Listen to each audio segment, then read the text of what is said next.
Good morning, good afternoon, and good evening, ladies and gentlemen, and welcome to another edition. Actually, a first edition. It's a special Friday Night in America, which will be the pilot episode, or I'm not sure what it's called when it's inside of a series. But today is Friday Night in America, but we're going to be starting. It looks like it's going to happen. It is trekking across the universe. Tattoo! It's going to be starting up. And on a great Friday, on this glorious Friday, I welcome my guests. We're going to be getting down to, we're going to have a lot of stuff to talk about, but we already have quite a few people watching us already. Many comments in the chat room. We're going to get to them shortly. But of course, I'm your host tonight. I'm the lucky guy that says he's the host. But I would say that they're my guests, but they're also my co-hosts because they're going to be taking us to places where we haven't been before. And we're also going to be taking that journey to set the story straight. But I'm Roger Noriega, the glorious co-host, the man of the hour. There he is, Michael Day, and our two guest stars this evening. Number one, we got to change your position, Michael. Michael Bednar right down here. And of course, our second guest is Greg Green. I apologize, Greg. Good evening. How are you? I'm doing good. All right, excellent. Gentlemen, we're going to be getting to it. Of course, there's a lot to talk about, but Michael Bednar, or I'm sorry, Michael Day. Oh, am I going to start with the Michael problems again? There was one time we had Farragut on, and there were 4 Michaels, maybe 5. Oh, man. Yeah. I remember that one. and that was just audio. That's right. That was on our former platform, Blog Talk Radio. Actually, we're still on there. We have the radio and we now have the video. But anyway, Michael Day, you want to tell us why we're here today and we can get right down to it? Why are we here today? And we're getting all these other people that actually helped building the Farragut sets. We're here with Michael Bednar, who was the main driving force for building the Starship Farragut sets in Georgia. And to his left, Greg Green, he was the main person that carried out all the day-to-day stuff and everything else that Michael told him to do. Would that be a good assessment, Greg? Basically. He told me what to do. No. Well, you were there most of the time. Well, I do want to thank many people already joining us. We already have 3 likes. And if we get to 33 likes today, just happens to be, our record is 32. If we get up to 33, we will be giving out a $5 Amazon card. And hell, if we get to 40, another 5. Michael, where's the button so I can click? You have to do it through the Facebook page. I do apologize. Oh. But yes, click away. We're already up to 4. So Joseph Caltilli, and please help me if I get these wrong. I think I may have this one correct. Dean Rogers. Hey, Dean. Steve Stemmel. Is that correct? And then Kevin Palm. Hey, Kevin. Oh, Kevin's in there? Yes, Kevin. as a matter of fact. We have Nefarious Ferrets in. That's Donna Frank Parker. Yes. Happy birthday, Frank. Oh. Yeah, Frank, happy birthday. Absolutely awesome. We also have Donna Parker. And hey, Donna. We have, as I mentioned, he liked my comment. Whoa, comments are really starting to fly. Folks, we do read the comments, and we try to get them on air. I'm going to ask Mr. Day to assist me with the comments as we go on. But I'm already talking too much. Yes, too many Michaels. Way too many already. Yes, thank you. And we're already getting quite a few likes. We now have Craig Howard, who's also given us a like. So thank you. Hey, Craig. Michael, you were there from the very beginning. Let's start going over a little bit of the history. Starship Farragut. Can you give us a general? And it was Starship Farragut, not Star Trek Farragut. No, it was Starship Farragut, and you guys knew what was going on back then. Well, we did, and John was the guy who was the one that started all this, and he knew from the get-go that you didn't want to step on the property rights owners' toes. So rather than being Star Trek Farragut, it was Starship Farragut, and we we made, or I can't say we, John made a point to go ahead and steer clear of any kind of copyright violation so that we can be kind of, out of the limelight of Paramount and CBS and any other entity that may want to come looking for us. And so that was a conscious effort on John's part to go ahead and do that. And I commend him for it because it worked out really well. And I had even heard he had received some feedback from it was either the lawyers at CBS or Paramount that said ours was the only group that was actually doing it the right way.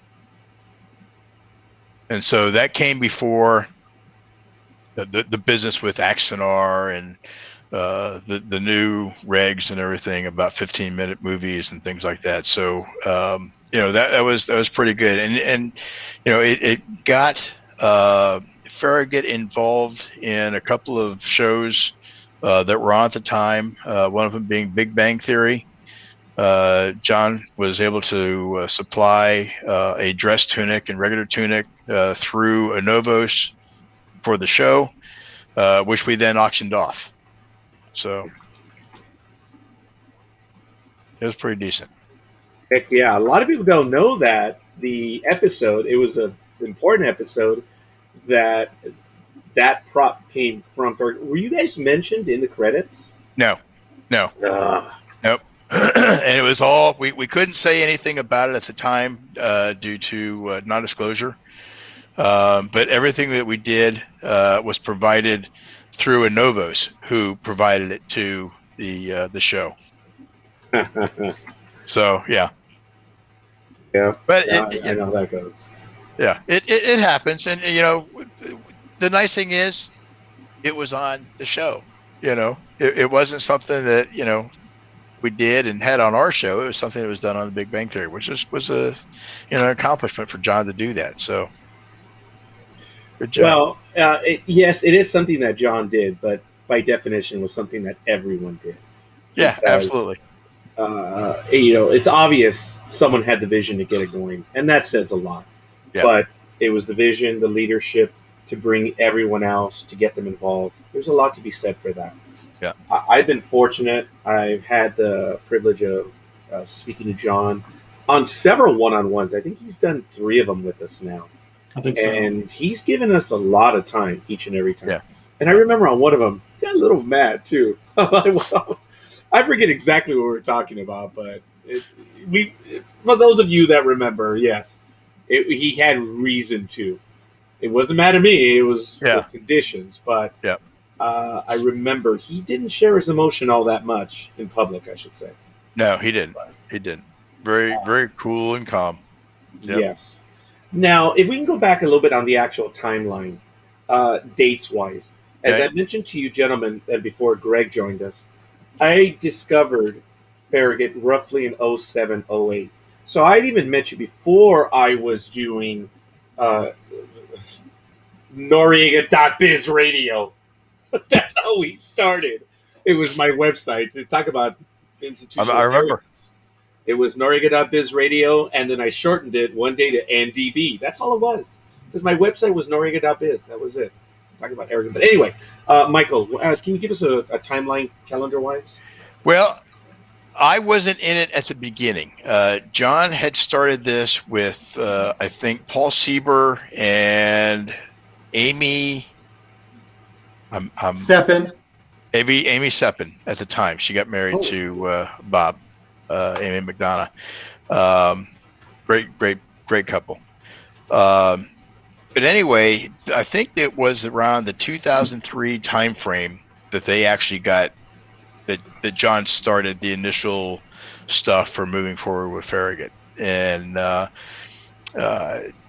going to conventions, he had heard about what kind of gave him the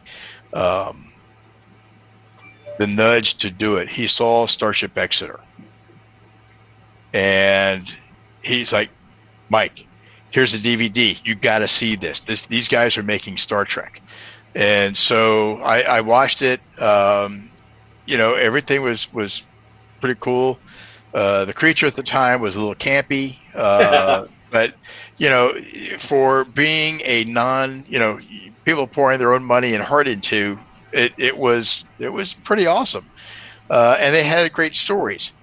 So there, it showed John that there are other ships in the fleet, which we already knew, but they're doable. And so he chose to do his with Farragut, and everything kind of led in that direction. And then John, I remember him coming to me and was wanting me to be a part of it. And I was always the shy kid. If there was a potted plant, I'd park next to it and talk to it, just because I didn't want to talk to anybody else. But he had said, I want you to play the engineer. Like, oh, okay. And so the name of the engineer was Mike Smithfield. And so when I got home after talking with John, I was talking to Holly, and I had mentioned her, and I thought, Holly likes to act, and at the time she was the director of Black Box Theater down in Indian Head. And I thought, maybe she'd like to do it. So I talked to John about it, and John's like, will she? And so everything worked out, and Holly took over that role, which was now changed to Michelle Smithfield. And so that kind of took me out of the pictures. And I told John, I said, look, I'll work behind the scenes. If you need a red shirt to dye every week, I'll do that. But I was going to play in the background. I really had no intention or no desire to be in front of the camera.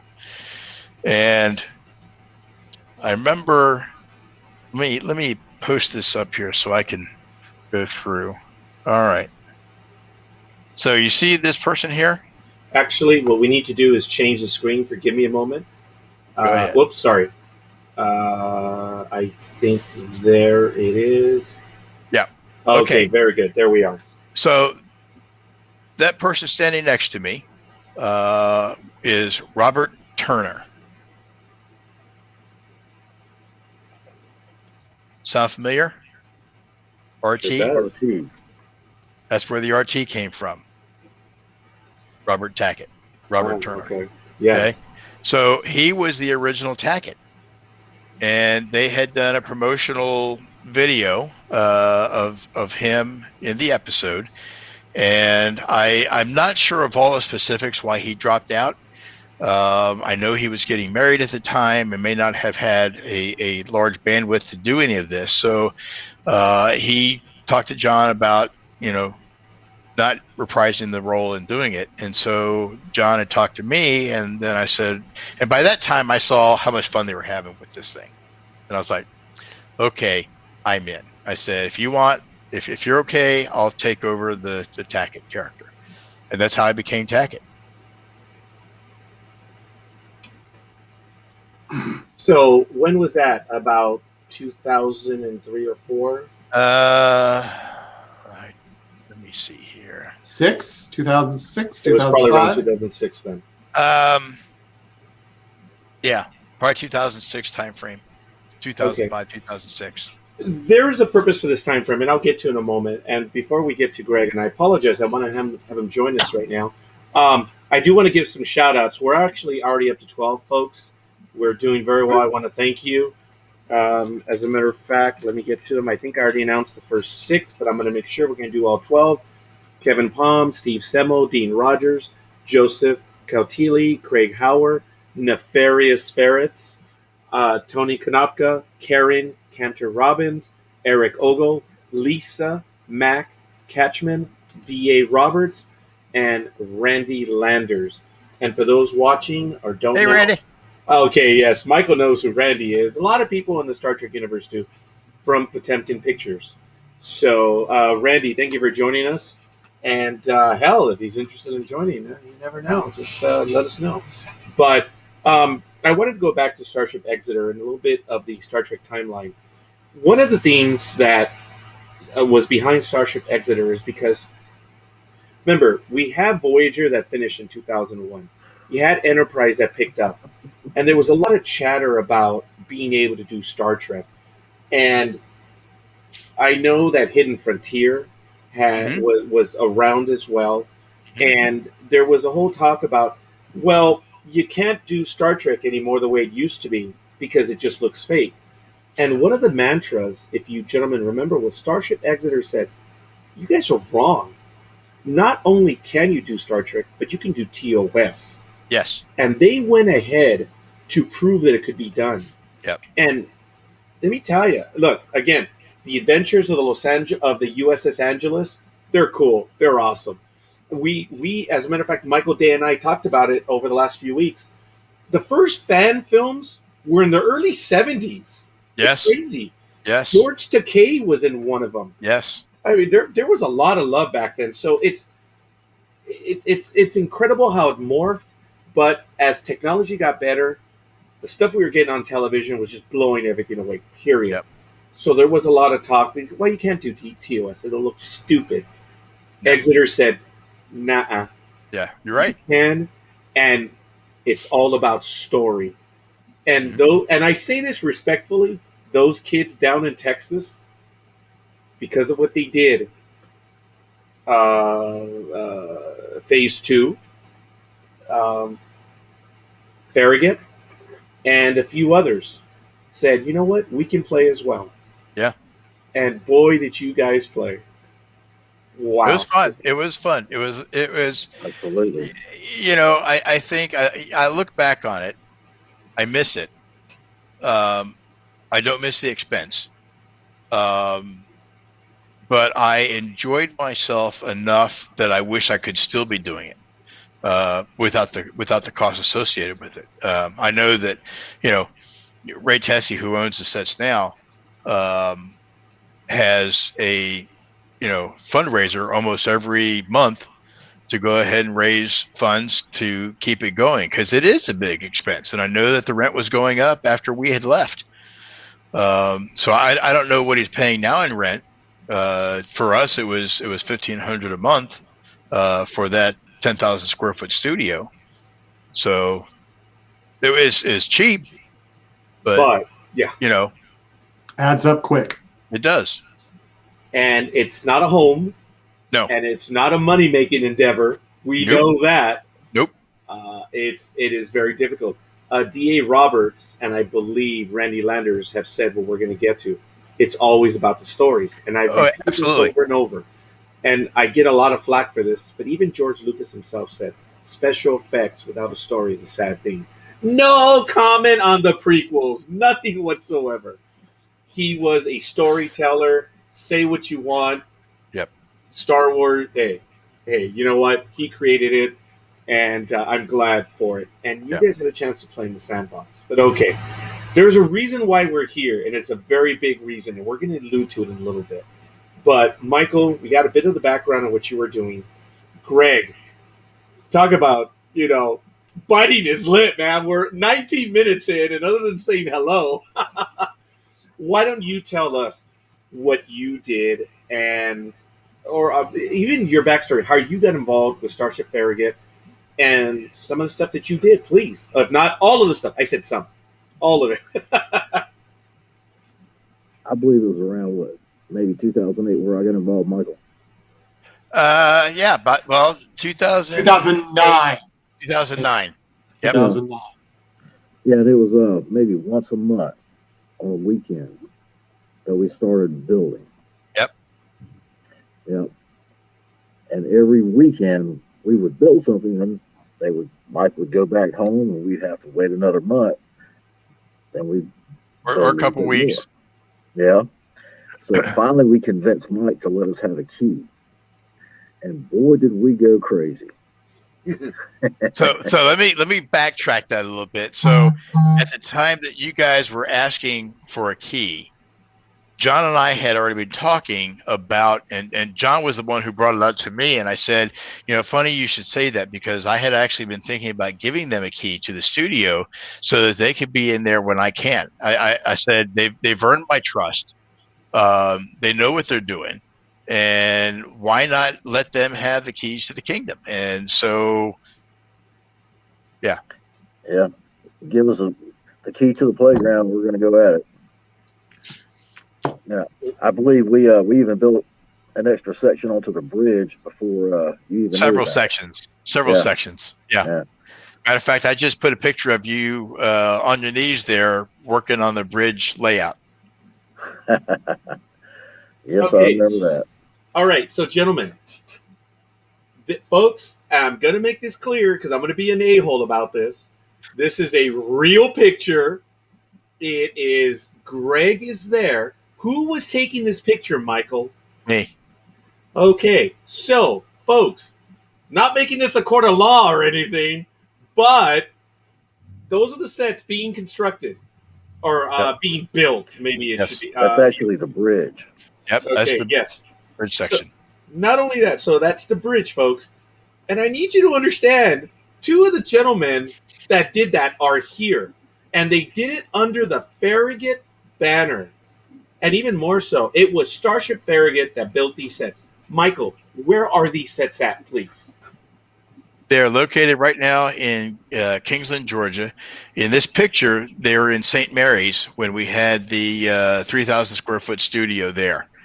And that was what we were building first, was a bridge and then transporter room, and we built the shuttlecraft and the Romulan bridge and had a corridor and a captain's quarters all in that one small 3,000 square foot studio at the time. Wow. Okay. We're getting some comments. Donna Parker says, yep. Dean Rogers says, hell yes. Sorry, I'm sure he probably said, hell yes. I had to be dumb about it. And then the Farrah said, hey, Dean Rogers. So I think Donna, I think I already said, yep. And then, yes, the Romulan bridge as well. We're going to be able to see a lot of this stuff. I have to shut up and let Michael and Greg do the talking on this. But, folks, look, Michael Day brought it to my attention. I'm almost going to say that this was last minute. Usually we schedule these events weeks out. And this one was done basically in days. Yeah. And there's a reason why we're doing this. We're not rewriting history. We're not tearing down a mural, a monument. We're not doing any of that. We are making it clear what is going on. So, I'm alluding to a lot of stuff. Michael Day, do you want to say it? Do you want to have Michael say it? Or shall we just go on a little bit further? Go on further. All right, fair enough. So, folks, we're going to get to it, and we're going to start seeing some of the images. And this is where I'm going to pull back, other than to just ask questions, because Michael Day, Greg Green, and Michael Bednar, all three of these gentlemen, you're going to see them in these images because they were involved. If there was ever blood, sweat, and tears, you're going to see it. Michael, please take us away. We've got one more like, and that's Timoteo. He's from another program. Timoteo, thank you for joining us. So, all right. So, gentlemen, have at it. What you see on the screen, on the shared screen, is the layout. I don't know who this person is, M. Gagan. He is the one that drew all this out. And I happened to be on one of the RPF forums and grabbed this. And one of the things that when we had shot For Want of a Nail, this is before we had built our bridge, we had used the bridge set up in Ticonderoga, which was the phase 2 sets. The bridge that they used was too small. It was too narrow, too enclosed. And the only reason I can say that is having been on them and trying to film on them. If a person was sitting at a station on a bridge, what I call a bridge pie section, it was very difficult to maneuver around them to actually get behind them in a normal casual fashion. You had to really do some maneuvering to go ahead and not bump into them or not knock yourself over the rail. And so I knew that the measurements that I had heard they used McMaster's or something like that. And the measurements just seemed wrong. So I had found these, and when I first got to the studio, Greg will back me up on this. We actually started with the center point, which they clearly show as being the astrogator, the center of that. And so we laid out on the studio floor the the actual pie sections in 35.5-degree increments. And if you look, you can see the red chalk lines of where we laid everything out. And then we started drawing in the pie sections, laid out our wood, and then started framing everything up. And that became the start of the bridge. And had the structure. That's getting ahead of myself. But that became the base of the top level of the bridge section to go ahead and lay everything out on. And so you can see once we put all the legs on, sheeted, and one of the things I always told Greg and Royal and Ron is anything that we build, I want it built modular. Strong, safe, modular, because people were going to be on this. People were going to be filming on it. And so it really, when it comes down to it, it's okay to make it look like the thing, look like the bridge, look like the Romulan bridge or the transporter room or whatever. But if it's not safe, then it's not going to work for anybody. And so Greg will tell you, I was a stickler. Everything had to be done a certain way. And so, once we got the deck done and I provided patterns for everything. Matter of fact, here's one of my pattern drawn for the bridge station. Yep. With support. Everything was done and laid out so that we knew what we were doing. And you can see everything just came together. I don't know if I don't believe I had saved that on here. Oh, I did. So before I got to that point, I actually built in 1/6 scale all the bridge sections just to figure out if it would work, to make sure that my size and scale was everything correct that I needed. And it was. So everything worked out beautifully. And you can see if you put a chair up here, you have the rail, you still have room to walk. And that was what was missing from the set at Ticonderoga. It was just. And folks, before you infer anything, they didn't have room either. Okay. No. And understand that for them, it was also labor of love. What they did is phenomenal as well, folks. And please don't take it that we're taking a shot at them. Michael's I'm clarifying. Yeah, and I'm not. Let me tell you, James Colley's a great guy. A lot of respect for the guy. I often hear that their sets are great sets, and they are. I've been on them. Now, I know he has redone the bridge since I was there. I actually saw it where they had changed some of the dimensions, but it was only part of the bridge was done when I was there last. It wasn't the full thing renovated at that point. So what they have now is probably more precise to what we have. The only difference in the two, they say theirs are more accurate or Farragut's are more accurate. All I know is ours are more period correct. Theirs, and they have decided to use new technology for their screens, animated and things like that. Okay, and that's great. If that's what you want to do, that's great. That's fine. I was always, when I built something, if it was a representation of something, it was going to be a representation as close as I could get it to the original,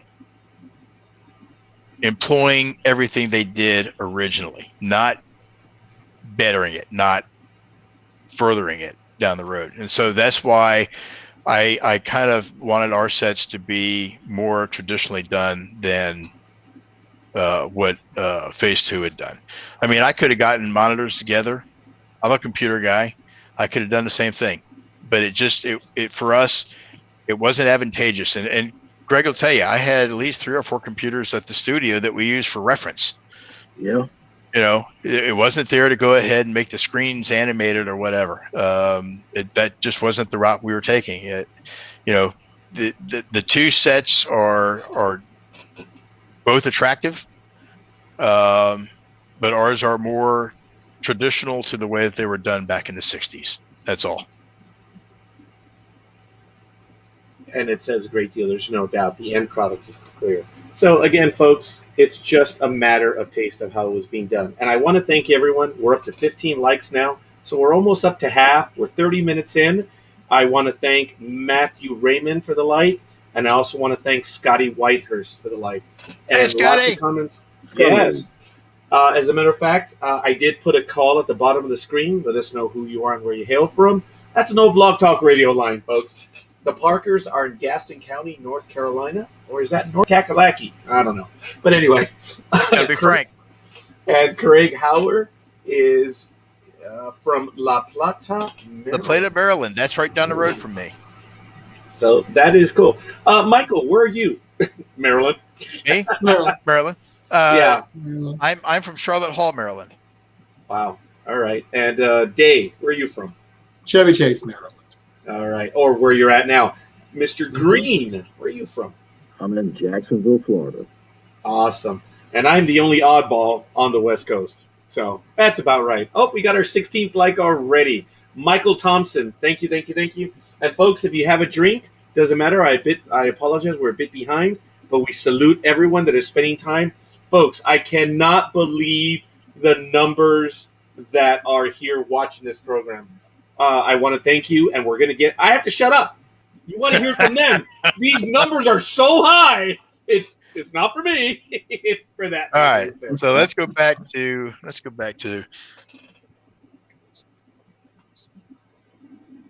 And while you do that, we have Frederick, Maryland, John Thomas Vitale.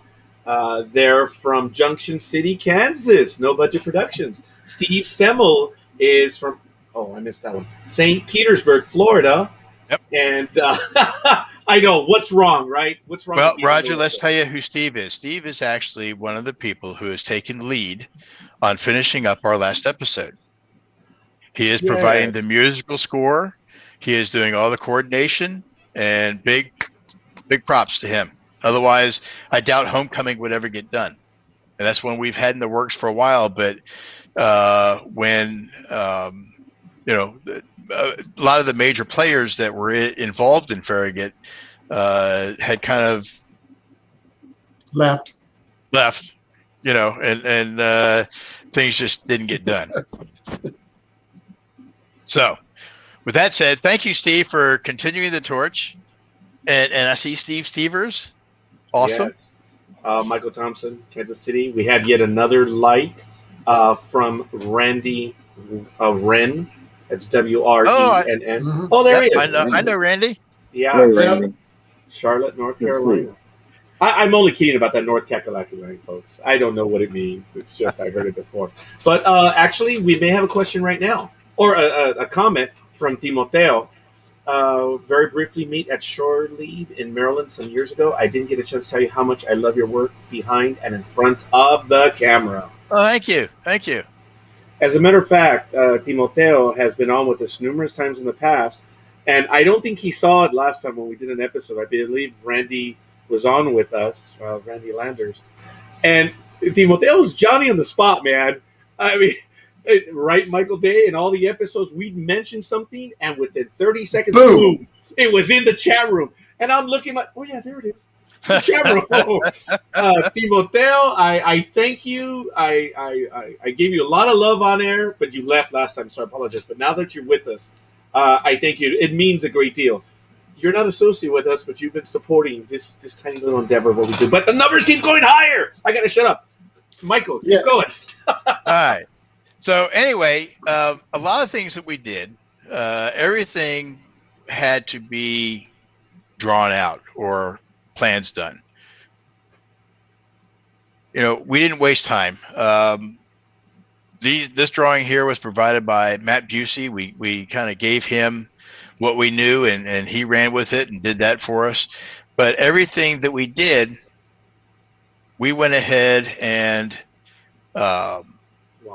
made sure that people knew, you know. That helped Randy Landers. Go back. Randy Landers loved that. That's how the double doors work. Yeah, that's how he was able to, if he's still online, I don't know if he is, but he said if you brought that up, he wanted to mention that his doors work wonderful on his new sets because of the drawings that you sent him like this about how to do it. Well, and there is the original group of people. All the good old days, huh? That built the sets. From left to right, let's see if I can remember all their names. Yeah, there's Randy. Okay, so let's. I apologize. Go ahead. From right to left, Royal, Greg, Ron, and it's the COVID brain. Yeah, I'm trying to remember the name too. He wrote an episode for Star Trek Next Generation, and he also worked. Yeah. Really? Yeah. Yeah, I can't think of his name either. And he did the model for the Enterprise A, correct? Dennis Bailey. Bailey. Yeah. Dennis Bailey. Yep. Yes. Oh, then we have Sam Brooks. Who's Sam? Dennis Steins, myself, and John Broughton. Now, there's a couple of people that are missing that didn't get in this photo. Brian Watson was one of them. And to give you guys a kind of an overview of how we ended up in Georgia, I think is a rather interesting story. My wife Holly, in Maryland, actually, because we're all in Maryland, and but Holly had gone to school down in Georgia, in that part, and she had met a friend there, or befriended a person down there, Kim Watson, who happened to be a real estate agent. And it was around 2008, 2009 time frame. I think 2009, right? It's right at the end of 8. Mm-hmm. Yeah, I'm thinking end of 8. Yeah, that they had hooked up, and Holly went down there to go visit her friend. And at the time, we were actually looking for a studio space to set up sets. Because at this point we had already done the shuttlecraft, and we had, it was one that we could set up, take down, set up, take down. Because as I said before, we build everything to be modular. It's got to come apart, got to be able to easy stow it or move it or whatever. But anyway, Kim being a real estate agent, her husband worked for a guy that actually owned several warehouses. And so John put together a proposal, and we pitched it to the owner, and he agreed to let us have this 3,000 square foot studio. And all we had to do was take care of the electricity and the water. But he let us have the studio for free. Wow. I was like, wow. So we moved in and had our first Farragut Films in 2009 over there. And we actually shot our entire episode set-wise at that studio for the price of anything. That was our first one on those sets. I think I have a picture of that logo for the price of anything. Let me see if I can get to that one real quick. There it is. Check it out, folks. Yep. Folks, look at that. That's awesome. The price of anything. This is the promotional poster, or what would you call that? That was the actual movie poster for that episode. We did everything more in a cinematic way, not like just a regular pamphlet or something. We wanted it to be, and they're big, huge posters too that we've had printed out. Yeah, it's really impressive stuff. I do apologize. Let me take that one down and get back to the images right there, Michael. Oh, Gary Davis, thank you for the like. We're up to 18. Folks, Hey, Gary. we're well ahead of everything. If we get to 33, that's our record. And based on our viewers, we should have that like in a second. I'm not kidding. It's unbelievable how many people are watching, folks. We should easily double that number right now. So we ask you to give us a Oh, my like, a baby. little bit of love. However, appreciate it. Go ahead, Michael and Gary. Or Greg, I'm sorry. Go ahead, Greg. Well, I tell you, looking at that, we spent about a year building that set. Do you remember when this was taken? I'm gonna tell you, she's beautiful. This was the you can still see the ladder in the upper deck near communications station. Yeah. We were actually preparing to film Price of Anything. And this was the very first time we had turned all the lights on, all the practical lighting, the effects lighting. And this was the view from the camera lens. And that brought me to tears. I remember that day. Yep. And everybody thought I had hurt myself. And had come over and, Mike, are you okay? Are you okay? And, you know, for me, every day being on the set and working on it was just, it's just a set. You know, you get numb to the idea because every time you see it, it looks like that. It has no life. Okay. It's just wood, paint, and glue and screws and nails and whatever. Okay. But when it goes in and was lit for the first time like that, I lost it. Yep. Because that's how you see it. I mean, Michael, you all right? What's wrong? Yeah. I mean, everything we saw, we were used to this kind of stuff.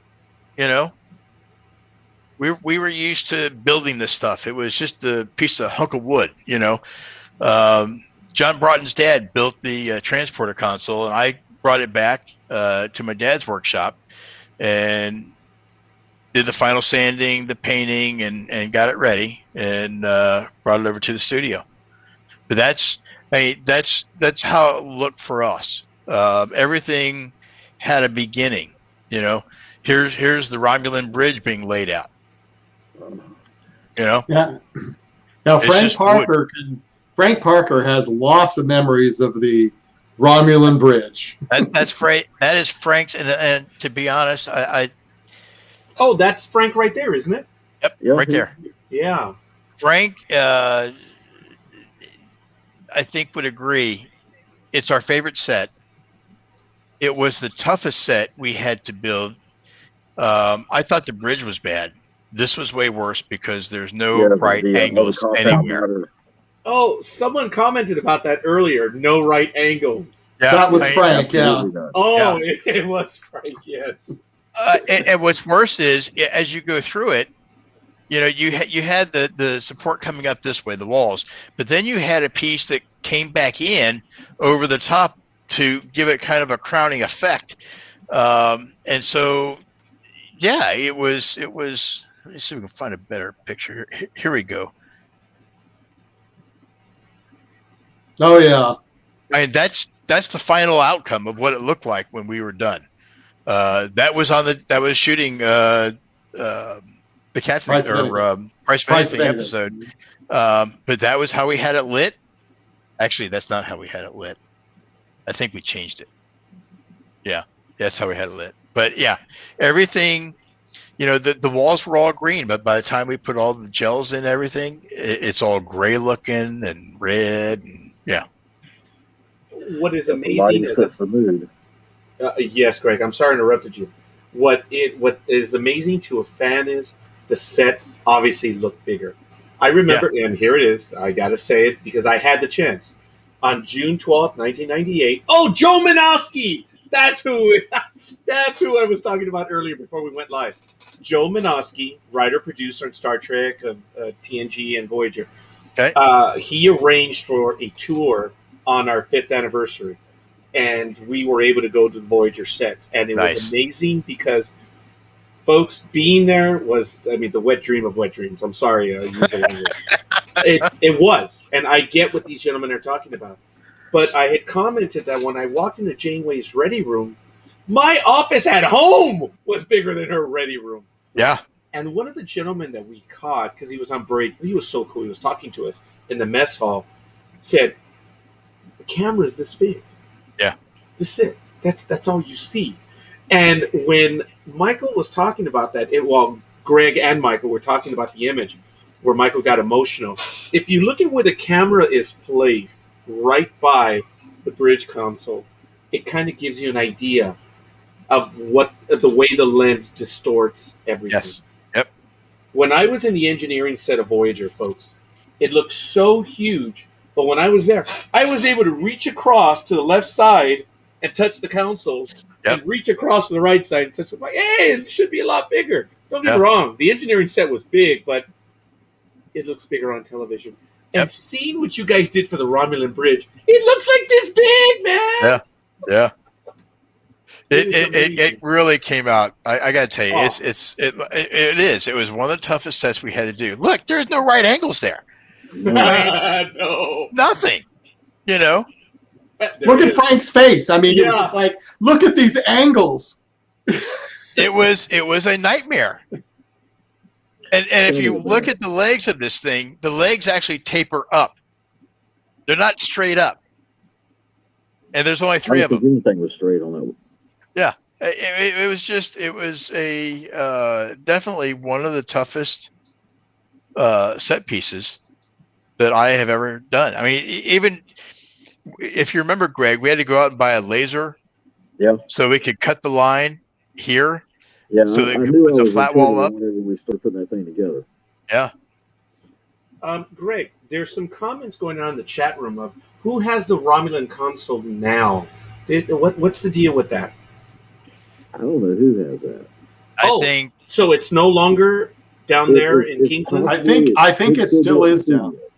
I think it still is down. Yeah. I think it's still down in Kingsland. Mm-hmm. Frank Parker says that they still have it at the neutral zone. Like an idiot, I brought it back. Yeah. I don't know what that means, Frank. Well, we'll give you. The console really belonged to Frank, and somehow it got absorbed back into the mix of things, and it got taken over. And so out of all that, I think probably possession is 9/10 of the law at that point. Oh, yeah. Folks, we got 3 more likes. We're up to 21. Folks, with the numbers that we have, please just give us a like. At 33, we're giving out a $5 Amazon card where you could purchase some Star Trek stuff. You never know. Or still, never know. But anyway, $5 card. Ari Seaman, Jacob Hayes, and Brian Stevenson are the most recent likes. We salute you. Thank you for spending time with us on a beautiful Friday evening. Let's get to it. Gentlemen, continue, please. So here's another shot of the Romulan bridge. Yeah. There's the laser level. Wow. It's actually pretty roomy. It's not as small as it looks. One of the phaser rifles. Is that made out of balsa wood? I know I jumped ahead. Which one? The phaser rifle? Yeah. No, that's that is a resin one. We actually sold those at our Farragut store. All right, fair enough. Maybe we can talk a little bit later when you mentioned that you did the 1/6. The 1/6 scale bridge set. Yeah, that was just for the bridge. But still, you mentioned that those were made out of balsa wood. I would love if you talk to the audience and tell them, about what's going on. Yes, I have my toy. All right, so one of the things that and Greg will tell you, we build, and every time we built something, we made a template for it. So that if we had to make more, we could do it. We did the same thing for the bridge sections, the pie sections, everything. Everything was there so that if we needed to recreate, because the original intent was to make a filming bridge, and we did that. And then there was, let's go ahead and get the view screen done, and let's, add on to the side where Spock Stations is at, because we got, we kept green screening that one in. And so, at that point, after probably around 2013, 2014, I was still going down. By 2014, I wasn't going down as much. It's not that my interest had waned at all, but the expense was really taking a toll. So I went ahead and just kind of pulled back a little bit from what I was doing day to day. And because, Holly will tell you, Greg will tell you, there were months where I was going down to 3 times a month. Yeah. And it all just kind of takes a toll. The travel, the expense of the travel, the hotels, and I stay at the studio several times, and that place is haunted. Yeah. Oh, all right. We'll It get to that in a definitely moment. is. Wow. All right, we'll get to that in a moment. Michael, how did you get down there? Did you ever make fun or friends with the local municipal authorities on the way down? No. And there's a story. So there's a story for everything. When I traveled, I was taking one of our cars, either the Miata. I had a conversion van. Did you have a Mustang there for a while? I you took down did. there? I had a Yeah. 2015 Mustang. Oh, And one thing I always did, I would set the cruise control for 5 miles an hour over, and that's it. And I would drive, and it was just play the music up loud. And anytime I feel like I had to go to the bathroom or something, I'd pull over to a rest stop, or I'd get myself something to eat, back on the road, and straight shot. But I never went over that 5 miles an hour.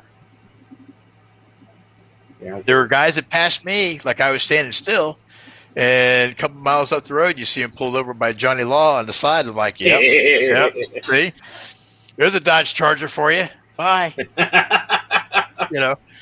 I never had it, and I did that from 2009 to 2015, and I never got a ticket. Right, yeah, I believe it. I just think it's incredible. Would you give us? Well, how long did it take you to get down there? What was the fastest you ever got down there? And what was maybe the longest? And by the way, Josh Jones, thank you. We're up to 22. Thank you. Let me see. I think the And shortest talk about a labor of love, man. You're coming from. Was it Southern Maryland. 11? Was it 11 hours? Yeah, I think the shortest was 10 and a half hours. Yeah. And that was just surviving on coffee and straight shot. And I probably went a little over 5 on that one. 6. Yeah. The longest it ever took me was probably about 14 hours. And that's because I had to, I was sick when I went down, and I stopped about every rest stop there was to use the facilities. Well, hey, didn't John Broughton run out of gas one time coming down? Not coming down. We'll preface that by saying I hate flying. I absolutely hate flying, and it's not because of the flight itself. It's because I hate putting myself in the hands of somebody else who may be goofing off in the cockpit and fuck something up. And that came out of, and that's been with me for a long time because of a Delta flight where the pilots had the stewardess in the cockpit with them. They were joking around. They weren't on they were waiting in line, like 10th in line to go ahead and go. But somehow they got clearance to go ahead of everybody else, and they forgot to put the flaps down. So that was when I stopped to fly. And so if I ever get the ability, I take a train or I drive. And so I chose to drive. There were a couple of times where I got on a flight out of Georgia, or out of Jacksonville, Florida, to head back home, and every single time I had issues with getting to my destination on time. But going back to see now the brain has lost it. What was the question? Well, I can give you one of the answers to the question. One of the times I did convince you to fly down with me, the plane was late. Yeah. Oh. Yeah. So I prefer driving. I prefer being in control of my own destiny. Um, I'm not so much bothered by the drive. I enjoy it. It was time for myself, you know. Yeah, it can be Um, therapeutic. it was in a way because and Greg will tell you there are some times where I always made sure that if the guys had worked a weekend that I wasn't there to send me pictures, right, Greg? All the time. And some of those times when I got back to the studio the first time, because I analyze those pictures night and day, and we would spend one day undoing what was done to make them right. It sure did. I remember when we rebuilt the bridge in the new studio, we had to take it back apart and rebuild it again. Yep. From the ground up. From the Wait a ground minute. up. I was there. What was Because when that? you walked across the bridge, it creaked. Well, it's not so much that it creaked. If you No, remember, that wasn't acceptable. there was an apex. Mhm. You could feel it in your foot when you were walking on from science station and communication stations. You were actually going uphill a little bit, and right at the center of the turbo lift, there was an apex where it didn't line up, and then you start going back downhill again. I was like, Yeah, that floor was not level. floor is not level. So we took everything down and started jacking and putting wedges underneath the feet to raise sections up to go ahead and get back level again. Yeah, and So Scotty was the one that got under the platform. Yep.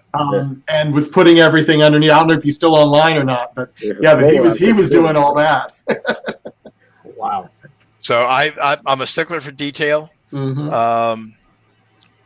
If I can't actually get the nth degree of it, then I will go ahead and I'll say, okay, good enough. We've reached that portion. That we reached that goal. Gentlemen, let me interrupt both Michael and Greg. Gentlemen, what is your background? Do you have carpentry experience? I mean, duh. Tell us about that. I mean, it's obvious that you do. Could you? I'm just an amateur. Oh, okay. Yeah, whatever. Yeah. Very, very good, Michael. I never got paid a penny for building that. So, yeah. Well, okay. In that, I get that. Yes, obviously a labor of love. But did you guys do, Greg? I mean, it's impressive what you guys did. None of us could do this. Yeah, I just like building things. Okay. Well, and that he did. Yeah. All right. How about you, Michael? You take a challenge like that and you really work hard at it, and when you're finished and you stand back and look at it, you can't believe what you actually accomplished. Yeah. Yep. Yeah.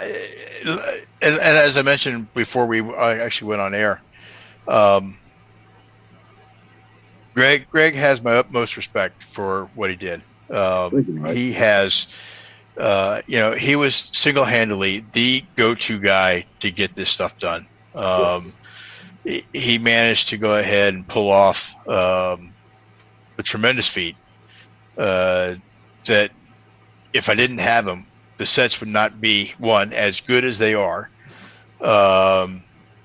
or not nearly as many of the set pieces that there are. But with his skill and his workmanship, his ability to go ahead and come and work on those sets, they are what they are. They're a time capsule. Definitely a labor of love. Yeah, and everybody volunteered. Everybody. Nobody got paid to do this. Donna Parker says when Michael would come over where I was sanding and tell me, "Not quite. Keep sanding." I told you, man, I'm a stickler. Greg will tell you there is times if let me go back to this picture here. All right, do you see the seams in there? So those are actually that's fiberglass resin, Bondo.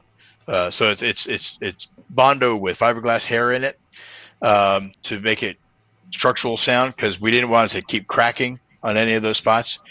So all that had to be sanded down once we did that. And so it was a matter of sanding it. And I would tell Greg, just take close your eyes, take your hand, and just go over it. If you feel any kind of imperfection, you're not done sanding. If it's smooth, then you're good. You're golden. Yep. I was a stickler. So even after we got done doing that, I mean, there was still, and let me ask anybody, can they see something wrong with the sets as they are right now? I'll give you a hint. It pertains to the upper viewers. Yeah. I know you, because I that's one thing we had to correct. Yeah. Come on, somebody, look at it. See where? Yeah. You're giving it away. The gap between the view screen areas was too wide. Oh. We had to go ahead and actually take each one down, cut it down further to go ahead and bring it in line. Let me see if I can find one that we did that with. Yeah, Michael, I don't think anyone would have gotten that one. No. But, folks, while Michael's looking at that, once again, I want to put an announcement out there. Let us know who you are and where you hail from. This is really cool. We're getting people from all over, predominantly East Coast. I do notice that. But let us know. We have so many people watching us. It's misery loves company, folks. Where are you? It's kind of nice to know where everyone is at who's watching us. Pat Duff, who's the most recent. Hi, Pat. Yeah, she's number 23. And for those Yankee fans, that's Don Mattingly. Sorry. But number 23. She says, visiting the sets during Farragut Fest was a lifelong dream come true. Thanks, Michael, Bednar, and crew. Now, Pat, because I do know this, I wanted to give a little bit of shout out.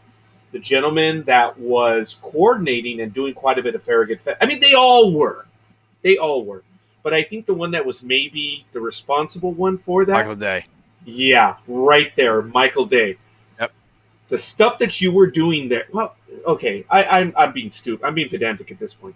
Because all of you, the stuff that you guys were doing, it is and was, well, it's forever going to be there, man. It was fun.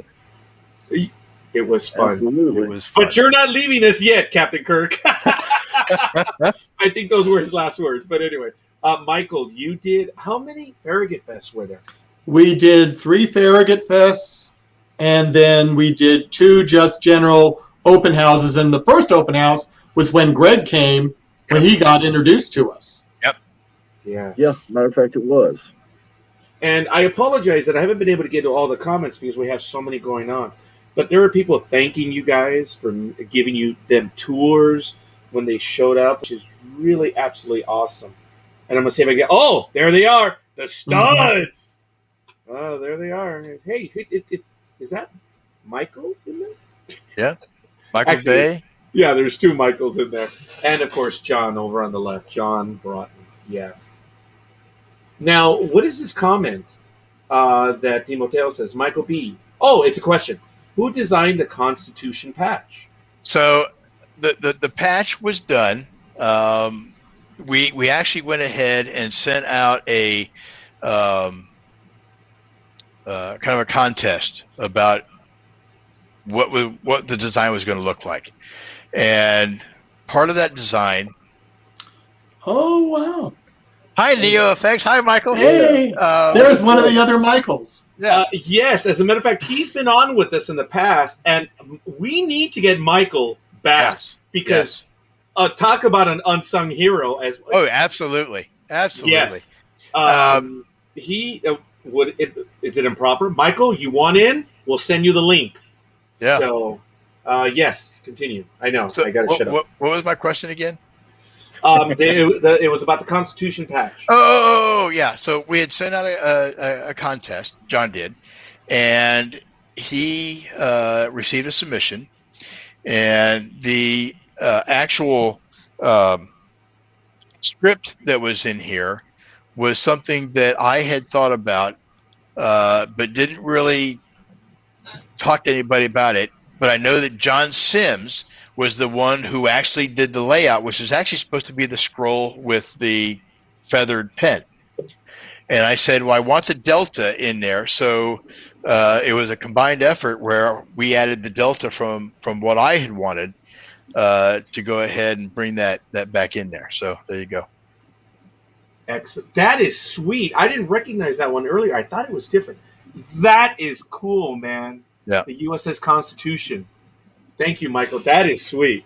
So yeah, we actually John Sims and I took care of that one. Brian Stevens says it was an honor to be chosen to work on the set. We worked on The Crossing and yet to be released Homecoming. All present for all 3 Farragut Fest open houses. Absolutely, Brian, great job. Yeah, the Peace and Long Life. There it is. I'm calling shenanigans. Traditionally, all you guys should hate each other by now. That's funny. We are all good friends. We don't see each other nearly as much as we would like anymore. I've been down. I've seen Greg in the past. I've come down to the studio, or not to the studio, but to a green screen facility that some of the guys have down there, and sat and joked around. I at the time I had built a. Let me see if I can find it for you guys. Where's my media drive? I build model kits. And so I was building a model of the alien head for Sam Brooks. A xenomorph. Yeah, you remember, you saw it, right? Yeah. Yeah, there you go. Oh, yeah. So full scale. And did that for Sam. Sam likes his pet. Yeah, I'm sure. Here's my other one, hanging from the wall. Oh, wow. Nice pet. But that was something I had done, and took a trip down to Kingston to go visit everybody. And I think we stayed there for a couple of days and then headed back. But a lot of fun. I miss those guys. Brian Stevenson comments, hello, Mike. Great seeing and hearing you guys. Hey, Greg. Hope you're all well. We are. Yeah. Yes, we are. Yeah. I don't want to get into any more, but Michael, I say it publicly. I'm glad you're getting better, and I'm really happy about that. Thank you. So, yeah. Me too. Oh, hell yeah. I bet. So this is the layout that Matt Busey had drawn up for us to lay out everything. Where it went in the studio, of course, it didn't actually work out because we had to tweak it because of fire regulations. Got to have 3 feet. So we kind of moved things a little bit, but that was the actual layout that we used for the sets. Now, on that diagram, isn't there a corridor that we actually omitted also, right there in the center? This? No, we took a 4 either a 4 and 8 foot section out of here. Between the captain's quarters, right there. Go back up. Yeah, right there. We had to omit that. Yep. No, there is no corridor here. No, Right, this was to admit that. from here to here. We admitted an 8 foot section. Yeah. What are those 2 sets? Are those just cruise quarters right there? These right here. Yeah, Yes. those. Okay. So these were really Captain Kirk's quarters that they would redress for Spock, and they would actually put the bed on this side and the office part on this side, and they would switch everything around. There was also Michael, let me interrupt you real quick. I do apologize, folks. I think we do have a surprise right now. We're going to bring him on right now. It didn't take very much. He's been on with us when we were on Blog Talk Radio. We still are. Wonderful guest. I'm grateful you accepted the invite. And ladies and gentlemen, I'm going to go to a solo shot to embarrass him. Hey, there he Michael. is. Hello, Michael. Thank you for joining us. Michael, would you introduce yourself, young man?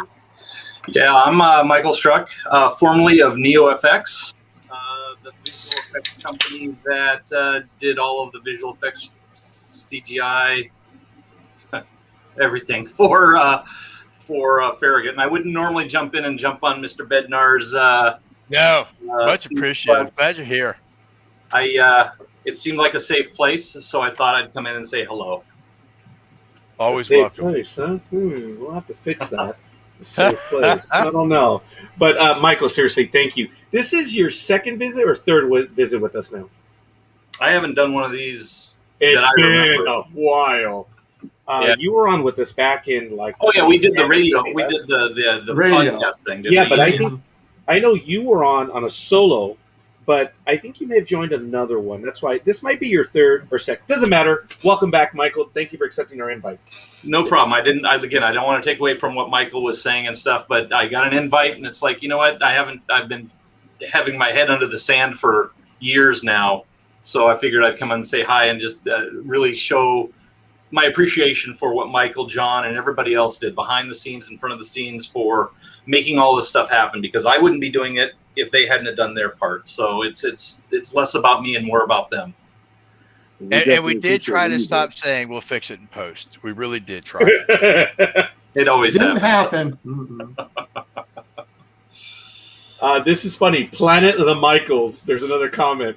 Yeah, we're almost there. I was so frustrated that episode because I tried to come up with creative names for Michaels, and it just didn't work. I think we had 4 Michaels or 5 on. That was out of 6 guests.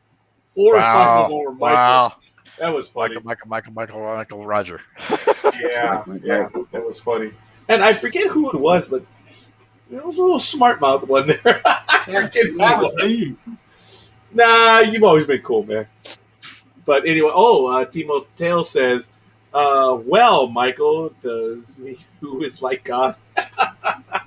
Actually, I had heard that many times before, and I had to look up in a dictionary to verify that is true. That's what Michael is in the dictionary. Godlike. All right, well, okay, there it is. Designer of Bednar's place. So I'll take a bow now. Oh, no, I think we're supposed to do that. So it's all good. We should be doing we're not worthy. Reddy says, my least favorite phrase is, we'll fix it in post. I'm sure. It's anybody that does CGI wants to go ahead and shoot anybody that says that, and rightfully so, because it does. It takes a lot of time to fix the errors that we should have just reshot.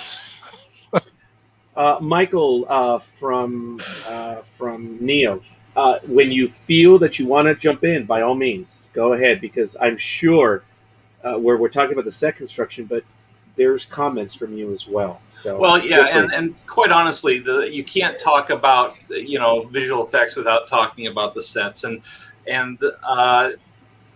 the attention to detail that everybody wanted required that even some of the things, like there's a good picture right here that's on there, that far upper right monitor, as it were, that one right there, yeah. Yep. There's nothing on that. That's a black piece of paper, black paint or whatever like that. So there's a few episodes where that is actually displaying something. So there was actually one of the most difficult things that I think, or time-consuming things that we did, was not even CGI. And now everybody's going to go back and watch it, but there was a point where some of these lights didn't actually flash. They were just static. And I believe it was the episode that Vic Mañana directed. Price of Anything. Yep. Yeah. And I went through, and it bothered me that the lights weren't blinking. And so what I did is I removed all of those and put in blinking lights. And it's nuanced to where if you do it too much, it seems like, well, what's going on with that one? But if you do one here or there, the mind starts telling you, oh, they're always blinking, so I don't need to watch them. I'll focus on what the actors are saying. So a fantastic set, and they progressively got those so that you didn't have to do that in CGI. But it's amazing, and there are some shows out there that do everything with visual effects, green screen and everything else like that, and you don't get the level of quality that you would normally get with having physical sets. The shadows are never right, the lighting is never right, and at least with a physical set, you have the basis to doing the other stuff that you need to, the small nuanced stuff that you'd never recognize. Michael talked earlier about the view screen. There was no view screen when that was all CGI. The whole set was CGI. And again, it was nuanced enough that you were focusing on what was on the view screen, not the view screen itself. Fun stuff. If I was Absolutely. prepared, I would have actually put some stuff on my computer here that I could show some folks. But again, this isn't about me. This is about you guys talking and stuff. I just wanted to jump in because I've been absent for a while. It's a great deal, Michael. It's a pleasant surprise. And since you're not prepared today, you can be prepared. Perhaps tomorrow. Yes, there's always another day. We would love to have you back. Well, how do you tell how many people are on here? Because I see 1, 2, 3, 4, 5, 6 people. Is there only 6 people on, or are there more people listening and stuff? There are more people listening. As of right now, our count is 32 listening live right now. So the numbers go up and down. That's why I was telling everyone, with these numbers, we should be at 34 likes already. Yeah. So, Oh, yes. yeah, Yes. but we're at 23, folks. If we get 10 more, there's a $5 Amazon card going out, folks. So give us a like. Doesn't matter who gives us a like. We love giving them out. Michael, please. This is another of the graciousness of Greg picking up a 42-inch diameter sonotube, 12 feet long. 12 feet long, using it as a thruster on the back of his Ford Ranger. Yeah, I drove that thing about 25 miles from Florida into Georgia, across the state line, and the looks that I was getting, it was fun. Also, we could build the Jeffries tube. Oh, okay. Yep. That thing came in on a freight truck. Nice tube, Greg. Yeah. So surprisingly, I have a question about that. Go ahead. So was that the exact diameter of the original tube? Yeah. Or, okay, I was always curious about that. And as a matter of fact, that popped in my mind about a week ago, and I thought, I'll never be able to ask that question. I forget how we figured that out. Matter of fact,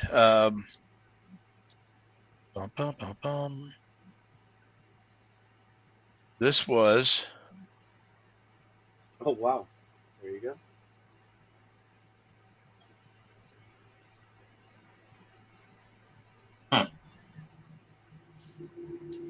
Not too shabby, huh?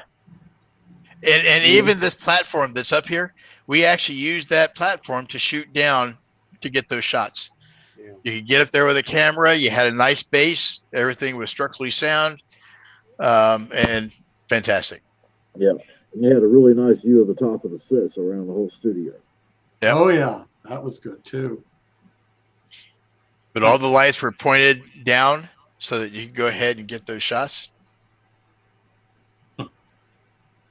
Movie magic. Michael, just a very quick question. Which channel are you watching us on? Are you watching us on YouTube, Facebook page? Talking to me? Yeah, sorry. Mike. Yeah. I'm on the StreamYard site that Michael before. Well, before that.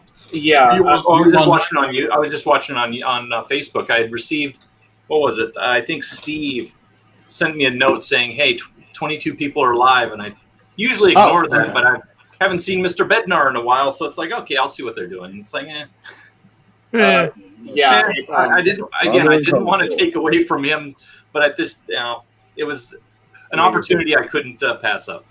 No, I thank you for that. But Brian Stevenson has a long comment. Anyone that hasn't seen these amazing sets, the only thing that I've ever seen that even comes close to the excitement was watching the Space Shuttle Atlantis taking flight.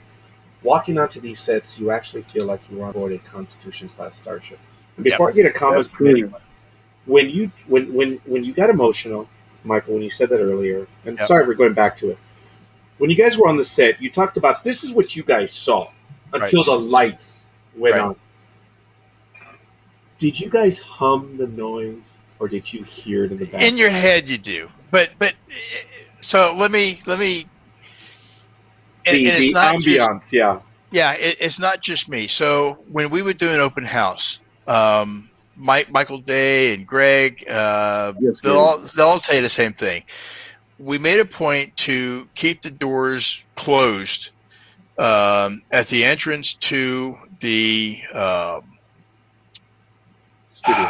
studio, to the corridor. Okay. Yeah, okay. And so Royal who handled Royal's an unsung hero as well. He was my liaison to at first St. Mary's and then to Kingsland to go ahead and have people come in, look at the sets and things like that. Some of the service members, some of the police force, the firemen, so he was very good in that regard to take care of. He's kind of the caretaker when I wasn't there. But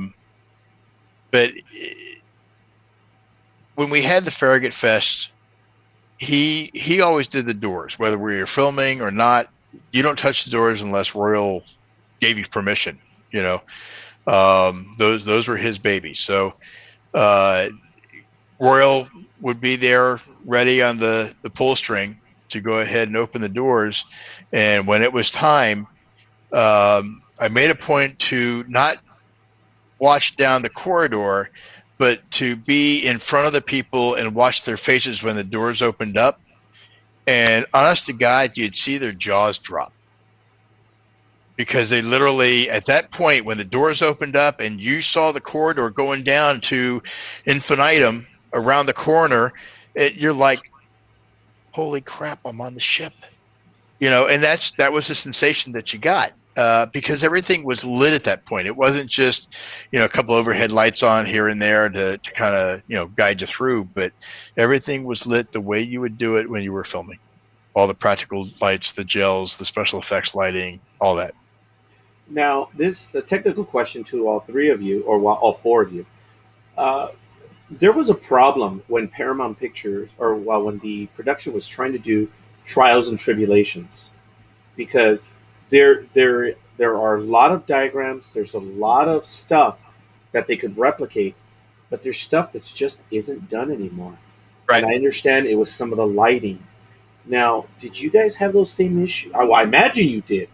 But could you talk about how you guys duplicated the lighting? Because you guys got pretty damn close, if not right on. We had a lighting guy, Sam Rooks, who my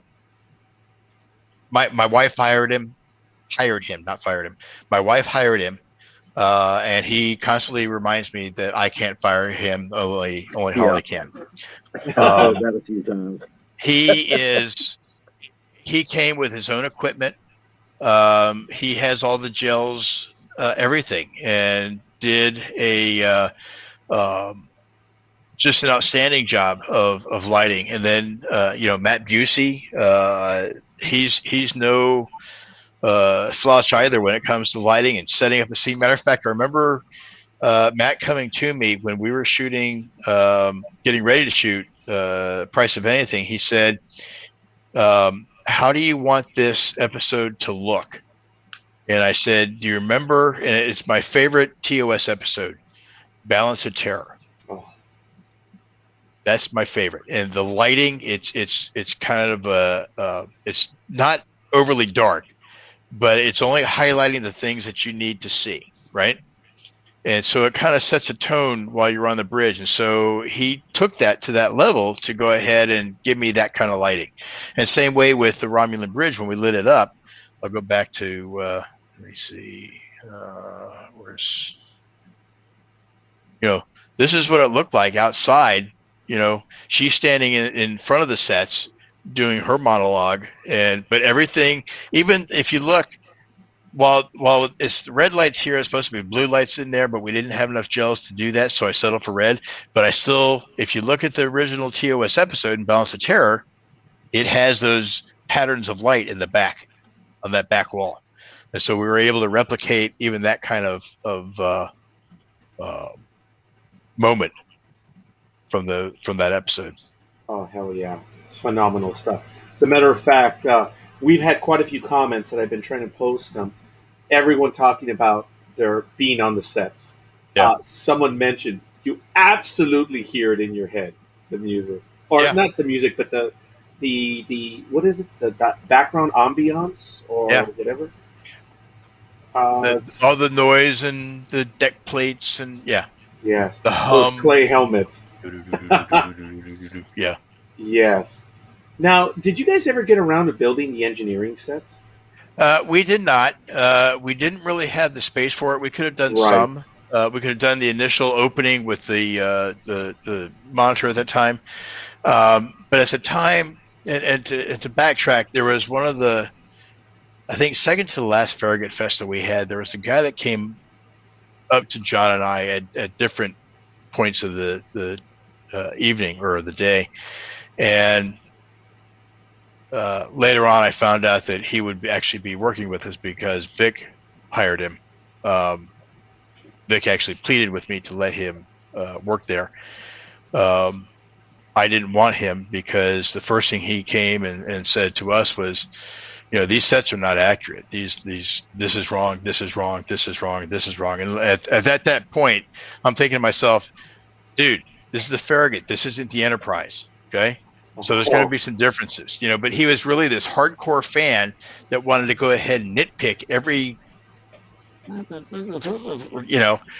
I just, at that point, he lost me in any kind of communication that we had. And I didn't want to be mean about it. So I really just kind of, nodded my head. Okay. Yeah. We did the best we could.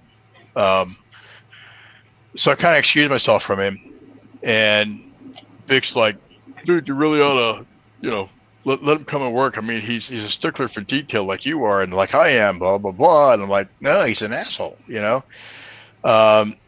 is the one, he built a few things at the studio.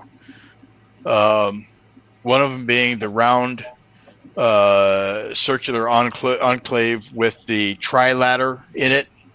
And it is definitely not built to my standards. It looks like shit up top. And so I was not a fan of it. And then he came and he built the auxiliary control room.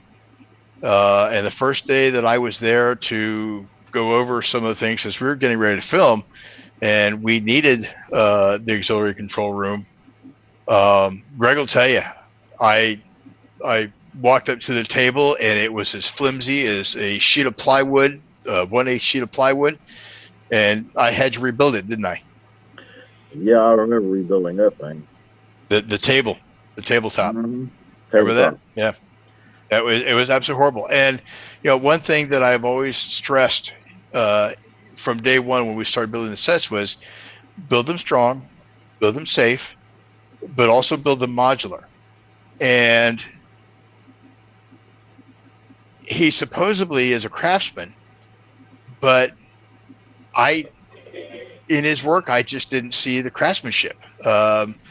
He used 3/4 inch three-quarter inch MDF. And if you know what MDF is, 3/4 inch MDF, 4x8 sheet is a heavy son of a bitch. And he actually used that to mount up high on a structure that wasn't built to hold that kind of weight, and then tied it into the corridor, and none of it was modular. So now we're stuck with this set where it's at, and it's crap. So I was not a fan. He was the one who actually built engineering section for Vic after we had sold the sets to Vic. Oh, so Vic Minona had nothing to do with the building of the sets then, right? Vic did. Let me tell you, I could probably. Vic created and paid for the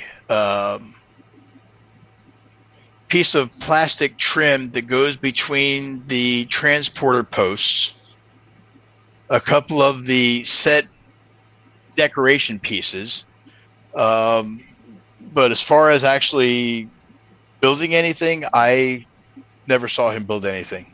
Okay, so that's a no. And I have to assume that he wasn't there back in 2003 when Starship Farragut began. No. Oh, and then you guys were doing a lot of stuff until just about 10 years ago. You guys were doing all this on your own, weren't you? Yeah. Oh, okay. I was just curious. Vic came along we brought him on as a director for The Price of Anything, and then he brought himself, which was a good episode. which was a good episode. Yeah, his directing was good. His directing was good, and at the time, we got along great. Yeah, that was my first episode. Yeah, he brought in what's the guy's name? He runs Axonar. Oh, really? Okay, ladies and gentlemen, he who shall not be named. Okay, yeah, we'll leave it at that. Yeah,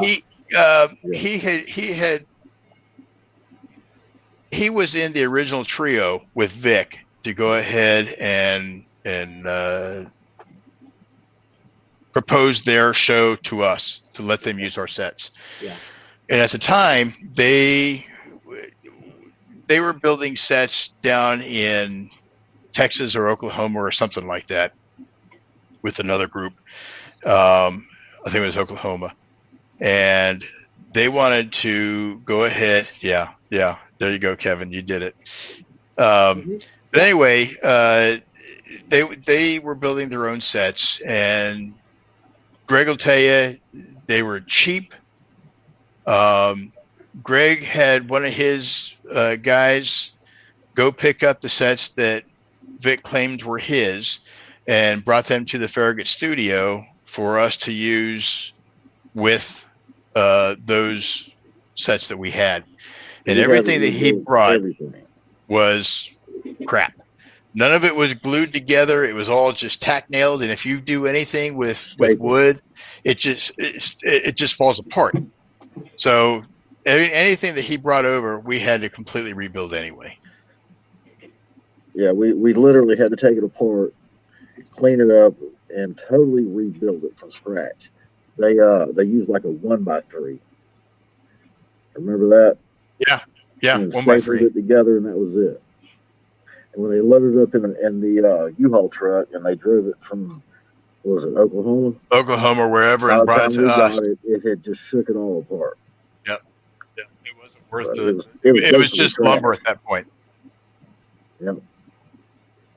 I think that put us back probably about 3 or 4 months just trying to put everything back in order. Yeah, just try to make something of it. Folks, I want to take a quick moment. We're an hour and 30 minutes in. I want to take a quick station break, and you see some of the images, which we're going to get back to right now. Folks, we are joined by the wonderful Michael Bednar, Greg Green, of course, Michael Day, and I know it starts with an S, and I'm going to butcher it. Michael, please, your last, did you introduce yourself, Michael? I'm not sure if you did. From Neo. Michael Struck, yes. Oh, Struck. Oh, that's right. Okay. I don't know why. I was thinking of Straczynski for some reason. And, of course, I'm right here, folks. We're just taking a quick break. You're listening to a special Friday Night in America. It's, I guess, our quasi-debut episode of Trekking Across the Universe. This is absolutely wonderful. Folks, we've been beating around the bush. There's a reason why we're on tonight. And I'm going to ask Michael Day to spill the beans now about what is going on. And I'm really agitated by it, knowing what was said. First of all, folks, this is a situation of when you have a bunch of teenagers in school that have actually been doing what's needed to be done. And then you get the little kids show up. And then they think they know the story.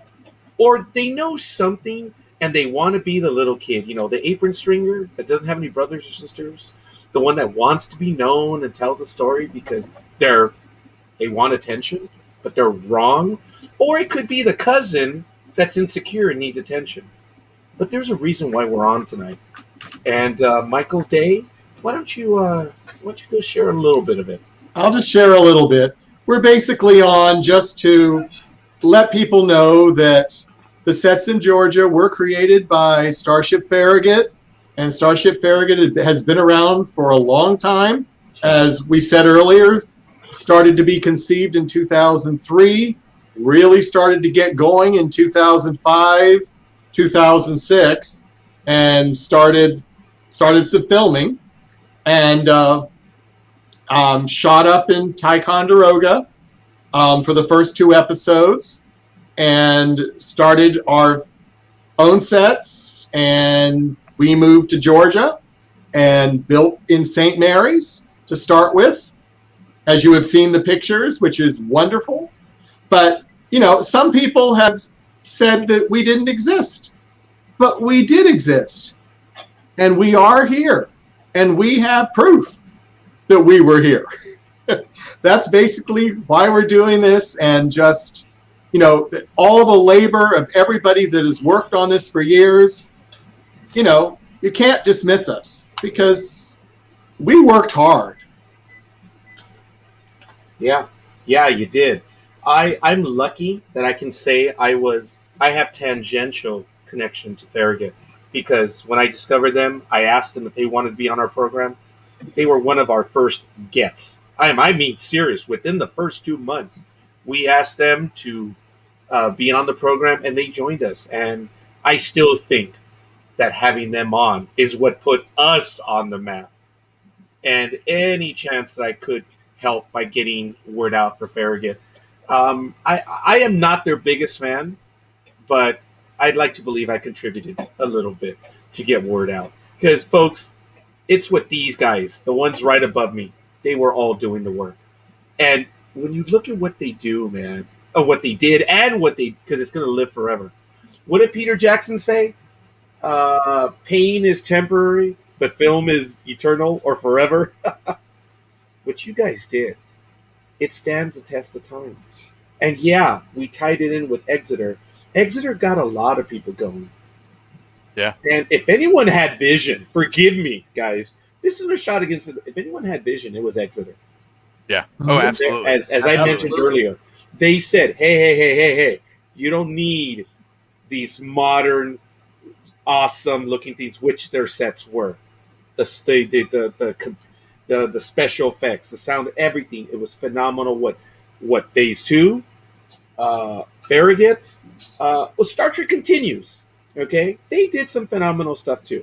Yes, but and there are others, folks. And my not mentioning them is not a slight to them. It's just there's so many things you would need to consider. But anyway, what you guys did was phenomenal, and being able to talk to you guys about it, it was fun, and you guys gave us so much time, and you're still doing it again. And now we're up to 25 likes. And Jeffrey A. Brooks, thank you, and my brother Lewis. I think he's the one that gave us a like of, wow. Yeah, Lewis, you've only known me for 52 years. But that's neither here nor there. So, yes, here it is. These sets are forever in our hearts. Yes. It was brought up to me by Michael. Oh, yes, Dreadnought Dominion. I'm so sorry. They've been on our program as well. And I'm glad you did that. Dreadnought Dominion would not exist without Farragut. Well, to a lesser extent, hey, Farragut shared the sets with Phase 2. Yeah. Hey, you can follow the family line, if you will, which is really kind of cool. They all had a hand in that. Everyone had a vision. But for one person, one group to say, we had the vision, we did this. Folks, I'm in school and I'm saying that's BS. That's a little kid that needs to be re-educated. It's not fair. It's revisionist history. No, it's not even revisionist history. It's stupid history. And we're on tonight.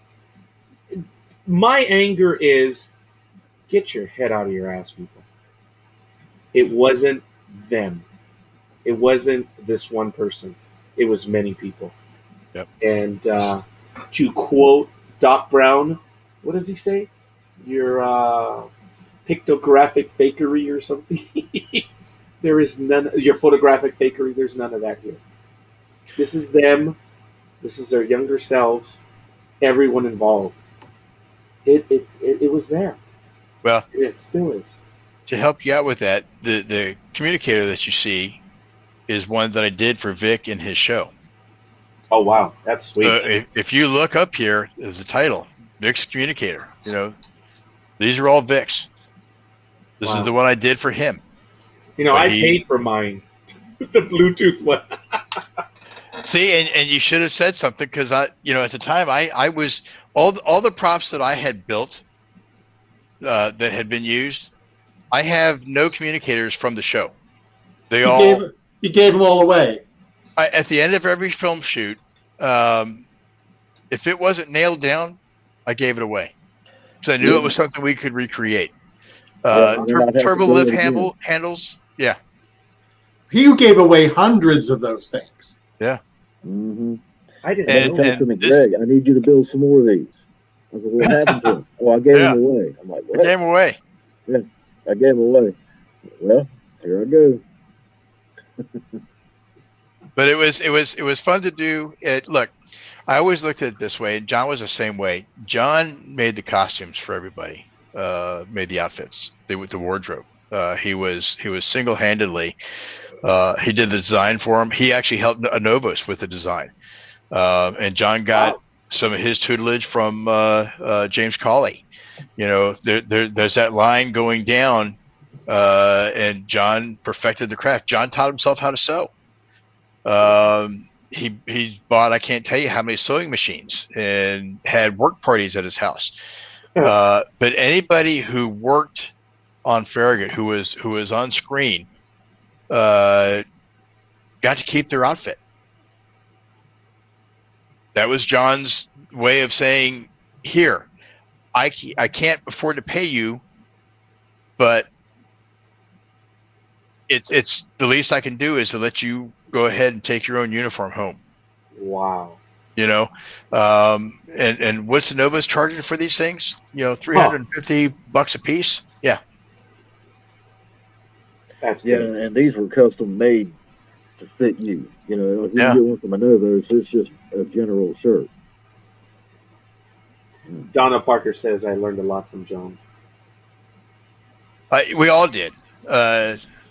John's a unique individual that he's a very giving person, and he recognizes that there's no way this could not have happened without everybody's help in doing it. It was just, you know, John had his section of stuff that he was doing. I had my section I was responsible for. Holly had hers. She did all the casting and hiring. So we ran it like a business, and we each, you know, we would have our meetings and everything, but it all worked and flowed beautifully.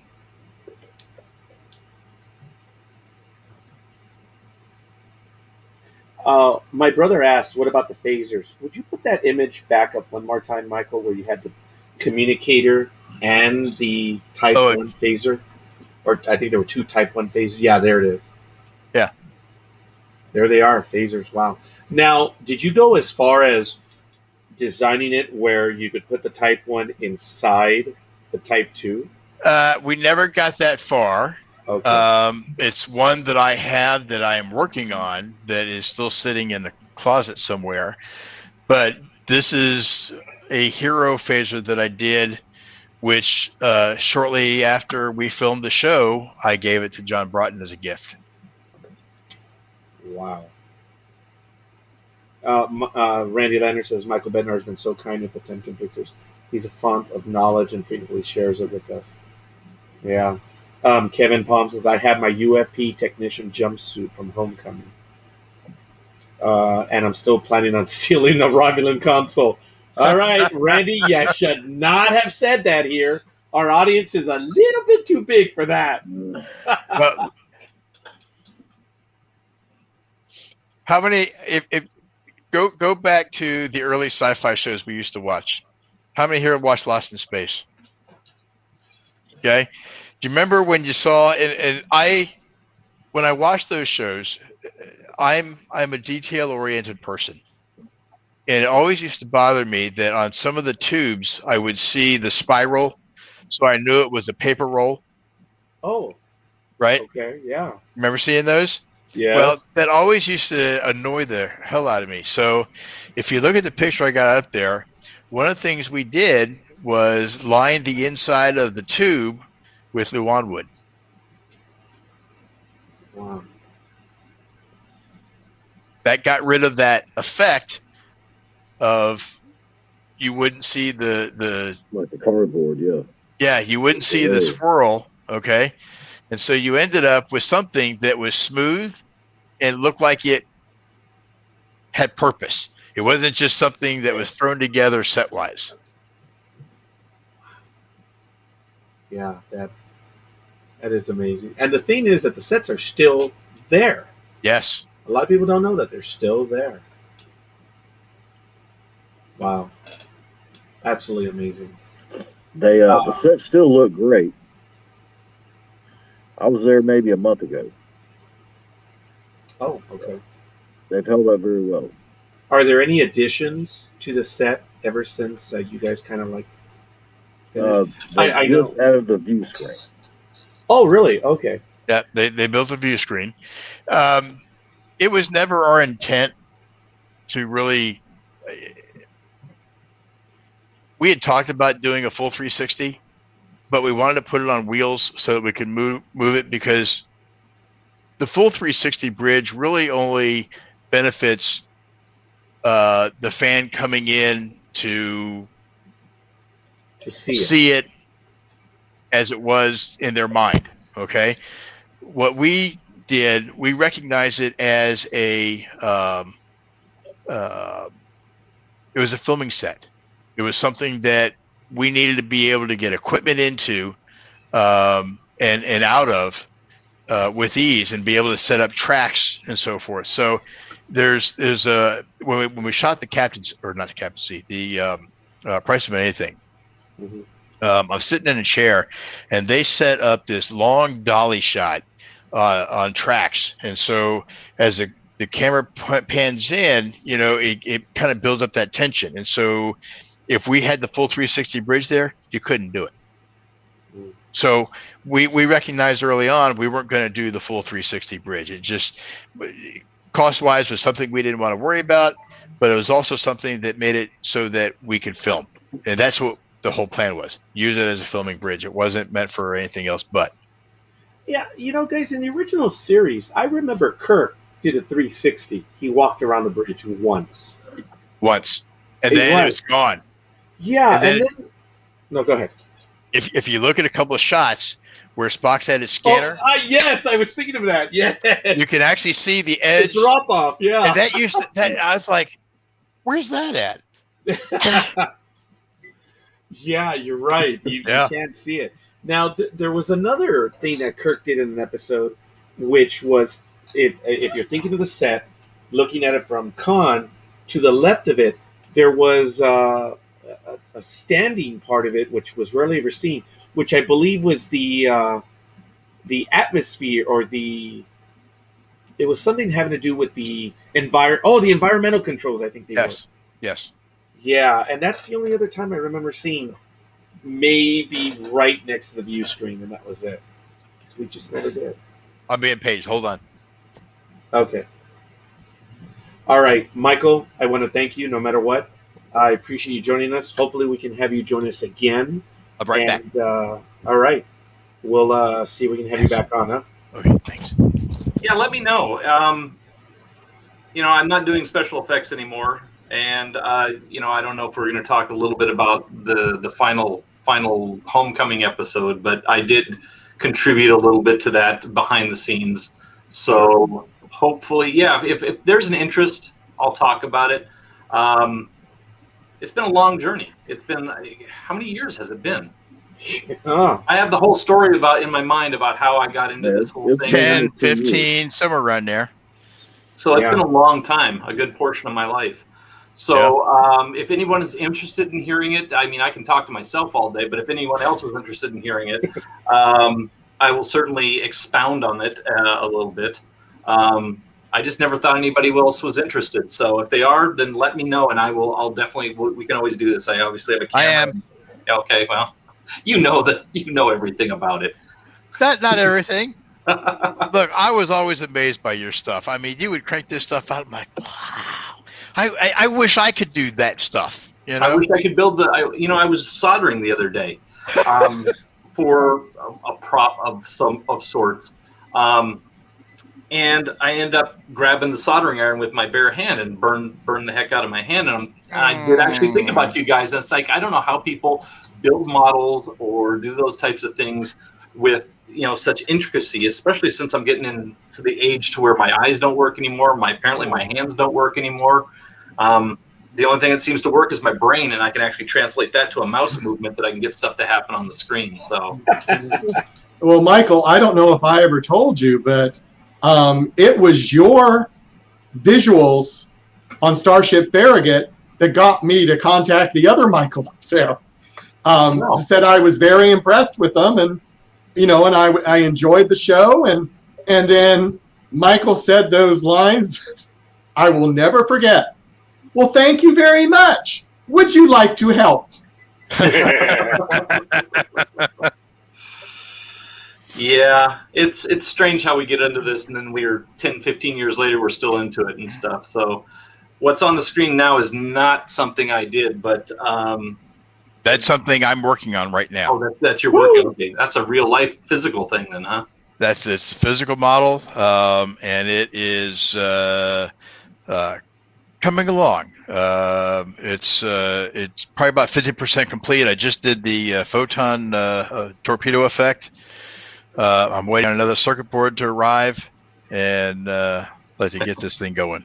Yeah, down the rabbit hole it is.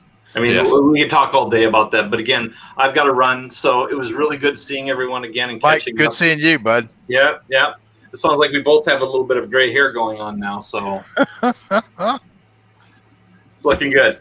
Tell Holly I said hi. I missed I will too. her and stuff. And if you say hi to John for me. And if you guys want to do something, a chat like this, and there's a real interest of people that want to hear about stuff, and not to sling mud and stuff. I'm past all of the new voyages, continues drama and stuff like that. It was interesting at the time.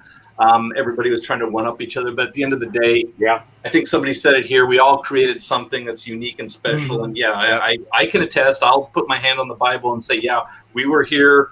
We were one of the first ones, not the first one, but we were one of the first ones, and it was a fun journey. Yep. Amen. So, thank you guys for inviting me in and prompting me to do this. If Steve's listening, and thank you for sending me the note that you guys were going live and stuff, and I will I'll catch you all guys on the flip side. All right, Mike, take care, buddy. Take care. Hey guys, good seeing you.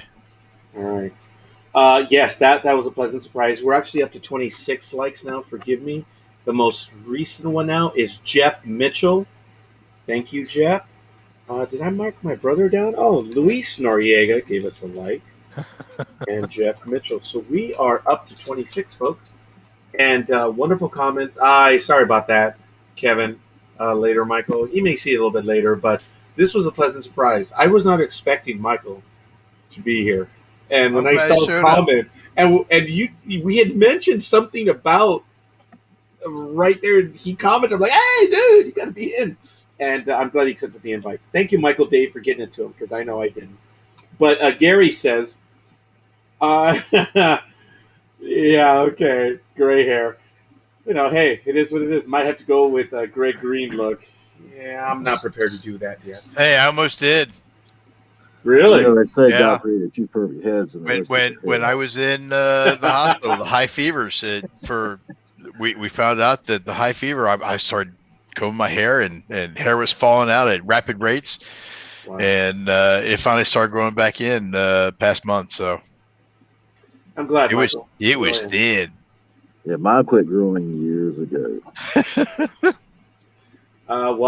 Kevin says Greg can pull it off. I guess I would settle for gray hair too. I'm not going to say anything against that, Gary. Thank you. But folks, everyone watching us, you're watching us on our Facebook page, NDB Media, the Michael Day page. You're also on our Twitch, NDB Media page, as well as our YouTube page. I cannot believe the numbers that we're getting today, folks. It's absolutely phenomenal. And I know I did it to Michael once again. I didn't ask him for a particular time. We are on his time. It's easy for me out here. It's 6:54 p.m. I have to do a program at 6 a.m. tomorrow. I have 12 hours. So I don't have to get up tomorrow. It's Saturday. Good for you. Now, I'm not sure about Greg, but we'll see.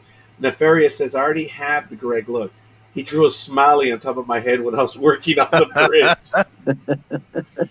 That's funny. I was pretty mischievous back in the day. I will say that. He was. Well, But you also let your blood a lot on the sets too. Yeah, and I got laughed at when I did that. Wow. That's Hey, because you kept doing it. You didn't learn your lesson. no, I remember one time I shot my finger with a nail gun, and I had that Yep. tack went all the way oh, through my finger and stuck out. And well, Dan Scanlon, Ah! he was Don't say freaking those out, things. and he comes But running back in there, and he had the first aid kit, and he's shaking, and yeah, he pulled yeah. out gauze. I said, Dan, just give me a pair of pliers.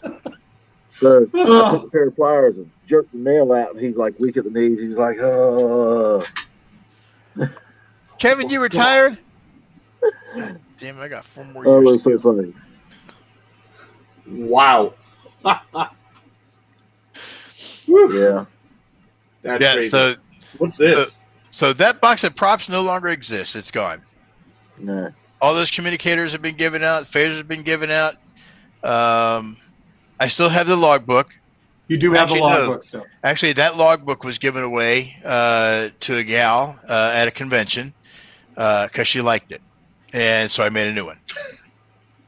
I remember that. Yeah, I yeah. remember that. And I went, Michael, There you're he goes giving again. away. Greg, question for you right there. No, not really. I every once in a while I'll go by Waffle House when I go up to Kingsland, but it's rare. Yep. And that one closed that we were at. Mm, That one closed. did it? Yep.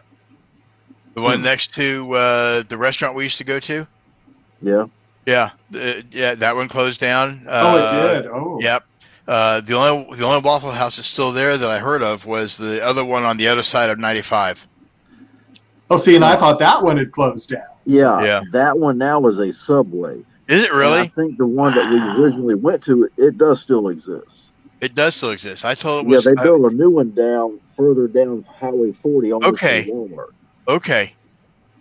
Yeah. I had heard that one closed. Good. Yeah, I go up there every couple of weeks. I mean, it's tradition, right? Yeah. It was because when I first got down there, we either did Cracker Barrel or what? Yeah, we did Cracker Barrel. IHOP. IHOP, Waffle House. Yeah, but yeah, it got to where we would pack Waffle House every time. Just everybody Yeah. show up. Nefarious says tradition. Michael, in this prop set, to the left of the pad, what is that? That set right Yeah. there? Okay, so that is the space for this. If you put me on screen. Oh, I'm sorry. Yes. Oh, yeah. That is awesome, man. So that's what went in that slot. Yeah. And he has it on. Yes. Yeah. And he's in uniform. And he's keeping the guy in carbon freeze. Yeah, there's my Han Solo in carbon I'm working on. Wow. I've got everything I need to finish him. It's just time. I've got a lot of projects going on right now. Wow. Yes. Okay, that's cool. That actually gives a little understanding of the size of that case. Donna says nice. So Yeah, actually, could you go back to that last one that has that fan thing in the middle or something like that? oh yeah. Sorry. Let me. It's on the other page. And I'm assuming that's from the shuttle. No. Oh, okay. Science This? station on the bridge. This? Yeah, that. That's Spock's scanner. Oh, that? Yeah. That's cool. That was Spock's scanner. That was so what you saw before in this photo. This is the single layer, and there's another layer of one of these rings that's clear that's offset, which causes that moire effect. Yes. And then this is the light that was behind it that lit it up. Oh, Now- yeah. We're getting those comments in the chat room. Now, First of all- ask me what this was before it became Spock's light. Okay, hold on a minute. Michael, what was that before it became Spock's light? Oh, I'm sorry. Yeah. So, going back to Dennis Bailey, he did or is working on a show. He still it has not come out yet, but it's one that John and I worked on. But while we were there was this Jesus clock, and it was all lit up. And I was like, Dennis was like, "Do you want it?" And I said, "What is it?" Well, it's a clock that lights up. I said, it's got a motor in it. So gears are turning, and I actually gutted it and used the light and the motor and plugged it in, and it made the spinning moray effect at Spock Station. Wow. So in the communicators, that's the way they did it as well? Yes. Matter of fact. Wow. I kind of wondered how they did it with technology nowadays. I was like, wow, that's kind of neat. Yeah, see, there it is. So there it is. There's one underneath and one offset, and there's actually a stopwatch which runs at 1/10 of a second. It's a 30-second stopwatch, and when you go ahead, it mounts in from behind, and you would mount the first layer that's got a white background, and then you put the clear one on top of that, and that's what they look like. Now these were done on an image setter, so unfortunately the camera or the screen doesn't show it, but each one of these lines is a very fine line that this monitor won't process. But it's done on an image setter, which Paramount used to own a couple, and they sold theirs off, so they can't even replicate that anymore. Oh wow! But those are what I use. I actually had my own morays done and had them done professionally, so that I could use those in the communicators. If you go back to, let me pull his up. This is once again Vic's communicator. So on the original communicators, you see how there's a little bit of yellow underneath here? Yes. Those are our original Aurora T-Jet wheel hubs from the race cars. And the original ones were made out of yellow plastic. The reproductions that you can buy today were done in black. And so I actually found a new old stock, hadn't been used. And so everything we did for Vic's communicator, as well as the ones we did for Farragut, they were done exactly the same way they were done on the show. Exactly. Wow. They even took it to Greg Jean, and he said, other than the hair cell, this is what they call the hair cell. Yeah. Other than the hair cell, these things are dead on. So, why it's not dead on? That mold no longer exists. Okay. And Michael likes perfection as close as he can get. And what was it made out of before? The shells? Yeah. The shells were made out of Kydex. The original shape of this came from Hua Chang was his name. Oh, yes. He took a pencil box and cut the bottom off and the top portion off, and he put it together and made the mold for the Kydex shells. Wow.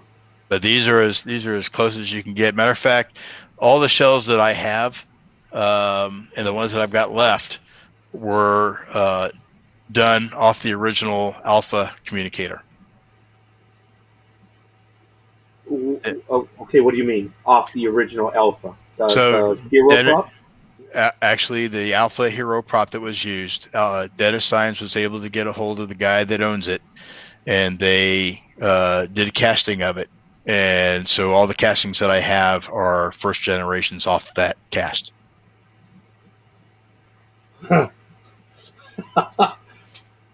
Kevin, You're right on that one. How freaking cool. We have a question. Mike, have you seen the Diamond Select communicators? If you I have, have. what do you think of them? They are the first ones they had that they came out with the very first year. Fantastic. Great representations of them. They actually, because they were the first gen, they actually had brass screens, brass antennas up here. The new ones that were manufactured afterwards have plastic that are painted brass color.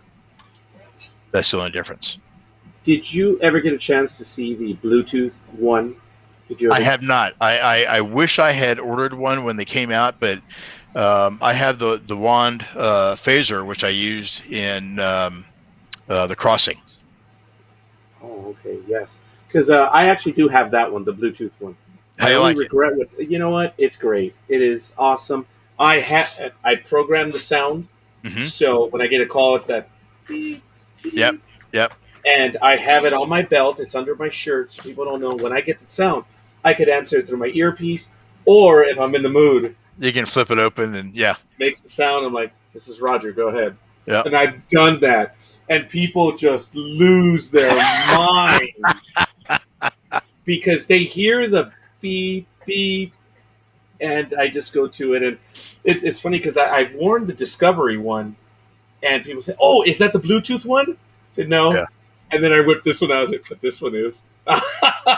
And do you know what I do? Is I hand it to everyone, Yeah. and they get a hold of it. I'm like, "Go ahead, come on, you know how to do it." Yep. And they do it, man. The flick, it is Yep. absolutely awesome, and that's what they do. It's being able to flick it open, and everyone can do that. Oh, it's yeah. not that hard. No. Oh man, but It's awesome. go ahead. It's awesome. Yes. Okay. Yep. Tell us about that. All right. Well, let's go back. Wait a minute. Isn't that? Shouldn't the computer recording device be on this side, on the left? Okay, no, forget it. I'm not going to argue with Michael. On Far my be left? it from me. No. Okay. Right now, the computer console is over on the right, based on the image. But I thought it would be over on the left. I thought that's where Khan belted Uhura on that side. No. That's so. Yeah, you're thinking that's the briefing room. You'll see. Okay. Anyway, to this mess here, that's what came from the sets that Vic brought over to the studio. Yeah. What? That's all the scrap, all the stuff that just shook apart on the truck ride from Oklahoma to Farragut. Oh, wow. Great. I knew I had a picture of that somewhere. Anyway, no, that picture's correct. I want to show you. So let's go back to the building. Okay, so let's. I'm going to do extra large icon. So Donna Smith Parker, thank you for the like. That's number 27. Come on, folks. We're getting close. It's 27. If we get to 33, it's a $5 gift card. Come on. They gutted the computer? What's this? They gutted the computer. Oh, must be talking about what's going on now. Go ahead, sir. Oh, okay. So if we look at this, there's a definite issue. So let's go ahead. If you see where my cursor is, from here to here is 8 feet. Okay. Okay. Now, something that Vic did.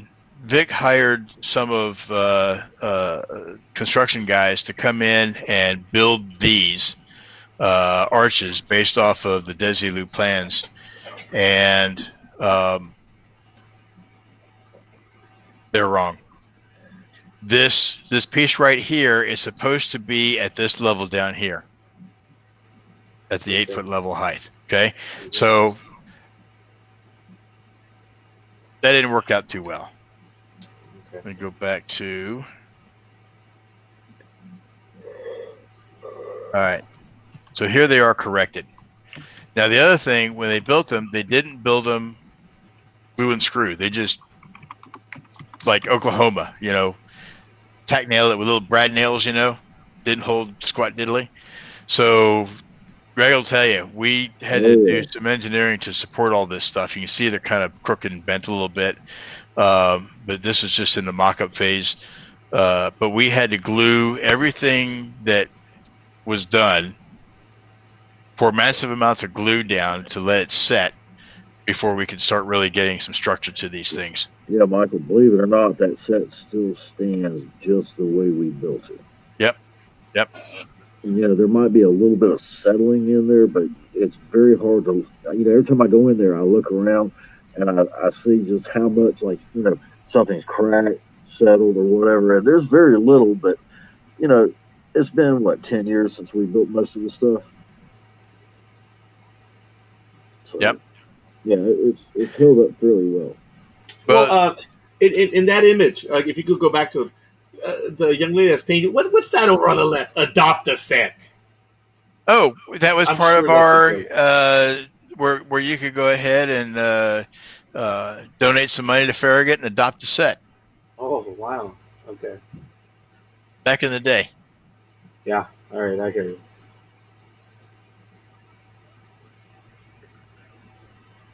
It basically shows you how it all started coming together. There's the Jeffries tube. Sick bay coming along. And you guys had the full sick bay, right? Because there's like 3 rooms in the original sick bay.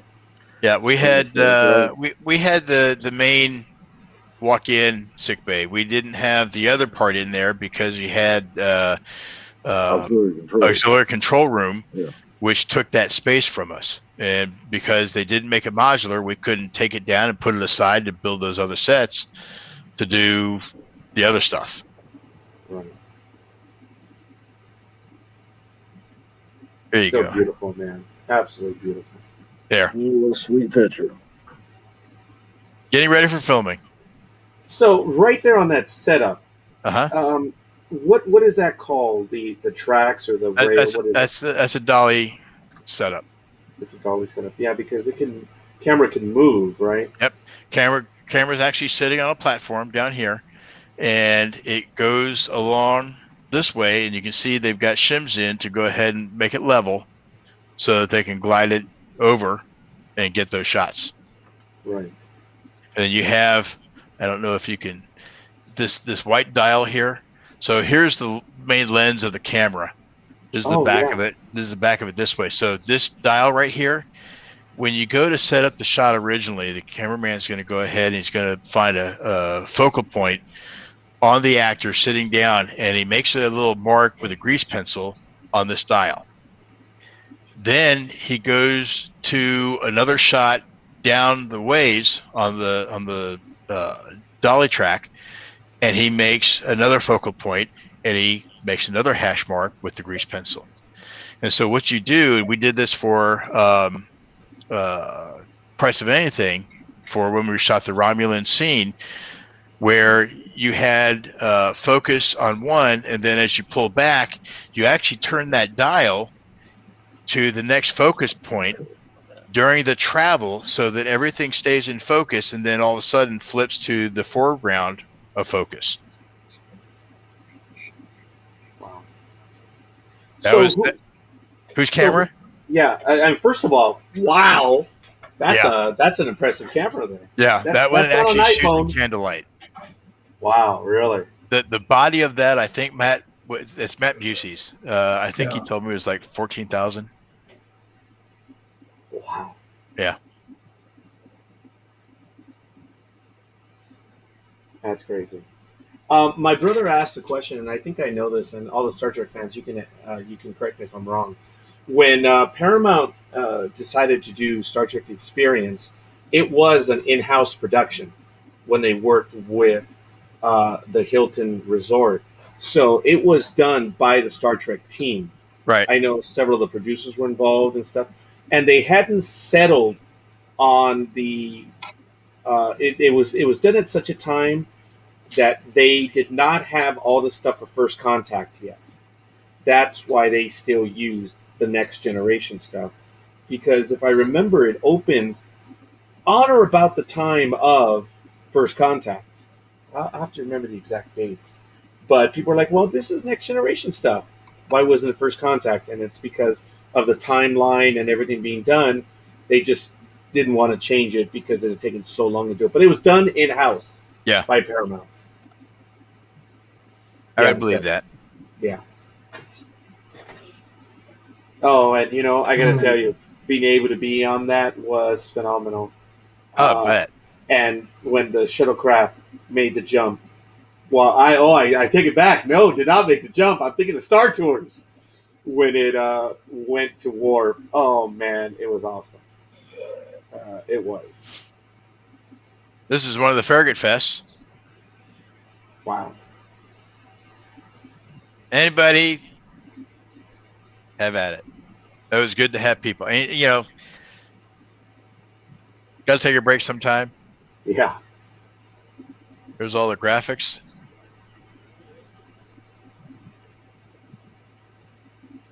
Oh, right. There's the shuttle. Shuttlecraft. Let's talk about the shuttlecraft. Let's go ahead and close all these out, and I'll bring up No, I have memories of that. All right. So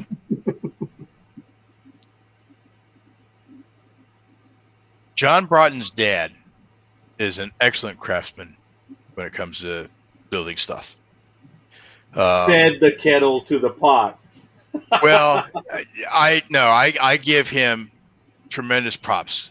He really knocked it out. I get it. Props. So I drew I drew up the plans, but I had a lot of help from John Broughton. One thing I look at things in terms of full size. Okay, he'll take a nugget of something and he knows the size of that, and then he bases the scale off of that size. So he goes and makes his adjustments that way. And so he gave me a size which was the intercom for the shuttlecraft, and so that allowed me to go ahead and draw out for Mr. Broughton, John's dad, this whole layout. And so one thing that the only modification that I had to do, all this was MDF. And if you know anything about MDF and moisture, when it gets wet, it tends to sag. If it's got weight to it, it will pucker, so it's really not fitted for humid temperatures. So you can see there's a stick underneath here to go ahead and hold this side up that was kind of sagging a little bit. But I ended up taking 2x4s on either side and spanning it like a wing. This isn't tightened down yet, but this would lay flat, tighten it down, and then you mount it in there, and that actually became the brace needed for the sets. Yeah. So the story goes about the shuttlecraft. Not a lot of people, few people know. At the time, I had a townhouse that Holly and I lived in, and I really didn't have the room and didn't want to do it over my folks' house because it meant traveling over there to get it done and blah, blah, blah. And so it just took a lot of time and effort. So I said, look, I'll make you a deal.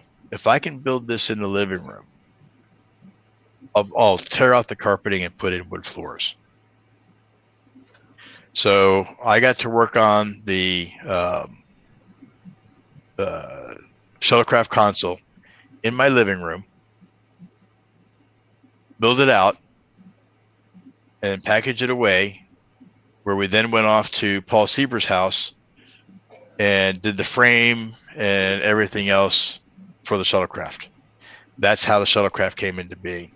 And Holly got her wood floors. Wow. Right there in the garage, man.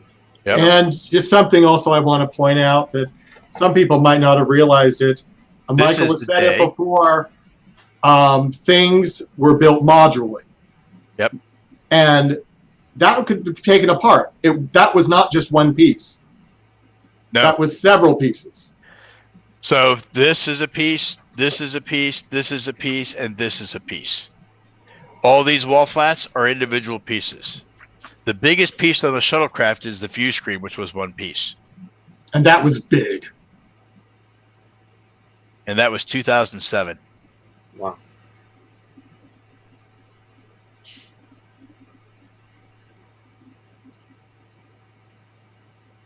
Yeah, I remember when I started following you guys. I remember when you guys were building that, and when you guys were giving updates on that. That was phenomenal. That was absolutely awesome. What is that through the window?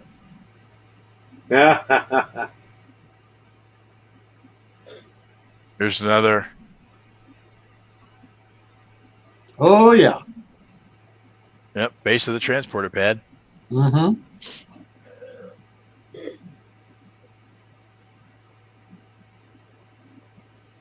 I will say that transporter room took my breath away the first time I saw it. Oh yeah. I Well, mean, it was something. Look, this is what people would see when they came into the studio for the first time. The doors open. That's and the this view. is what you saw. That's And you're exactly like- what you saw. And Yeah. you're like, holy shit. Yeah. Roger, are you still there? Oh yeah.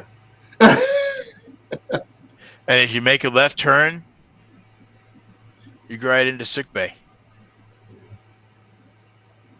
I remember that's what a lot of people were really freaking out is if we had the doors open to the rooms Yeah. and they were walking down the corridors, they'd go, "Oh wow, the rooms are here." Yeah. There's an overhead of the corridor. Kevin says it might give him a transporter pad. And Brian says, that's it. Craig Howard, yup. And Dean says, that view never gets old. So what's the story behind the transporter pads? Because if I'm not mistaken, the original transporter pads were reused on the next generation, but they reversed them. Yeah, they were in the ceiling. Okay. They're part of the ceiling. So the Fresnel lenses that they used, these we got one that same style as used, and we really couldn't afford. I mean, shoestring budget. We really couldn't afford to go out because these things were almost $1,000 a piece. Oh. So if you notice in that previous picture, we actually put a barrier around it. Dennis Steins went to a movie house who had one of the Fresnel lenses we were looking for, got the Fresnel lens, took it to his hotel room, and mixed the rubber, and then molded it.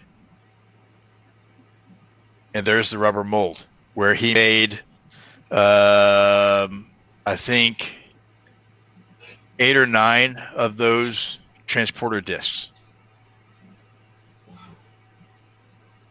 I kept one, but gave it away to somebody. Of course you did.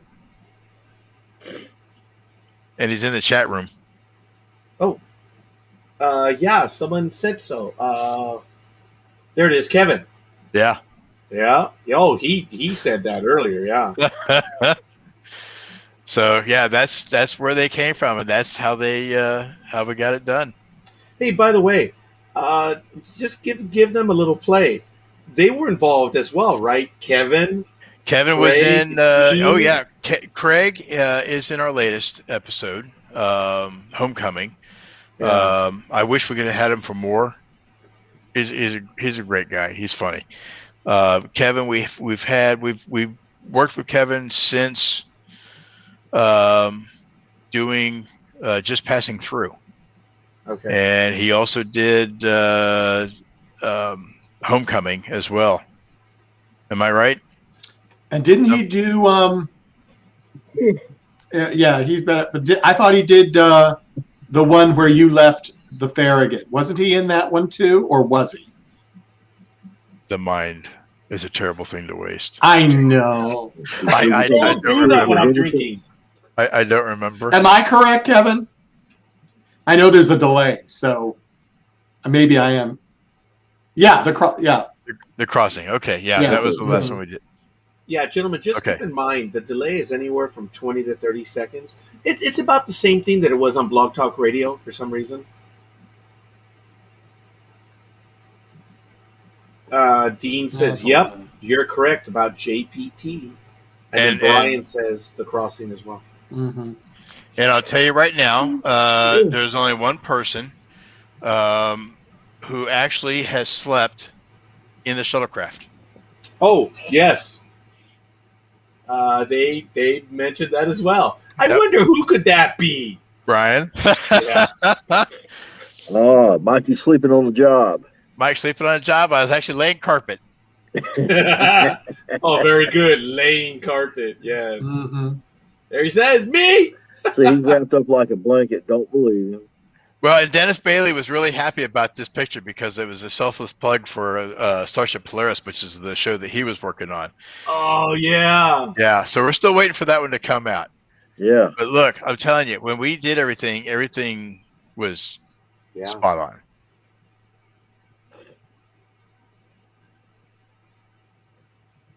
Wow. Yeah. Impressive. Kevin says, shuttlecraft bunk room. Yeah. Mm. Wow. Lots of images, lots of stuff. Wow. Okay. Now, I'll go back to, so we actually had these lined underneath with foil to give it more of a reflective. Later on, we got them lit.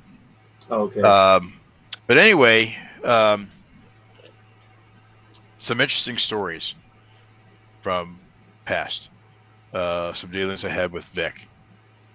Vic had called me. He was on his way over to, what's his name? And I was just thinking about him too. He used to work on. He was one of the main guys. Worked on Enterprise. He did the set. Some of the sets for the where they had the original bridge. In a mirror darkly. In a mirror darkly. Yeah. But anyway, I said, "You're going over his house, right?" And he said, "Yeah." And I said, "We were talking about the color of the carpeting." He was arguing that the carpeting on the bridge was tan. It wasn't gray. And I said, "No, it's gray. Trust me." He says, "No, I've seen some pictures and it looks gray." And I said, "I'm telling you, it's gray." He kept saying it was tan. And I said, "It's the lighting. If the light hits it and you're looking at a certain angle, it's going to reflect. It's going to look lighter than it actually is. It's not tan. It's gray." And so he kept telling me he was going over to this one guy's house. I wish I could remember his name. Is he in the art department? Yes. Would be the construction coordinator. Okay, Thomas J. Art, Tony Chavez. Nope. No. Concept artist John Eves. Nope. Alan Kobayashi, graphic designer. Nope. The buyer, no. Property master. Scenic art supervisor. Yeah, I don't think it was Michael Okuda. Set designer. He is Anna friends Packer. with Michael Okuda. Oh, I'm sorry. He is friends with Michael Okuda.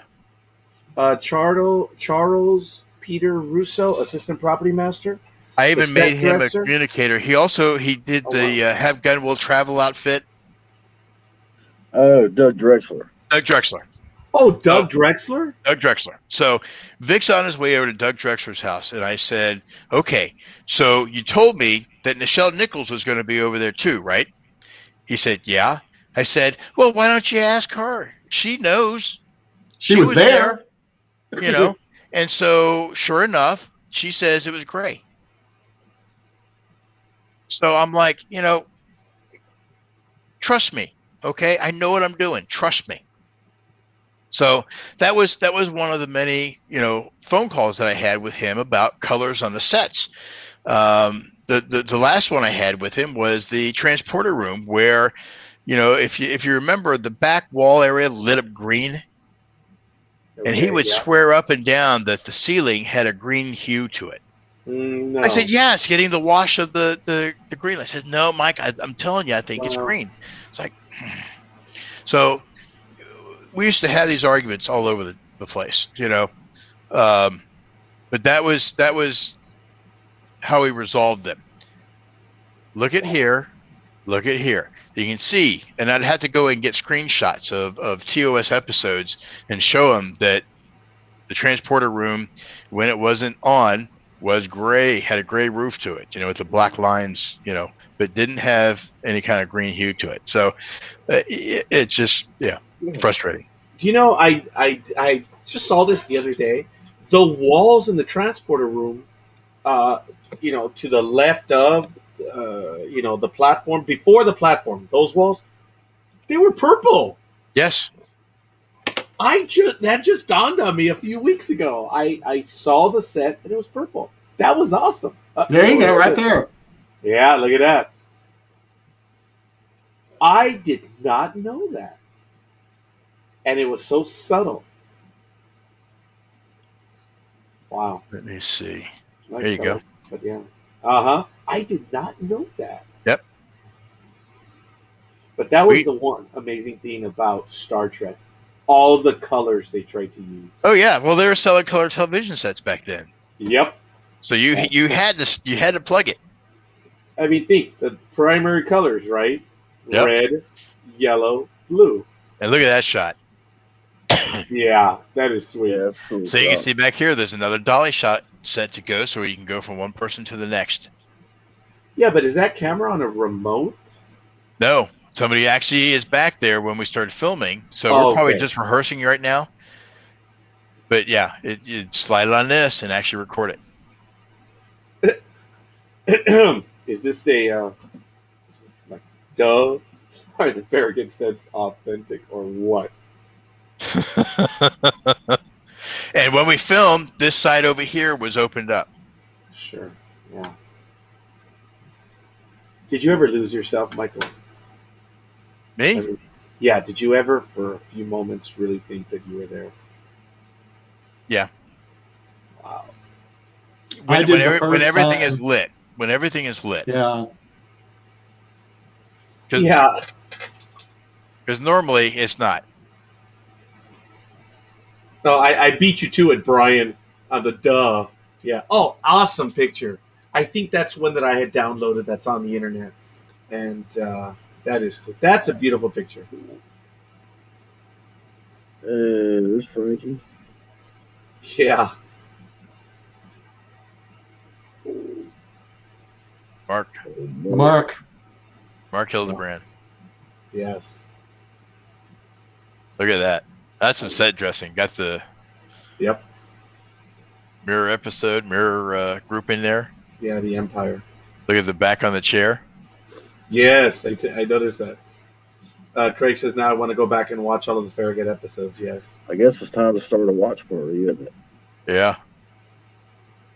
Yeah, actually. Yeah. Look how young you look there, Mikey.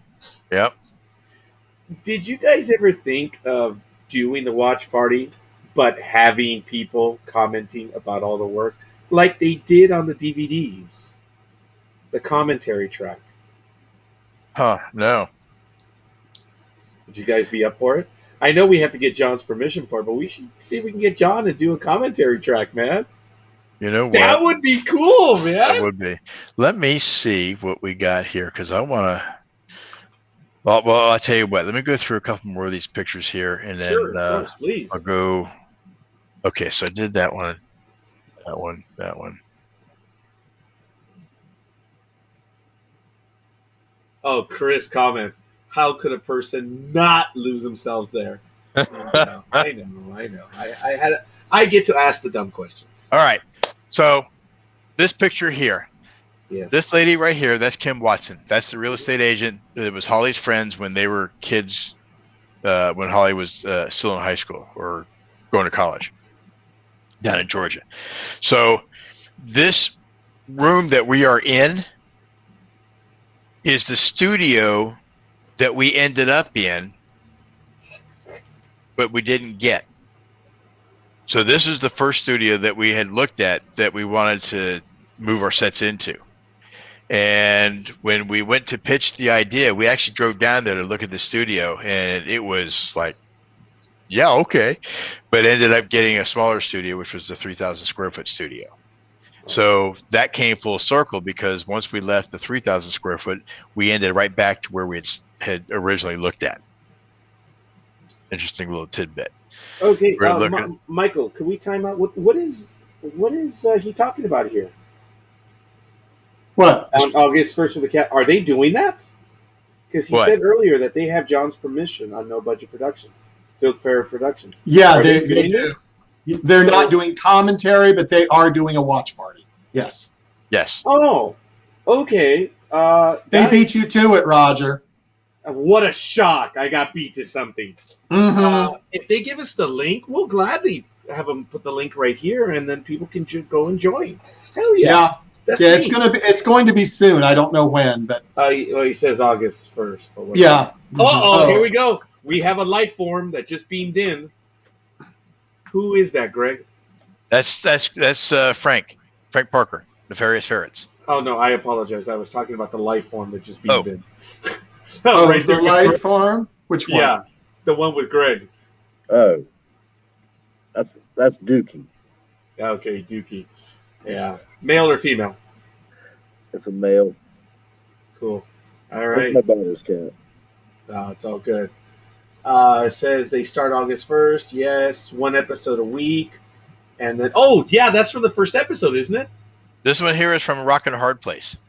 That's the first vignette. one that I was on Okay. set for. It's when That I was first the vignette. started with him. Yeah, it's when I first started with Farragut. Is that the episode where John Broughton Sr. is in the ship, or he's somewhere and. No, No. Oh, okay. no, No. this is the one where the captain and this gal here Oh, land in the yes. shuttlecraft. Yeah. Yeah, You're And right. so- Yeah, okay. and so here they are doing a survey, Right. and we planted these little blue rocks all around. That's the dilithium. Oh, that's right. I forgot. They're probably still there. Probably are. So everybody rush to Silver Spring, Maryland, and you can pick up some dilithium. That is a cool shot right there, guys. Yeah. That I'd call that, well, maybe not a hero shot, but that still looks good. All right. So let's go ahead and talk about this shot. Okay. All right. So I'm gonna go ahead and put my main Oh, yes. one on screen. Okay. Okay, go ahead. All right. I'm gonna have to. Let me see if I can grab my flashlight and point to it here. Oh, look. Hey, Easter eggs. There's a lot of toys back there. Oh yes. Oh, Let me tell you. yeah. This whole All right. room will be filled with Okay, So- we should ask about what's on the wall to the right, but we'll see there's a Star Destroyer there, man. Oh yeah. Wow. So But anyway, if go ahead, you Michael. see this picture here, Yes. that is Christine Jeffries. Oh, a comment was made of that in the chat room. Yes, go Yes. ahead, Michael. Tell Yes. us, please. So she is the niece of Matt Jeffries. Yeah. Okay. And so one of the pictures I wanted to do was get her in the Jeffries tube. She was in one of her episodes, and I wanted to get her in the Jeffries tube to go ahead and do this. And so she agreed, and I sent the picture out to John, who then showed it to Frank Hernandez. And both of them came running back to the studio. I want a picture like that. I want a picture like that. So that's how we ended up with John and Frank Hernandez getting those same kind of shots. All right, here's the Star Destroyer. And she's big. Aye, lad, that she is. That's sweet. So, is it the model?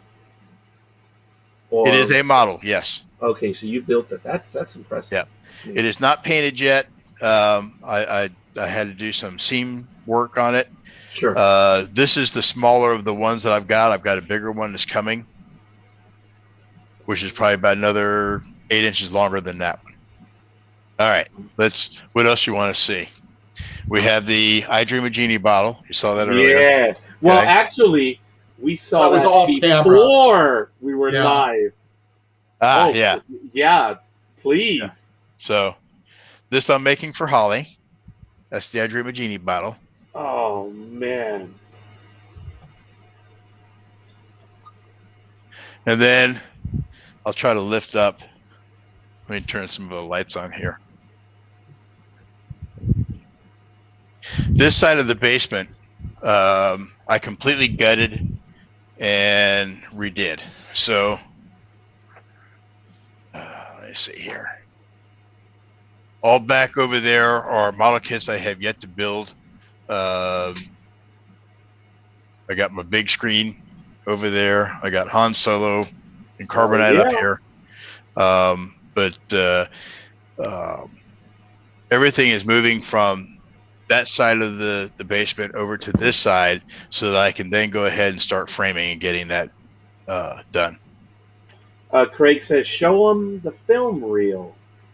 Show them the film reel. Oh, I don't know if I can get that over there. Let's see. Far wall. You see the alien face hugger? Oh, yeah. And just to the right of that on the screen, you'll see one of the film reels. Yes. Okay. Now, I was told, I haven't unfurled it yet, but to verify, but I was told that the film that is on there is the trailer, the original trailer for Star Trek II Wrath of Khan. Okay, I think I need 4 minutes. I'll be back. Wow. And you also had a shield, Captain America. Captain America shield is up there. That is all aluminum. It's got the leather parts on the inside to hold it. That's as close as they get. Oh, yeah. That was the 75th anniversary one. That's impressive. So anyway, you see Frank had to get his picture up there. John had to get his picture up there as well. That's sweet, though. But they all came running back after they saw the one with Christine Jeffries in there. Oh, I want to do that. I want to do that. Now, Jeffries is also the one that did that mock-up, right, of the entire set, that famous one, where it was like a miniature of the entire studio. Is he the one that did that, Jeffries, or was it Probert? Matt Jeffries? I don't know. It was. It was probably Matt Jeffries. Yeah. Because Matt Jeffries was the basic designer of all those sets. Wow. Yeah. Here's Sieber. Oh, yep. Here's Eve. Buzz. Yeah. That was all that. from the crossing. Okay, what was hooked up there? That one, yeah. This? I forget. That is the Proteus device. That's how they transfer. Do I have to get in character again? Yeah, I know, huh? Did Bednar finish the Fantastic Voyage ship? No, he did not.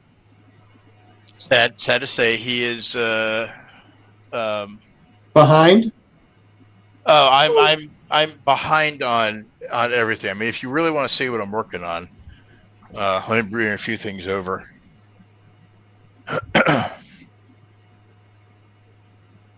So I have a big workshop table over here. Let me grab that. Let me grab that.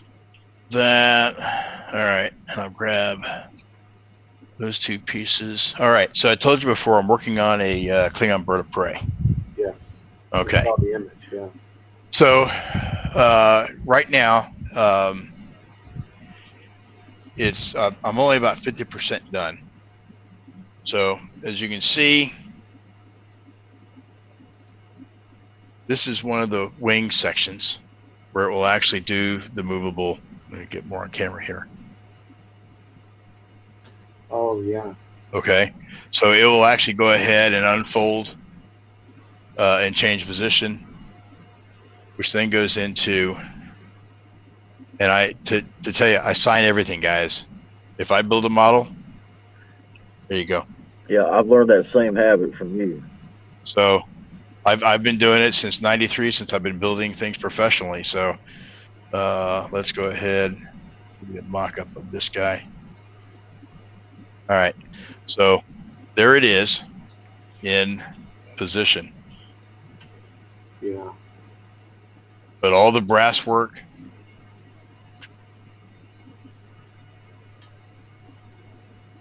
So, Michael, a stupid question: is this something that you purchased, or are you doing this completely on So your? this is a kit that I've purchased that I am Okay. heavily modifying. So all of these sections had been cut out so that I could go ahead and fit these modules in, which Yes. make the wings movable. And you can see right here, I've added in screws, and I've got nuts to receive them on the back end, where that actually holds the hinge in place so that they don't just break off. So everything has been structurally sound, increased on this. I've got the electronics already where it actually fires the photon torpedo blast. Here's the bottom of it, by the way. Oh yeah. So it's all done in black to block out any light. Here's one of the scratch built guns for the side wings. Yes. What I that's had a all. mistake, by the way, because as you guys know, in Star Trek 3, it was the Romulans that were involved at first. And then for some reason, as they say, they changed it to Klingons, but Bird of Prey remained. Yeah. Yep. Now, what a happy accident, huh? And I love the design, and I've always wanted to do that, but I'm actually doing this for a film project, and that's all I'm going to say. Understood. And we're up to 28, folks. As a matter of fact, a former guest, Bobby Nash. Thank you for joining us, Hey, Bobby. Hey, Bobby, how you doing? Yeah, I appreciate the like there. Thank you, Bobby. He's been on with us as well. So good stuff. Wow. Yeah. Talk about a real tour. No one's done this, which is really absolutely awesome. What else do we have right there? There's the man right there. Captain Carter. No. Oh yeah. That right there was the last prop I made for the show. Really? Yep. And it had a really cool paint job on it. And that one we gave away to Sam Rooks, I think, didn't we? I don't remember who that went to. You remember, Greg? No, I don't. So it wasn't you. Oh wow! Look at that. The lighting. Yeah. When you were looking at the the alcove, right? Yep. There, the Yep. exit alcove or the turbo lift alcove. Mhm. Now, Oh yeah. that Farragut emblem or that Farragut plaque there is in my basement. Is mounted on the wall. Yeah. Right next to the film reels, and everybody that worked on the sets with me Yep. got to sign the back of it. Yeah, and you made one for some of us too, didn't you? Yep. Yeah, I have one in my shop. That would be neat. Maybe in the future, Michael, if we could ask you to see that, and then you can even see the backside. That would be awesome as well. Backside. Oh, the plaque. Yeah, absolutely. Yeah. That gives us reason to do this again. Yeah, Mike's like, yeah, whatever, dude. No, I trust me, I would do it. And that's All right. John working on Polaris uniforms while over at the Farragut sets. That's right. Oh, I remember that. He brought everything down with him because he Yep. thought he'd have some extra time. Yep. There's John's dad. I did a review of that episode, and my primary caption was something to the effect of, "But the Farragut?" Yeah. And he says, "It's a fine ship. It's a fine not ship. the ship. Yeah, it's not the ship. It's our captain." Yeah, that was a funny line, man. I enjoyed that. Oh, that was good. Hmm. All right. That was let's actually see one of the here. last reviews I did, because it was improper for me to do reviews if I was interviewing you guys, because it was just, yeah. So these are all the shuttlecraft. Wow. There's my living room with the mess. In So the as you can townhouse, right? this was In in a the townhouse. townhouse. And if you can see right here, you can see the carpet has already been cut, and this is all concrete. We had about a couple weeks prior to that, one of the toilets had backed up, and we found out that a tree root had grown into the main pipe in our yard, not the city side. Of So course. cost us $8,000 to get it fixed. And so I said, well, you know what? Since that's fixed, let me do this project here, and then I'll give you wood floors, and wood floors came out beautifully. So after this was all built and done, it got shipped out. It's all modular. There's the carpet for it. And that's when we drove it down to Georgia. Wow. Oh man, that was an expensive rental. Yeah. There's the color disc that shows how, the ones you used to use for the Christmas lights. Yes. That's how we made that passing radar scan. You blacked out most of the color and just had the lines. Just had the 4 bars of different colors.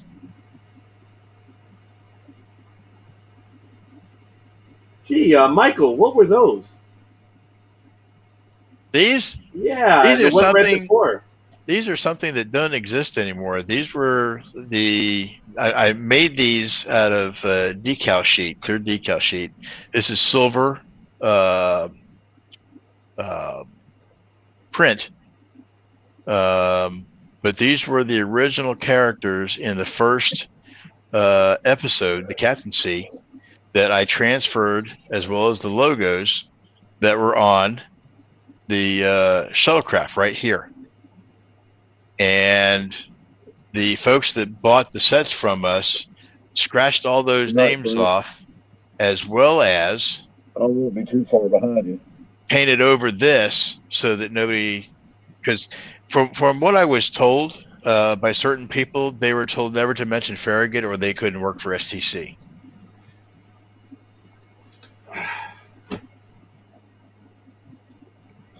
Well, Frank is going to leave us. Frank, we will see you later. Take care, Frank. He's going to go to a podcast. Happy birthday, Frank. Oh, is it really his birthday? Yep. Happy birthday, Frank. Oh, damn. Yeah, I think it was today. Oops. I haven't been on Facebook all day. Yeah, they're going to be long. I'm going to have to get off here, too. Anyway, there's one of those bars. Yeah, Greg, I apologize. It is late for you guys on the East Coast. I know, man.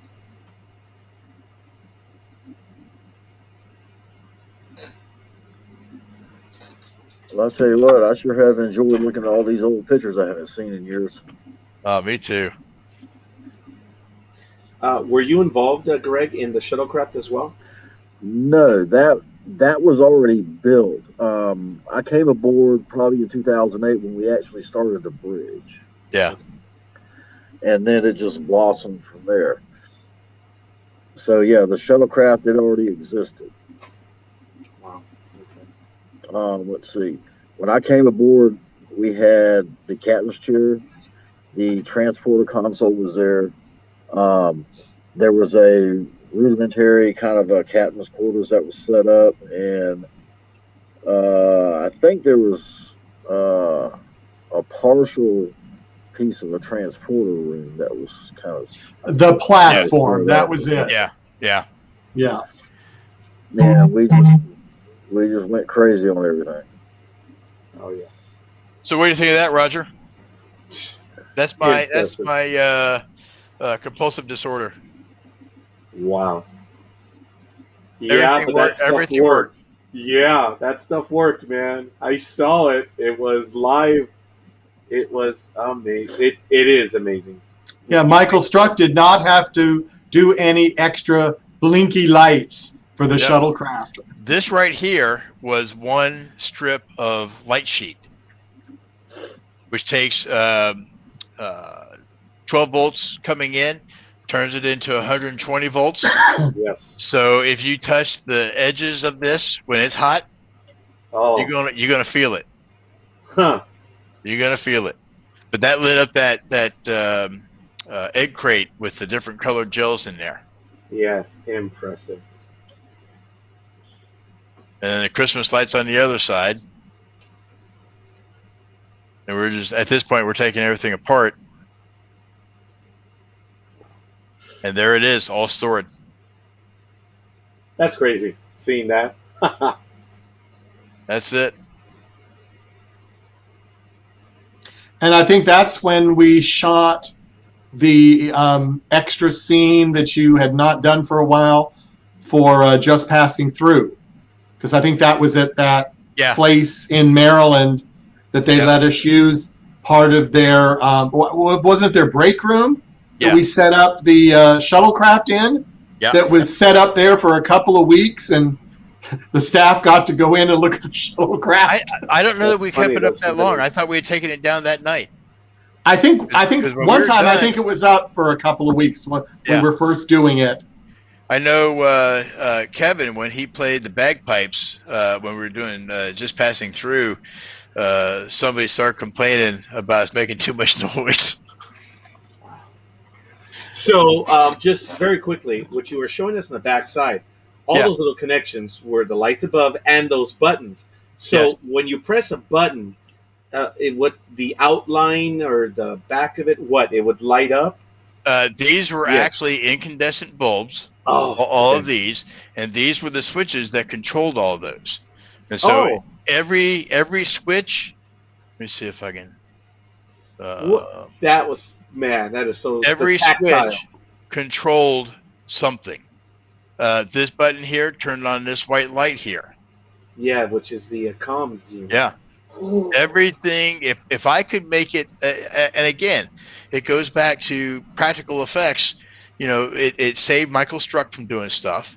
And if I could go ahead and teach the person to use the setup, because these all here were red lights, these were all green lights. And if, as you're flying the shuttle, if everything's going fine, you got green lights going. If you've got trouble, you got red lights popping up. So you need to throw the other switches. So it just made, it made it easy for Michael Struck. It made it easier for us when we were filming. But Greg, I'm not sure if you're waiting for us. It's at your leisure, man. I want to thank you for joining us. I appreciate your commentary. I know there's more to tell. I would love for you to come back and join us if we get another opportunity to do this. But it is absolutely phenomenal what you guys did. And Greg, I didn't know of your part until Michael made it very clear to me and to the audience, which is absolutely awesome. Everyone involved in Farragut fans, they know. But this new audience that here is with us didn't know the full. And I'm sure there's more, Greg. So, love to have you back. Love to talk some more. I really had a good time. I thank you. Yes, I have. I know the other two Michaels have as well. So, what you can do, Michael, at this point, you can just go ahead and lock out, or I can go ahead and remove you however you like. I'm going to go ahead and bug out. All right. Young man, I want to thank you. Thanks for coming. Thanks for coming, Greg. Seeing y'all again. Thank you for letting me be on your show. I had a good time. Everybody that's listening, y'all have a good evening. Thank you too, buddy. Thank you for watching. Take care. Take it easy. Thank you. All right. I'm going to remove this from the screen. I hope he wasn't suffering at the very end, waiting for us to, say, okay, you can leave now. I didn't want to do that. But yes, this is the shuttlecraft. I remember those. Ooh, yeah. Yeah. So, gentlemen, I'm going to ask you, forgive me a quick moment. I need to get a little bit more ice. Go ahead. So I'm going to do that. Michael, take over. Okay, we'll talk about Roger. Okay, that's great. Whatever. That's boring. Michael, I will say. Oh, Michael left two on me. I'm still here. I'm just away from the reworking. Those little balls. Tell people how you made those, because I remember when you told me how you did, and I went, "You did what?" Okay, so I walked in. I was looking for some sort of circular bowl, and I ended up at a pet store, and found these just by happenstance. I was walking through and I saw what looked like a fish bowl, and I thought, well, fish bowls are made out of glass. It's not going to be what I need. But I went and took a look at them anyway, and they had those that had a lid to them, a plastic lid, and I thought, well, it's plastic, so that should work. And so when I got home, I bought a few of them. I didn't know if I was going to mess up any of them, but I cut the top lip off that held the lid, and thought, well, these are going to work out pretty good. It's the right size. It's my biggest worry now was how to get that white plastic into. And it's kind of like putting a ship in the bottle. But being made out of plastic, they were actually able to bend a little bit. So I bend them and I put them in there. But then I'm thinking, how in the hell am I going to glue them in place if they don't move anywhere? They won't budge. And I was like, well, it's not going to work. No matter what I tried to do, wasn't going to make it work. And I don't know if I took a picture of it. I don't think I did. But in the back of the bowls, if you turn it, you'll see where I moved.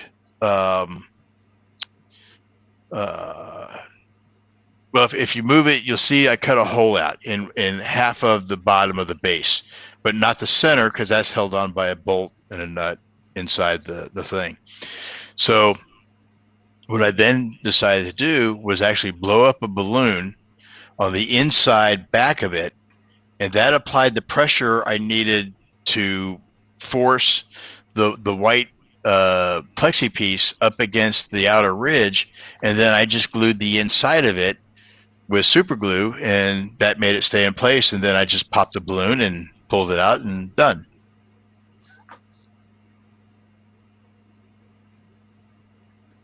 And they looked great. Yeah. I mean, they looked great in the shuttlecraft. I mean, I was just so overwhelmed. I mean, and all the things that I have learned and seen how you created things, it was what crazy minds would come up with. Yeah, I mean, it's just. Well, I got to tell you, I had sleepless nights trying to figure out how I was going to mount those things, and it just I was like, I don't know what to do, because I can't get them to sit flush or level, so they weren't just, if you looked inside, they were kind of crooked. I just couldn't figure it out, and then it just dawned on me to blow up a balloon from behind it, because I wasn't thinking about putting a hole in the back where nobody would see it anyway. And if you did it off center, you still could turn it. We just had to go ahead and make sure that we didn't put the hole on camera. But here's where it looks like. Here you go.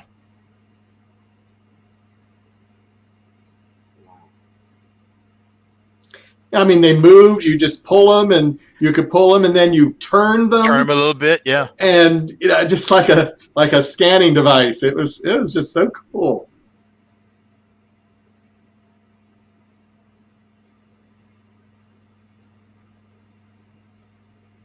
She had so much fun sitting at that console. She did. And she loved turning the. And she antagonized John and now you see John would flip the switches, and it's like, no, save those for when you're crashing or something, But yeah, they're all lit up. Yeah, that's a good shot though. But see, everything worked. Everything. If you pressed a button, something happened. There was a button that turned the light on that turned this on. There was buttons that turned all these switches on. Everything was tied in to make it functional for everybody.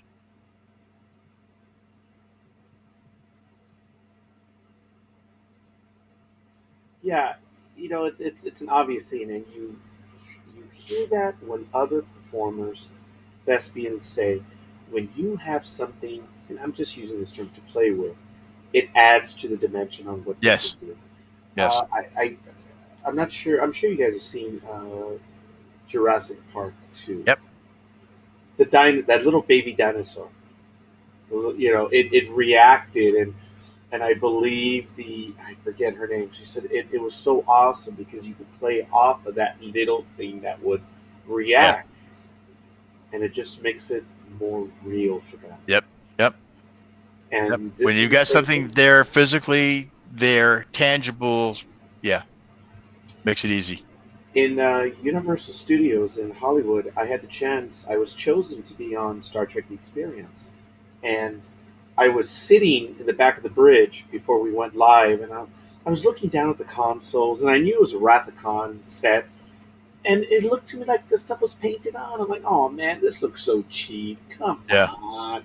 It was and then everything lit up. I'm like, whoo! Oh yeah. That's the difference, and that's the difference between seeing it. You know how Greg and I and the rest of the crew, when building this stuff, it's just a piece of wood. It's just a piece of plaster or And there's the resin. paint. And then there's the paint, and that's it. Yeah. And it really, when you light it up for the first time, and you put all the practical effects and the lighting on, it takes life. It really takes life. Oh yeah. It's amazing what you guys do. Absolutely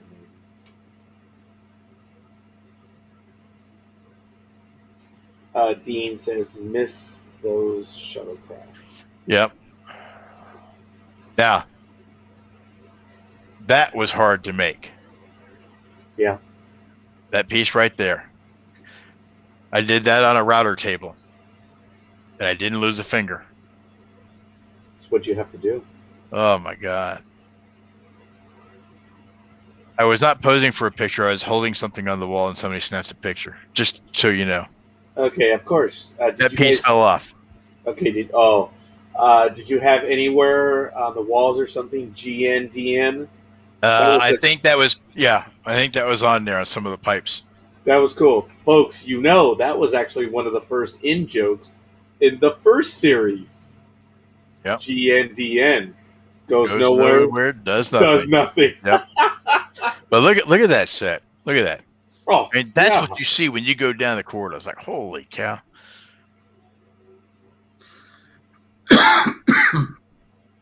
Utopia Planitia. Yeah. There's the start of the sick bay. So the biobeds. Oh, Yeah. okay. Well, there they are. They are wood. Okay. Well, almost everything. So. Everything is wood. I found that out when I visited the Voyager sets in 1998. Mhm. It was interesting because when I looked in Tim Russ's alcove, Tuvok, Yep. there was a blue milk carton crate in there, which he would put his foot up in between scenes. And it was just so amusing to me. I'm like, I'm in the 23rd century or 24th century. Like, there's a milk carton crate in here. Well, I'll tell you, That was funny. if there was a chance where they were filming and I was on set, if they were not going to see my feet, I took the boots off. The boots hurt. The boots were painful. Matter of fact, it would take me at least a couple weeks to be able to walk halfway decent again after wearing those boots. That's how much of a killer they were. Well, you're not the only one. You gentlemen know that in a little bit of trivia, oh my goodness, I don't remember his real Peter Cushing, Grand Moff Tarkin. You know the story, right? Oh, yes. The boots. And there are pictures of him wearing his slippers. Yes. It's just so funny seeing Governor Tarkin. He's wearing slippers. Well, let me tell you.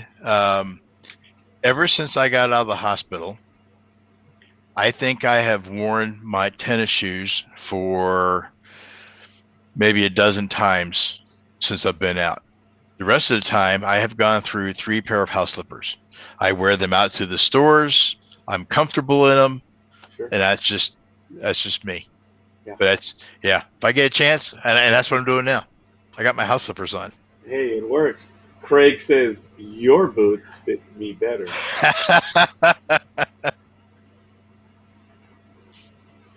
Kevin Palm said, there's something awesome about that quarter.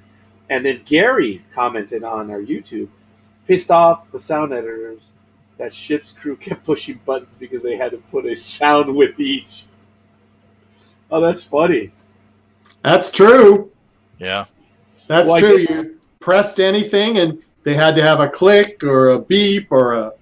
Yeah. I guess they had to do the same thing with the Next Generation, because if you've read the scripts, all it would say is when Picard would say engage or set course, the next box was either to the supernumerary or to the command was works console. Yeah. So Yeah. they would do whatever they would do, and every button they would press, I guess, had to have a sound to it. That's Yep. crazy.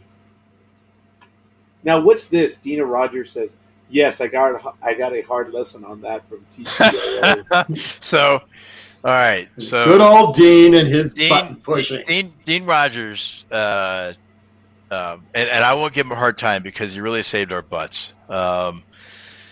We pulled into town and we're getting ready. I forget which episode. Dean, you have to remind me. Which episode was it? Because Michael, give me a moment. Are Price these of guys anything. involved in Farragut? yes, Yeah, Dean is. Yeah. Dean Rogers, yes. Okay. Dean What? claims the helmsman. Oh. Or yeah, Oh, I do see him right there in the image. Okay, Yeah. folks, if you want in, let me know. We'll send you the link. go ahead, Dean. Yeah. And Welcome in. I'll let you tell the story. Come on in. We'll send you the link. I don't believe I'm friends with Dean. I am. I'll send him the link. You want the Okay, link? Yes. Yeah. I'll send you the link. You can make the decision. Yeah. Doo-doo-doo-doo-doo-doo. I mean, these guys are commenting up a storm. Yeah, I know. You see him right there. I apologize that I didn't make the connection. That was my fault. But if they want in, that would be cool, man. And that's what I'm saying. Look, these guys have been here from the very beginning. And they Okay, get so commenting away. do me a favor and put my Sure. main screen on camera. I got a question I got to show Craig. Just so you all know, yes, the original chair is still in my room. Oh, wow. I kind of thought that John might have kept that. Nope, that was mine. Oh, and look at the toys up there on the wall, man. Yeah, look at all that. Oh, there's a hypo spray. There's a tricorder, the Type 2 phaser. I built all And- those floating. Oh, Wow. And the one to the lower right is the menagerie, right? yes, Phaser. that came from John Sims. That was a gift from him. Okay, I'm getting yes and yes from Kevin and Craig. Were they also on the program? Yep. Okay, I think they may want in as well. So Bring 'em in. Bring them aboard, man. Bring him in. Michael, would you beam them aboard? Wow, I got to issue an order. I meant Michael Day, not you, Michael Bednar. You're higher up in rank. So. I have people for that, right? That's good. That's what these are for. That's right. You know. This is the first time I've put this on since I filmed in it, Yeah, you mentioned that to us before we went. and I live. did that for you Michael, for it is the sweet, show. and it means a great deal. Look, it means a great deal that you're spending time with us, and I enjoy I'm it. glad for obvious reasons. And Michael did share with me, and he swore me to secrecy. Yeah. When things were going on, and I asked him, please find out. And I know you wanted to keep it private. I get it. Yeah. And No, I did comment. And it's not that we kept it private. A lot of people knew. It was the hard part. Look, when I was in the hospital, all I wanted to do was get out. Yeah. I made a point, and I'll be straight up honest with you. If anybody gets COVID, the first thing you want to make sure is that your doctor is able to handle infectious disease cases. And there's a reason for that. If they are not qualified or not authorized to work on infectious disease cases, and they happen to be your doctor, they cannot prescribe the medication needed to go ahead and battle COVID. So I was fortunate. So Holly was taken the first day by ambulance to the hospital. and I went the very next day after that. I didn't last much longer. Holly did not have an infectious disease doctor, and if you know anything about your respiration, you take in oxygen to go ahead and give blood to your give oxygen to your blood. It carries it to all the cells and the rest of your body, and then it takes in the carbon dioxide and you expel it. COVID attacks the lungs so that your breathing capacity is diminished significantly. And one of the first things that when they tested us positive for COVID, our doctor's office sent us these pulse oximeters, which measure the amount of oxygen in your blood. And in the hospital, Holly, you're supposed to be 93 or higher. Normal day-to-day, you're at 98, 99, 100%. She had gotten down to 77. And that's because they didn't have her on oxygen. They didn't have an infectious disease doctor. And so we were able to communicate back and forth through our phones because we had those with us. And so we kept talking back and forth. And so she asked me if I would have my doctor intervene. And so he did. And so while I was already on remdesivir with an IV, they finally got her on the day after. And so she actually recovered faster than I did with oxygen, but she couldn't walk when we got out of the hospital. She was literally moving around on a office chair just to go from room to room.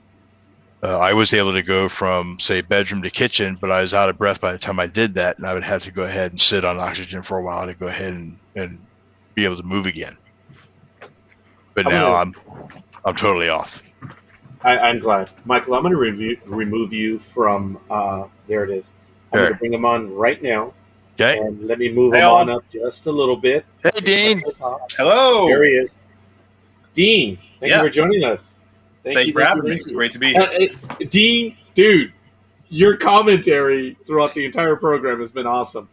I'm not saying you earned it. I'm just saying, dude, it's like, get in here. Yeah. So let me take this one out for a moment. All right.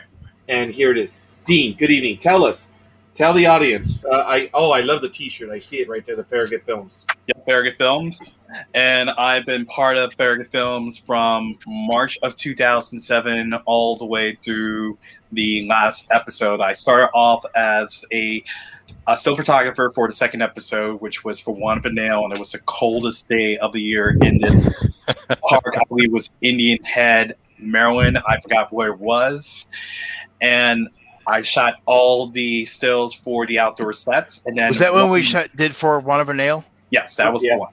Oh yeah. I had 3 jackets on. It was still freezing. Mm-hmm. Yeah. By the way, those away team jackets, they were sweet. They really were. I remember that. Yes, indeed.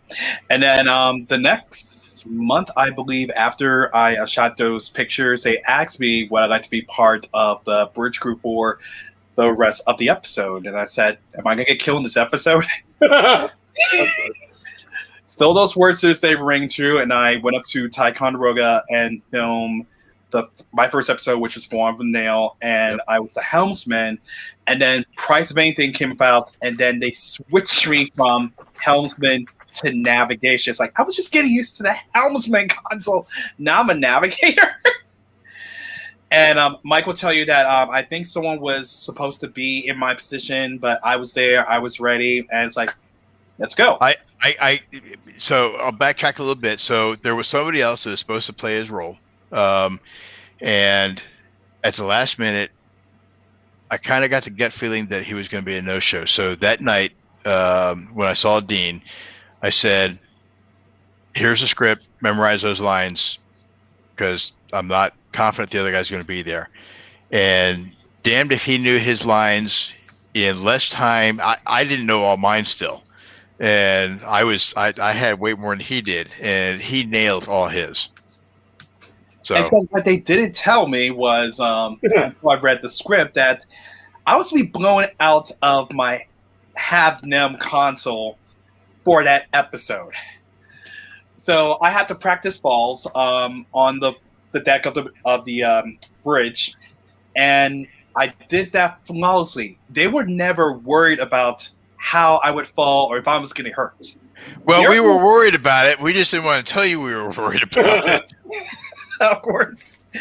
So part of that scene was after I fell, did my big grand explosion. Mike grabbed my arm, told me report to sickbay. Yes, sir. And I'm supposed to run towards the doors. Yep. And what they don't tell you about the doors is when you're supposed to run towards doors or walk towards the doors, they're to get them on time. And I think I did it, 7 or 8 takes. And not one time did I run through those damn doors. It's like, thank God. We had a lot of fun. That was a tough scene because we did that several times. And if I remember, God, I remember. I don't remember the exact wattage of the bulb. It was one of the biggest studio lights that we had. And when we were doing the battle scene with the Romulans, do you remember the light just flickered and all these colors, the reds and the blues, everything just kind of got magnified as that bulb was burning out, and it was like we got hit. And it was perfect time, but the take was bad, so we didn't use that footage. But yeah, it sucked too because it was perfect, man. Yeah, all the different colors just from the flash of that one bulb as it was dying. Yeah.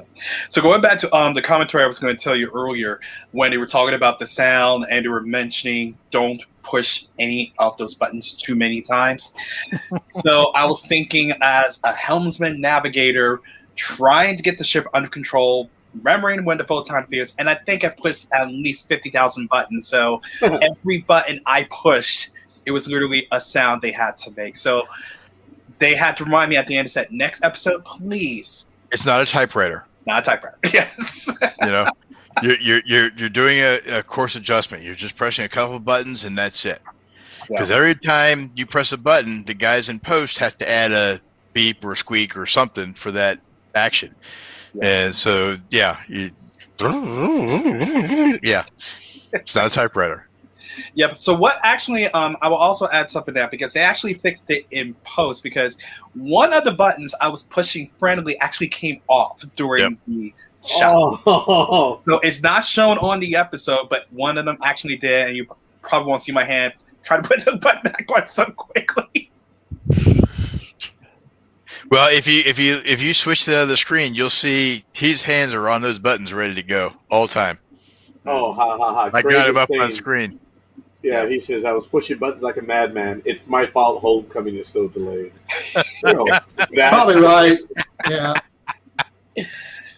But I'll tell you, being part of Starship Farragut for those 9 incredible years, it's such an amazing, and if we ever do it again, I would love to do it again because Mike's experience, I mean, both Mike's, the crew behind the scenes, in front of the camera, we felt like family all those years. Yeah. Because with every episode we shot, there were no higher than now attitudes. There were no egos we had to deal with. There were no, oh my gosh, you're messing up a line. They're screaming at you or yelling at you. We treat each other as humans, and that's what I love about it. And I love how Farragut got me back into the acting scene because I dropped out of the acting scene in college.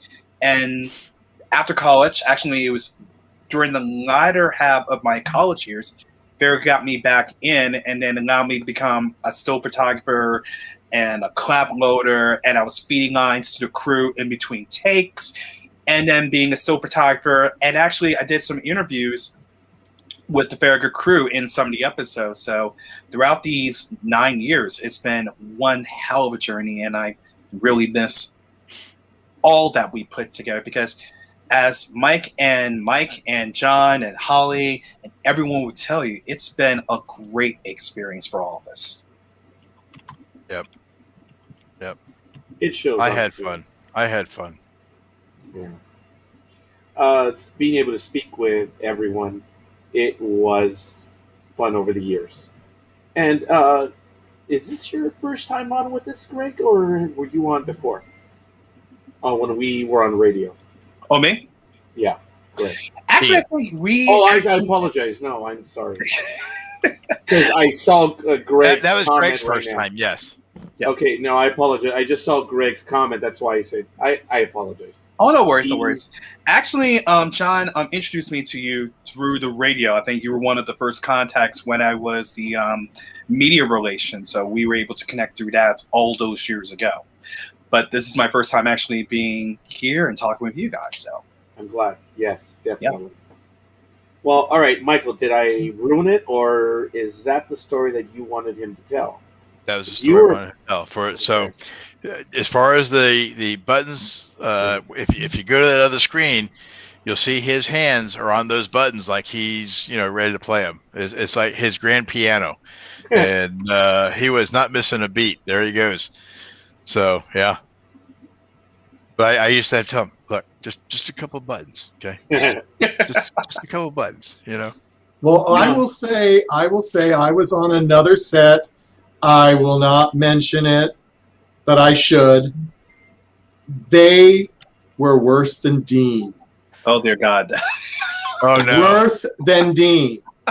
And what was worse is they actually had typewriters built in, keyboards built into their console. So they just sat there and that fast. Wow. That fast. So Dean was nothing compared to that. I feel sorry for Post. Yeah. Dean, did you have it worked out in your mind as to if they said, lay in the course of this? Did you have it worked out? Oh, yes. In fact, in between the episode from The Price of Anything to Conspiracy of Innocence, I finally figured out, especially since I'm making sure they didn't switch me back from nav to helm back again, that I knew, and I've actually watched a lot of the original episodes to keep in mind how they do it, how often, when to go to the astrogator. So I actually had a script in my mind of what to push, when to push it, and at what times. So Dean, if you look at the screen there, next to your right hand, what are those buttons for? It's been a while since I know. I think those were Aren't those the weapons? Those are weapons. Okay. And there's a red button for your fire. Photon torpedoes. So those are photon torpedoes and phaser banks. Okay, nothing personal. I know that's not your design, but if you think about it, that's a lousy Oh yeah. Oh, my arm pumped it. Reasons. Look, your right wrist is almost on top of the red button. Yeah, yeah, right there. Oh yeah, that's funny. I remember all those times I had to fire those photon torpedoes in The Price of Anything. It's like that's the button I get to hit. Oh yes, phasers fire. Yep. Just very quickly, there was a question, Gary. What episode did Michael shoot with pneumonia and a fever? So I didn't have a fever, and I don't think I had pneumonia, but I know the episode. It's a much better story. Much better story. I had actually had laryngitis, and it was The Price of Anything. And so we were still finishing up the sets before we started filming. It was a mad dash, and everybody would yell at me if I started to utter a sound because they wanted me to save my voice for when I was acting. Right. Because I had a lot of lines to go through, and I was hoarse, and believe it or not, I think it actually added to the suspense of the show because that was I think one of my best performances. Yeah. By the way, you guys were good, all from the very get-go. For being, dare I say, for being rookies, and from the very beginning, you guys were really good at what you did, all the way through. Well, I appreciate that. And we, John will tell you, we made a point after every episode to get together and do a lessons learned.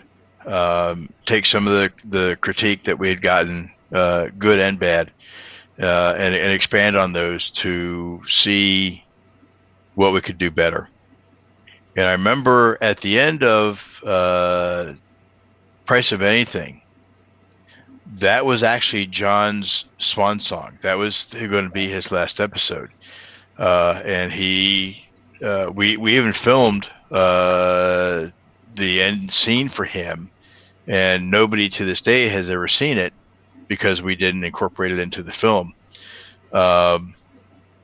It was John turning over the chair for the last time to me, and the plan was I was going to do 1 or 2 more episodes, and then I was going to go ahead and go away like I did, and Holly was going to take over command, and she was going to be the captain of the ship. That was the original plan that we had, and I think that was done so in part because John took a lot of critique that he got to heart,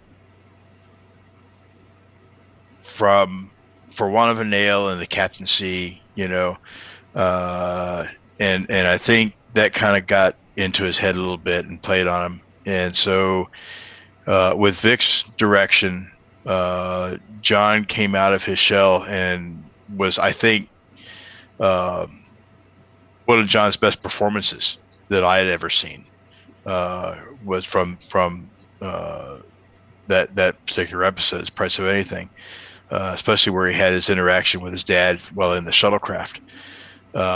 John really shined in that episode. And so John and I remember we were driving back down to Georgia, and he had told me prior to this that I was going to take over.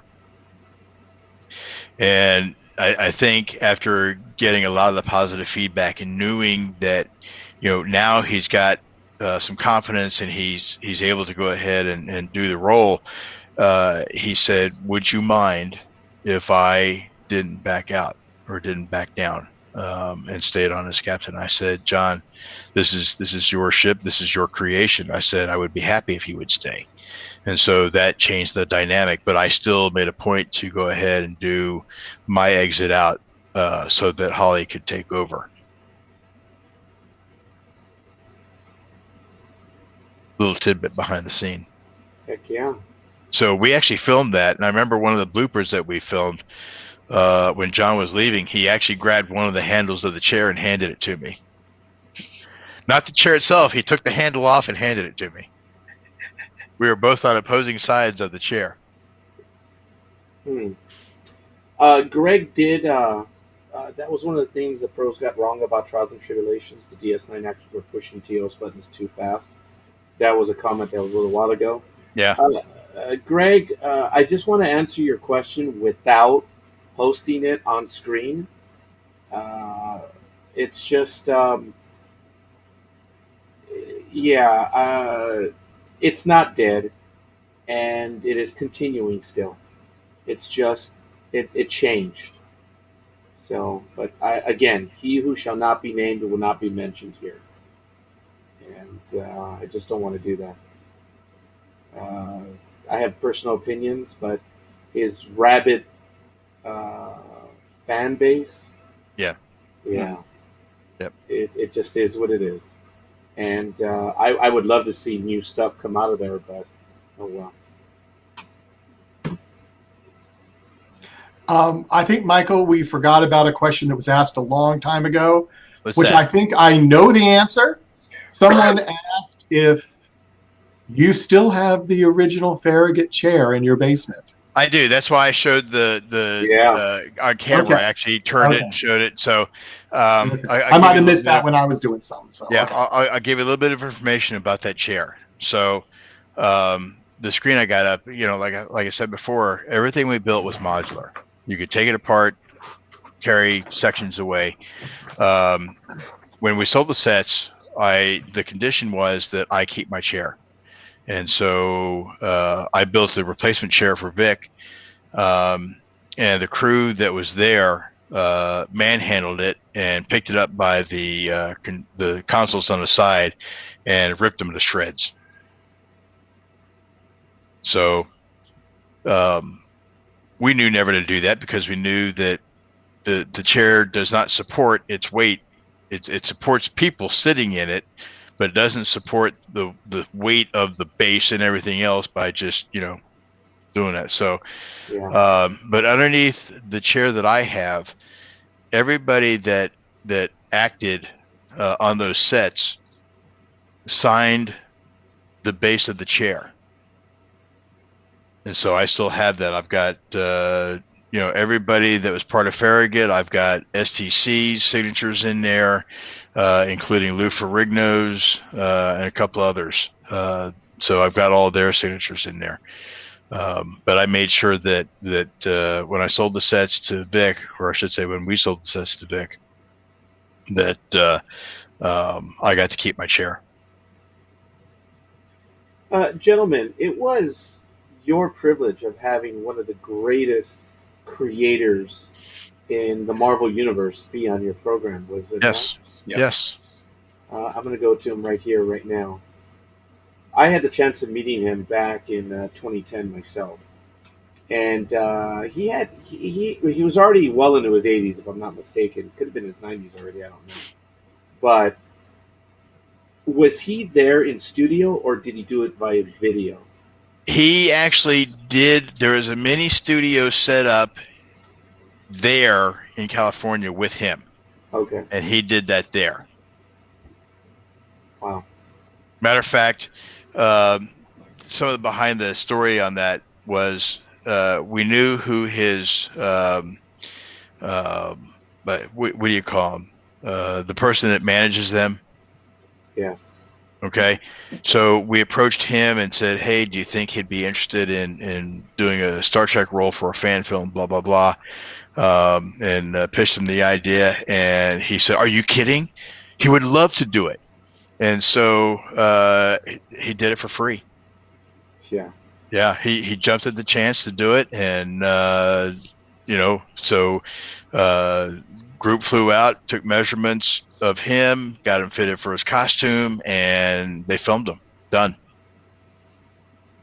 Wow. And that was calling Farragut home. Yeah, folks, and then just switching gears very quickly about Farragut. I had a chance to have a conversation with John several times, and of course with Michael and everyone. If there was a fan project that actually did everything, it was Farragut. No one else came close. You had the comic books, which surprised me. Yeah. The animated episodes. Yeah. You had a convention. Yep. You did the episodes, and funny, you actually did short treks before short treks. Yeah, we did. We had a calendar too for a year. Mm-hmm. Yeah, we did. Yeah, Go on, that's right. You got it, Dean? I think I Oh, do. And, wow. And we also did the animated episodes. Yes. And Yeah. if you look, animated playing cards. Yes, I forgot about that. The full deck. Yep. Yeah, you guys were just unbelievable. You guys did, And we everything. gave No one came DVDs away close. for free. Yes, I have several. I've shown them numerous times. I have the DVDs, which when I met Michael Day at the aforementioned Hollywood Expo. Yeah. Which is where I met Michael Struck for the first time too, which is kind of interesting. Michael Struck was at the Hollywood Expo? Yes, he was. I met Michael Struck at my parents' house when we filmed The Captaincy, because we had a news group from Australia there, as well as Kathleen Matthews from Channel 7, local here, out doing an interview on us as well. Yes. That was my first time meeting Michael Struck. Wow. Gary has a comment saying, I have a picture of Terry painting the base of the chair. Farragut turned her into a Trekkie. Yep. Yeah, he did. Dean is he's finding something. Yeah, we hear you. All right. So let me see. Mike, did we say that this plays sound? Yes, it did. Okay. When we tried it and it did, I was surprised. Okay, so So- what are we talking about? It playing sound. When he shows his screen, he showed a movie and it played the sound through the thing. Oh, so excellent. We can't always get that to go. Let's see if it does this time. It worked for us the other day when we were testing stuff. Ooh, Here it No. is. Yes. I don't see the sound, though. I don't hear the sound. No, that didn't. No, there's no It's working for me. I don't hear it. Nor do I. There we go. Yeah, I don't hear it either. You don't hear it either? Okay. No. No, it's we're working on resolving that issue.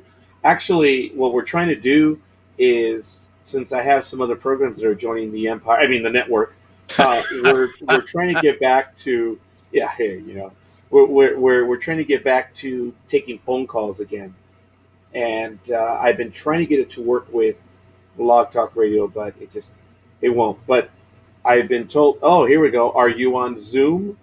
No. No. I've tried to get Skype to work, but I just can't. I'm working with someone tomorrow to make this happen. Isn't Skype going away? Yeah, it's Because they got it's with Microsoft Teams now. Yeah.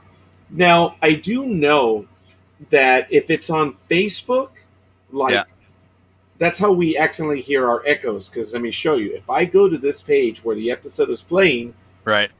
I will hear it, and it's annoying. Gotcha. Let me see. Where's the episode?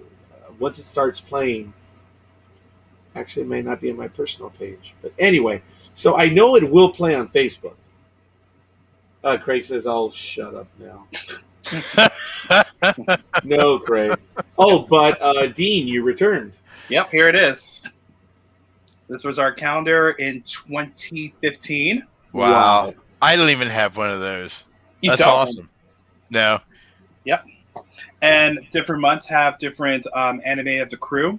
Look at that. Yep. You were March of 2015. But I'm an April baby. Yep. See, who's in April? Let's see. Let me see if I rent this. Let's see. January is the entire crew. Let's see. February is Sean Carter. So you already established March. Let's see. Who is April? Gotta be Holly. Yep. Right on. Oh, yeah. Who got the centerfold? I don't know. But this is May. That is cool. Let's see. June is Brooke, our doctor. Second Okay. doctor. Yep. Let's see. July got the 2-shot. There we go. Wow. Yeah. Let's see. August is our security chief. Second one. September, another 2-shot. October, Nurse Jeffries. And November, I'm not sure who this guy is. Oh, no. Oh, Dean. Yeah, I wonder. No. November, Yeah. that's a holiday, baby. December, the holiday. That is cool, man. And I think that's Greg, isn't it? Yeah, that's Greg. That's what I thought. In a Santa hat. Guys, being able to do this fan project, it obviously a labor of love. Yeah, you get to act, you get to play and stuff, but it's one thing to do a video. Okay, it's one thing to put the uniform on, and to see that you're firing this thing, you're this hunk of plastic or balsa wood, whatever, and you see the action later. It's amazing. Yep. But then to see yourself on a calendar, then to see yourself in an animated series and a comic book. I mean, Dean, tell me, man. I mean, did you ever expect that?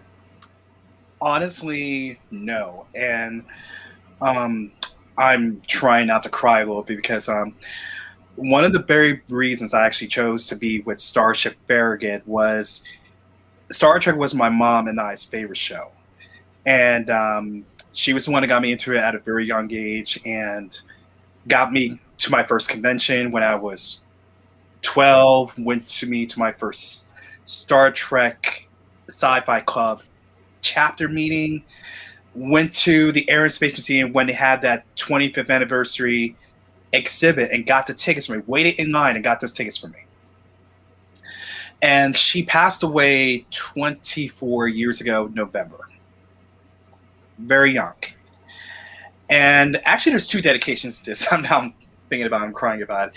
So walking onto the set, even if it was the New Voyager set for the very first time, and being in that uniform and seeing the bridge for the very first time. Oh my gosh, I still get chills just thinking about it. It was impressive, wasn't it? It was. Yeah. So, and the other thing, when I actually became an established character, I think it was you, Mike, who told me I should name my character. And I almost couldn't think of a name until it hits me. So I was part of the ROTC program back in high school. And my senior instructor was Captain Roy Morris Jr. And he was, which I found out later on afterwards, he was one of the MiG pilots Rio teams who last engaged MiG back in '72. And I told him I made a promise, which was silly at the time, that if I were to do something spectacular, I would dedicate it to you somehow. So when it came time to my character, I thought, wait a minute. He was a navigator, pilot Rio, on a team in the Navy. I'm now a navigator and a pilot in Starfleet. I said, that's a perfect name. So I named him Roy Morris after him. And when my fellow ROTC teachers found out about it, they were crying. Because he passed away 4 or 5 years after I did my first episode. So it was amazing. I never thought in a million years that I was going to be in a uniform. I was going to be in a Star Trek set for the first time. And then I was going to be in a Star Trek film series for 9 incredible years, taking pictures, interviewing the cast, interacting with the crew, signing autographs. I mean, I never thought I'd be signing autographs at a convention, but oh my gosh. I mean, I always tell this team all the time, and I can't say it enough, that I am forever grateful that I'm part of Farragut and part of that film series, and one of the few golden age series of fan films that started and ended a series. Yeah. Not too many of us can say that, but we can. You know, going back, there's a model convention in Wonderfest out in Kentucky that my brother and I would go to.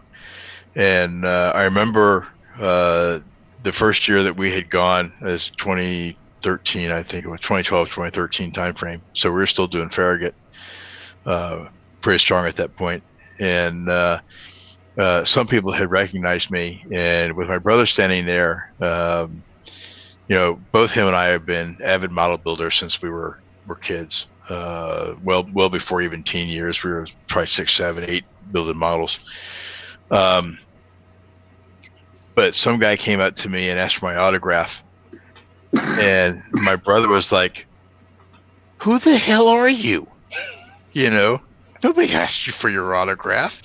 And then another guy about an hour later come up, and he clicked his heels together, stood at attention, and shook, you know, put out his hand to shake mine and says, Commander Tackett. And my brother is just freaking out, like, who the fuck are you? What the hell's all this going on? You know, but that was part of that, you know, that happens to you when you do this. Thankfully, it has stopped.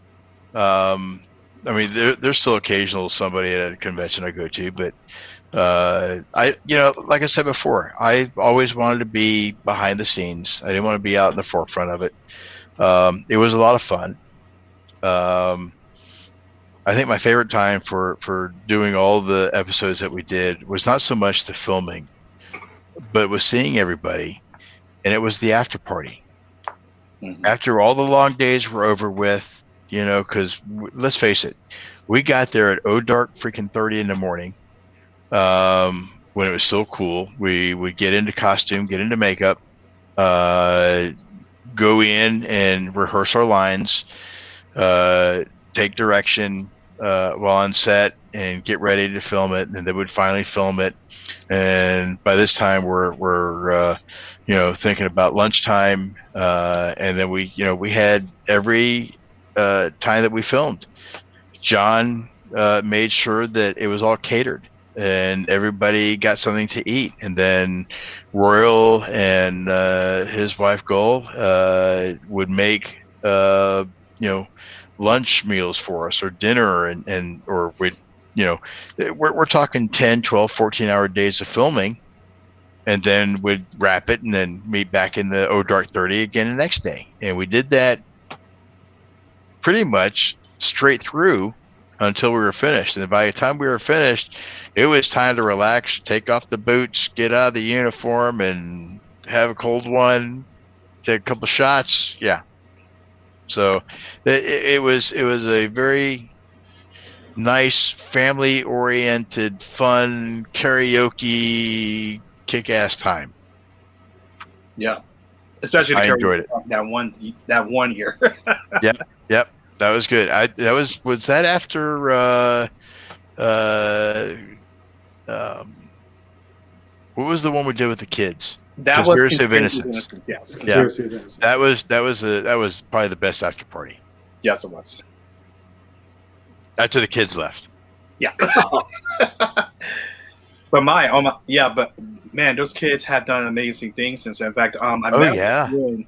Yeah, because Ian's in college, and Bryn is about to be a project. Like I just met Bryn just a month ago, and her and Jennifer are doing so well that Bryn's about to go to UGA. It's like, it is amazing, and that was one of the best parts about being with Farragut with me. It's not just right. I can agree with Mike. It's not just the camaraderie and the autographs. It's that family atmosphere. Yep. And I've been on film sets before, professional and amateur, but this was the best of all the experiences. Because from sun up to sundown, we treated everyone as equals. Yep. We learned our lines. We got together. We played together well on and off the set. Yep. And no words can describe how much I am so grateful. And I can tell you, my family and friends are very proud of me. It's like, how did you meet these people? Are they friendly as they are? I say, oh, yes. And I said before, if they do it again, if we do a future episode, it's like, yeah, sign me up. I would be in a heartbeat, but I would be no funds. I will not invest any more money into the no-win scenario. No. I can't do it now. Before I had the disposable income to do it, but now no, because I got this house and I've got the rental property, and it's just there's not enough time in the day. And if I have to go and build sets again, I'd probably shoot myself. Not for later on, Roger. You know. Yeah, for Roger is different. Yeah, but for now, I mean, I'm getting caught up on my projects. I have a whole slew of stuff over there that I've got to build yet. I've got my Han Solo behind me, which I'll probably have done springtime of next year. But I just finished the base. I've been working on the base for 4 months. Wow. And I finally got it finished and lit up, so it's got the orange with the holes in it like it was in the platform for Empire Strikes Back. Mm-hmm. By the way, just to explain that little comment that Michael had about not the future, is because secretly the side empire that I'm building, for my side business, it's just to earn enough money to get this guy over here long enough so he can build me the Voyager sets. That's it. That's all. That's all I want is the Voyager sets. Yeah, I just want the Voyager sets. And he can build it. He can do it. Room board and all that stuff, and just get it done. That'll be it. I had to bring Greg along. Okay, well, we'll figure. We'll see. Yeah, we'll get it worked out. We'll get it worked out. Yeah, so that's why when he said that, he's I want. I got to tell you, there isn't really one person that brought the sets to what they are. It was definitely a team effort. I think I had probably at one time 14 people working on the sets, but I also had people that had never stepped foot on the sets provide us things for the sets that we gave them screen credit, as the the credits are rolling. Their names are listed in there. But it truly was a family group of volunteers that did it all. We all learned together.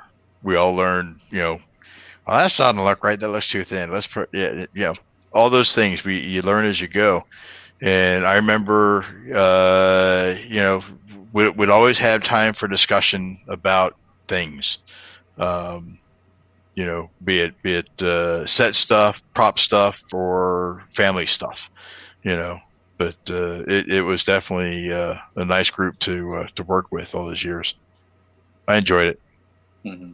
It's obvious it was on screen, and the beauty of it is there have been no tell-all stories. There've been none. And that says a great deal. Whereas in almost every other program, there's a lot of that. It's relational. Yep. Mm-hmm. Not everyone. I'm generalizing, but you guys know what I'm talking about. I know what you mean. Yeah, and it's been something. Look, I was stunned when you guys gave us credit as well. That blew us away. Several of the DVDs that I have, I had no idea that we were mentioning the credits. See. And then I saw it, and I was like, "Oh!" And this was years later. Yeah. Mm-hmm. And it's crazy. I had just next to nothing as far as the involvement. I just said, "Hey, you guys want to come over and play?" You guys always said yes. But it was publicity also, so it benefited us. So anything we could do to get the word out, as far as here's Starship Farragut, we're giving it to you for free. John and I and Holly and Michael and the rest of the group, we all recognized everybody's contribution, and we tried to give them something for that contribution. Dean will tell you, I went hog wild, as I mentioned before. When it came time for the show to end, props were given away. Yeah. So, if it, like I said before, if it wasn't nailed down, I gave it away. Mm-hmm. Because that's who I was. John gave away, the costumes. The wardrobes. Yeah. Yeah. Now the blue tunic that I had belongs to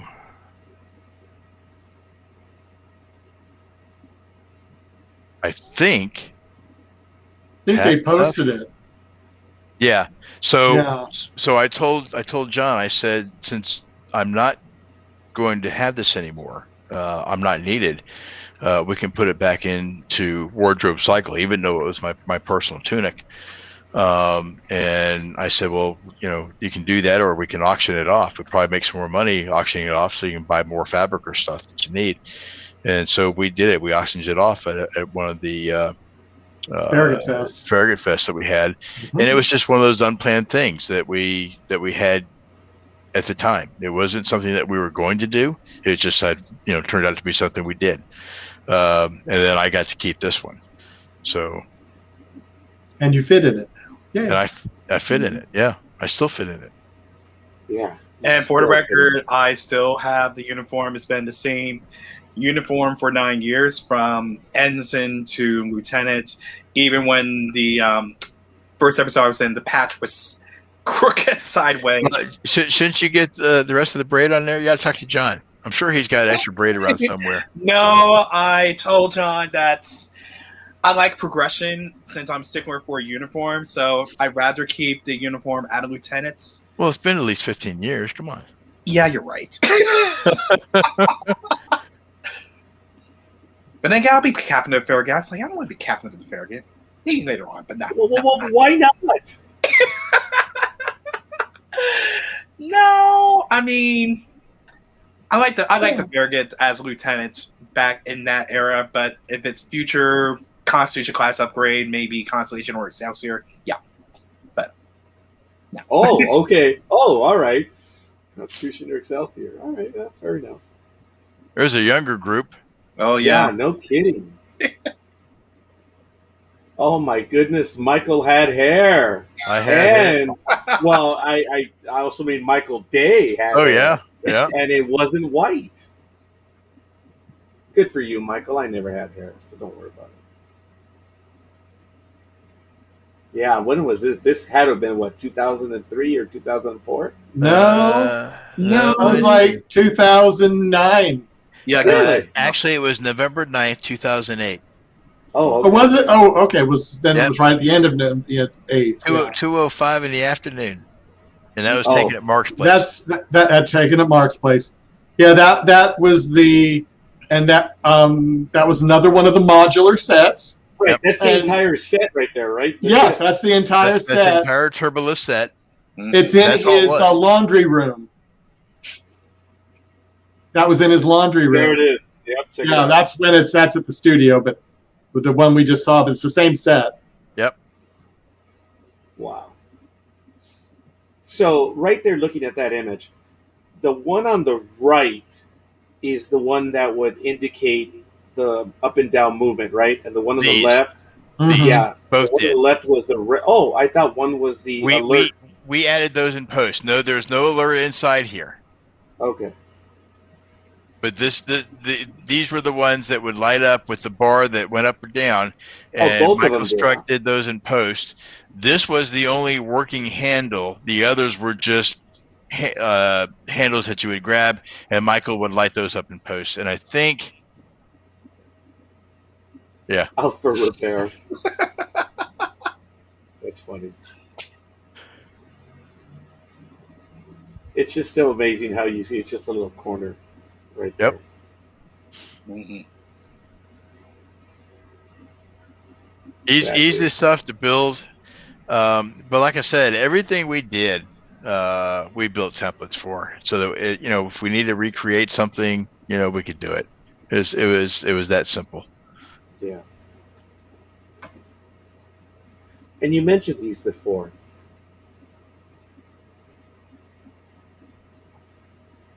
Yeah. And then now that's the briefing room. Yep. Mhm. Wow.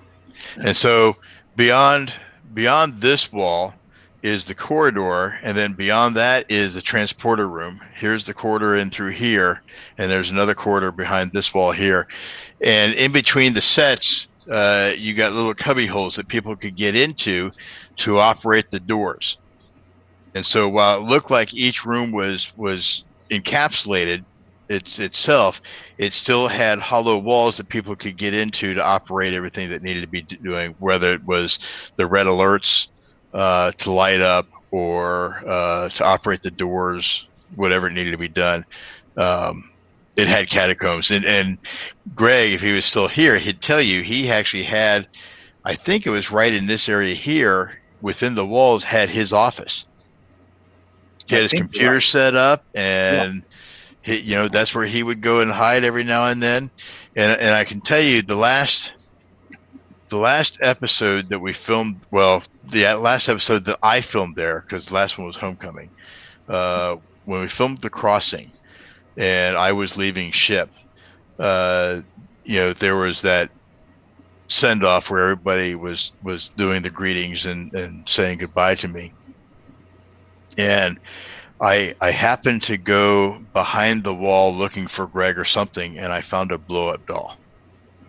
And I was like, Greg, is this yours? And it wasn't. It was actually one of the other guys, I won't mention his name, had bought it as a gift that was actually supposed to be presented to me as I was doing my departure for the blooper reel. But I had found it and ruined the surprise. So yeah. So if Yeah, the I walls had could talk. to be away for that day. I can't believe it's. Yeah, if the walls could talk. Yeah. Yeah, well, they're still there. See, that's cool. That image right there of Broughton That one? being the other one. It was okay, but that one Yeah. looks a lot better, Yeah. in my humble opinion.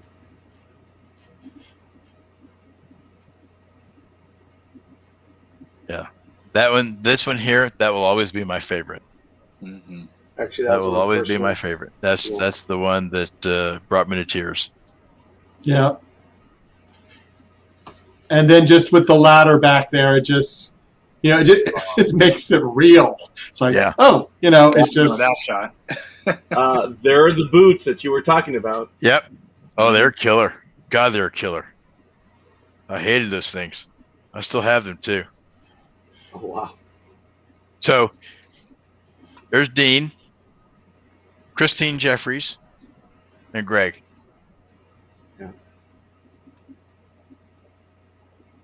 Those are good times. Good times. And I was looking through that hexagonal mesh into Oh, yeah. auxiliary control room. And that's right. That's the auxiliary control. Wow. Yep. And there we are filming through the view screen. What do you mean, Frank? Are you guys? Frank was doing a podcast. Yeah, he had to start. So they're broadcasting ours, I guess, on their podcast now. Huh. All right. Well, if we get the name of the podcast, we will gladly do it that way. But you had to like the show. Yep. Yeah, like it. We're at 28. Oh, I love that shot. I took that shot. This one? No, the one before that. That one. That one? Yeah. Yeah, that's a good one. Oh, just for a second. Yeah, because one of the things that I love about being part of Farragut was still photography, and I got to take a lot of pictures behind the scenes while we were filming, while we were just just your forte. relaxing. And that's actually one of the better shots. I love it. I think it's a great shot. Mm-hmm. Yeah, you can't see your script at all. Nope. Yeah. Oh, let me tell you, there's plenty of times my script was right there, ready to go. Yeah, I feel bad. We were talking to Project Potemkin. I think on a Saturday, we were doing a Saturday sports talk with the guys and Potemkin Pictures, or Project Potemkin, and they were all on set. It was cool, and one poor guy on the far left was reading his script, and I jumped all over the guy. That was messed up. Oh, I know I should have done that. The guy was like, "Oh, I'm sorry," and I forget who it was. Was I not supposed to be doing that? It was well, as I had said at the time, it was someone that, as we had talked about, sometimes people don't show up. right. This guy was supposed to be a background actor with no lines at all. He ended up being, was it helmsman? Yeah, he ended up being the helmsman, and he had lines. So he was trying to read his lines so he would know what was going on, because we weren't filming at the time. We were just in between, but we were showing everything live on Roger's sports show on Saturday morning, which was kind of cool. Yeah, that was funny. Sports and Star Trek doesn't get much better than that. Mm-hmm. All right. Look at that. Oh, wow. What do you think that's for? My guess is for communicator, I guess. That's Yep. guess. Yep. Take off that one needle and cut this one. Mm. And that You went get that. into those. Wow. Thing of beauty. There's how you would wind it up and Oh. start it. You push it in to start it, push it in to stop it. Oh, wow. That is not on the one that I have. That is exactly how they did the originals. Wow, I'd never seen that. Of course, Yep. they never show it. That is so cool. Yeah, matter of fact, if you look right in there, you're going to see there's a bar that goes this way that allows you to put a screwdriver in, a very thin screwdriver, and be able to turn this so that you can actually wind up the stopwatch. And then you take that out, you press it in, and that would actually start the stopwatch. Press it in again, it would stop it. Press it in again, it would reset it, and then you'd start it up again. Gary, going back to the boots, did you have those boots custom made? The pair that we had originally for me were custom, but I ended up trading those with John for a different pair that were a little bit better. And so John wore the custom ones, and I wore a different pair. They were fine originally, but after time, I mean, I could put, so much padding in there, and by the end of the day, my feet were just killing me. So no matter what I did, it wasn't any better. Comment from Josh. That's some ingenious stuff on the communicator. Mm-hmm. Yeah. Very few people knew how that worked, and just what you showed us today. Wow, Well, that's crazy. The nice thing is, where am I at here? Let's see. Okay. There's a nice So thing. let's bring this up here. So, let's see if I remember.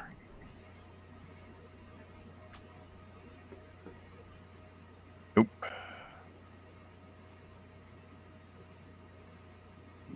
Here we go.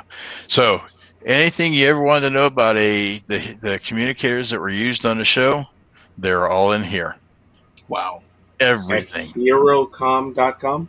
Herocom,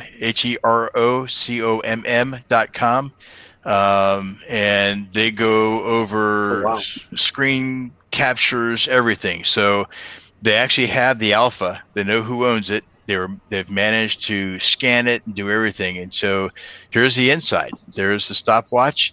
There's the wind. There's the rubber tube, and then the metal piece that comes out.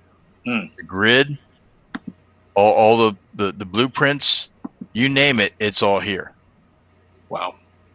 So these are the things that I used to go ahead and make sure that mine were as comparable. The 5 Moray bezels, each one, there's a different bezel on the sides. Wow. They never knew, this was the alpha. Some of them are approximate guesses as to what they were. Zeta is a known commodity. It's the one that was taken apart in the one episode. But if you go back and let's see the basics. They have communicators, phasers, and tricorders there. Yes. So this is all the communicators, Alpha through Kappa. Every single one. Alpha was the one that Spock used. Beta was the one that Kirk used. Okay? And so each one has a different moray. In this one here, the top piece was dead center.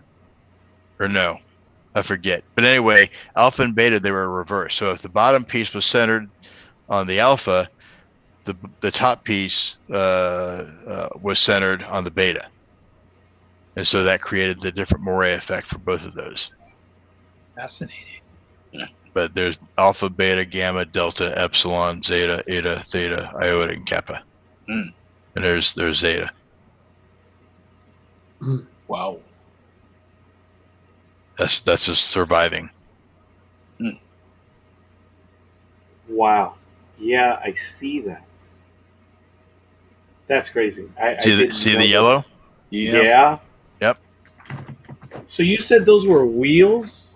Those are the tires actually fit around these. This was a wheel hub for a 1960s car. That's what they were. So were these. They're just flipped upside down. Wow. That's amazing. And this right here, where the speaker grill was, that came off an old Coronet transistor radio. So if you go back, we'll look at Alpha again. That's speaker grill cover from the old transistor radio. Huh. They just used whatever they had available to create this stuff. And then finding it again, 30, 40, 50 years later is not easy. No. So it looks like on the Alpha, the center, the top is actually lined up. The bottom one is off center. So on the Beta, we'll go look at the Beta now. Which is Kirk's unit. The Beta is Kirk's. And it's off center the other way. And it gives a different moray effect. Oh, that's right. And then they also had the Velcro on the backside of it. Yeah. Yep. Mm-hmm. But the only known survivor of the two the two heroes is the Alpha. The Beta has never been located. Wow. Someone has it somewhere. Yeah. Okay. So there's the inside of it. Oh. Yeah, I see that.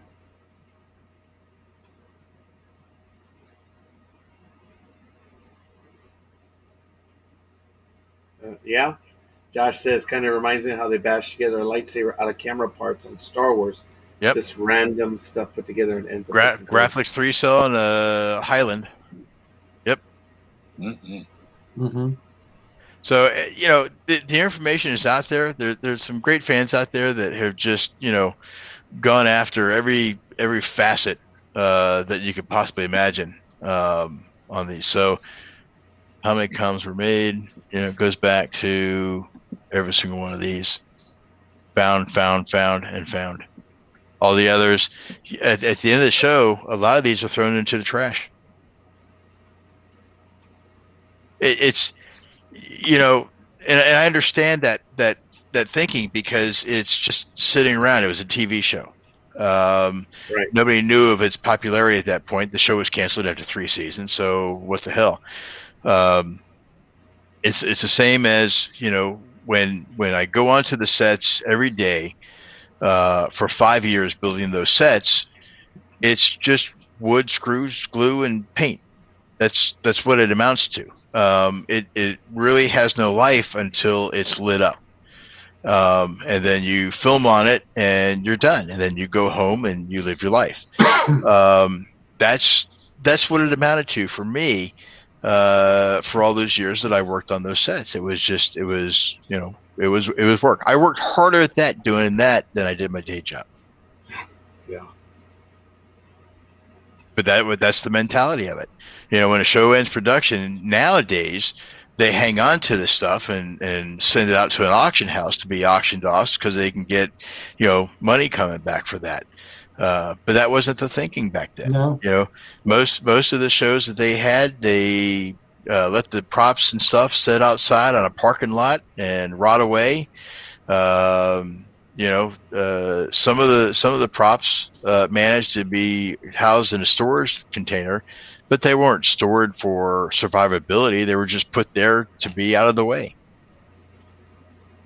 Well, we know the story of the fan who was notified that they threw away the bridge from, was it from Star Trek, The Experience down there in Las Vegas or something? But, Yeah.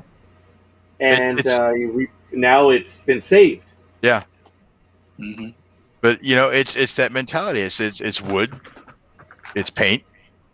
It's not something you can't recreate. And in the long run, one of the things when we were losing the 3,000 square foot studio, there was some discussion. Vic wanted to join us and do all his Starship Enterprise and play Captain Kirk. And I can't tell you, John and I both tried to talk him out of playing Kirk. And the only reason we did that was we knew that would draw the ire of CBS and Paramount. But Vic was very fixated on doing it. It was his idol, and he wanted to go ahead and play it. And there was nothing that John and I could say to go ahead and change his mind, other than hey, there's other ships out there that you could use. Do your own crew. And he just didn't want to do it. So there was talk of us. We were actually thinking about taking the sets and putting them into storage. And do like we did before. When we wanted to film, we'd go ahead, take it out, rent a space, set it up, and be done, and put it back into storage. Storage was not going to cost us that much down in Georgia. It's cheap. And like I say, we made everything modular. Yeah. Comes apart. And for us, it was a choice to go ahead and make. And then we were approached to Vic really wanted to play Captain Kirk, and we finally relented and let him into the fold. And he talked a good game in terms of paying for the studio, the new warehouse space. And so I went down with that ammunition in my belt that we could afford $1,500 a month. And I went down and negotiated a deal with I said, I can't remember his name. What was his name, Mike? Ah,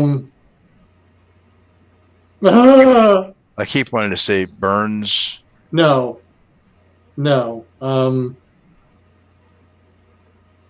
He owned a construction company down Yes, there. he did. But anyway, But was the owner of the sets, right? he was the owner of the building. studio. He's Of the the owner of the building. warehouse. And he had a bunch of stuff in there. And so I went down and I met him and I talked to him, and I had talked to real estate agents down there also to get an idea of what the square footage of warehouse space went for there around that area. And everybody I talked to was talking $6,000 a month for rental. And I was like, holy shit, I can't afford this. So, knowing that the max that Vic was willing to pay was $1,500 a month, I went down and told him, I said, that's all we can afford. And he said, you know what, you guys have done some good stuff, and I'll let you have it for $1,500 a month. And he was really looking into promoting the area too.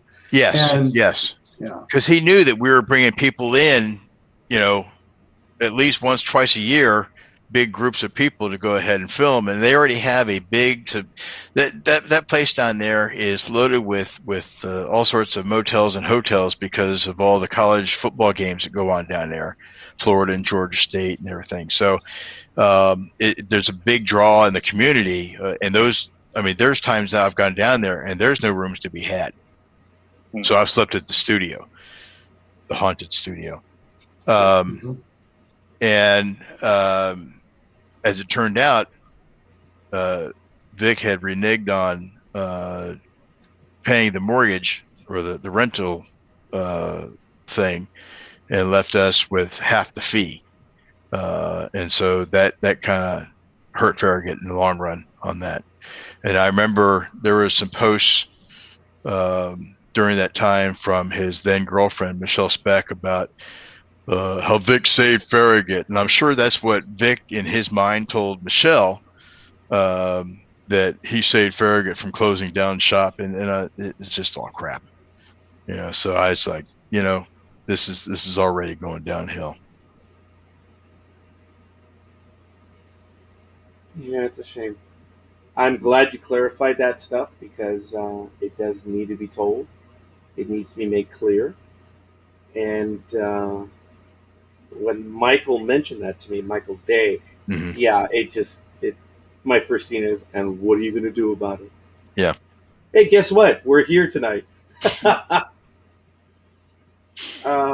Look, we're not. Look, what is going on with that individual? Hopefully that resolves itself. Yep. But the stuff that he did on screen with Star Trek Continue, and it was Star Trek Continue, it was STC. Yeah. Look, it was incredible. It did some great stuff. There's no doubt about it. And I got to tell you, I have met some of the nicest people, but Vic, from a managerial standpoint, I can tell you right now, he was overwhelmed with the responsibility of being the leader of the group of that series.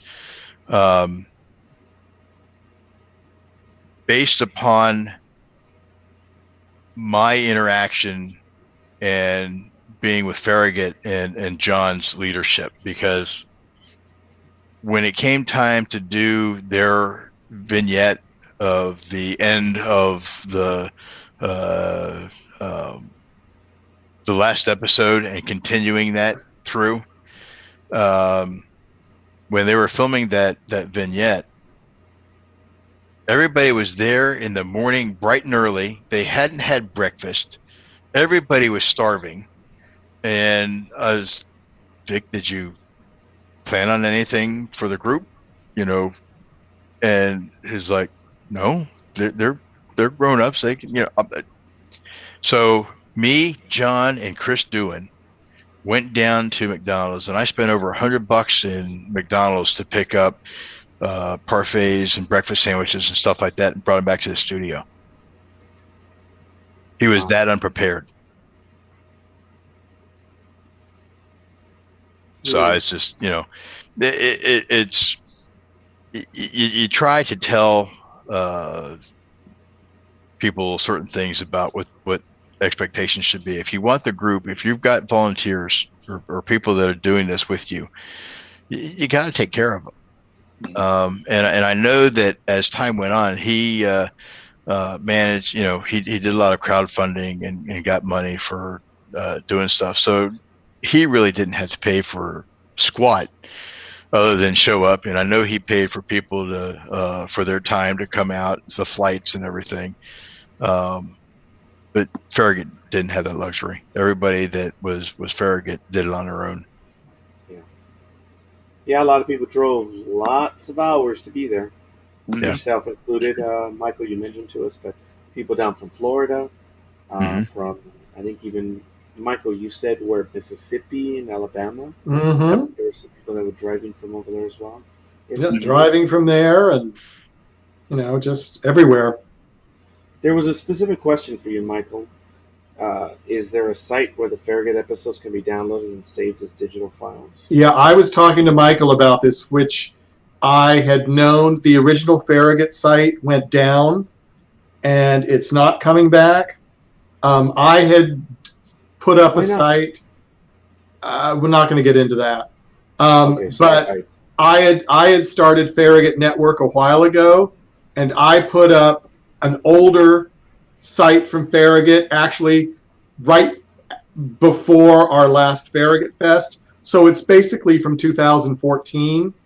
But Michael and I were talking, and I'm going to go through, and because a lot of the links don't work, I'm going to try to restore some of the links and try to get the digital episodes back up so people can see them. Some are still on the Starship Farragut YouTube page. I'm not sure how many are still there. They're all there. They're all there. Well, that's one place you can go. Because I still run and answer people's comments on the Farragut YouTube page. So you can go there, Gary, if that answers, And you can, if you want to save the digital file, you can actually use a browser helper to download it. We don't prevent it. Yeah, but I am gonna try. So. And if you're ever in the area, Mike and I have plenty of boxes of DVDs. We'd be happy to go ahead and give you. Not as many anymore. I still have quite a few. I don't.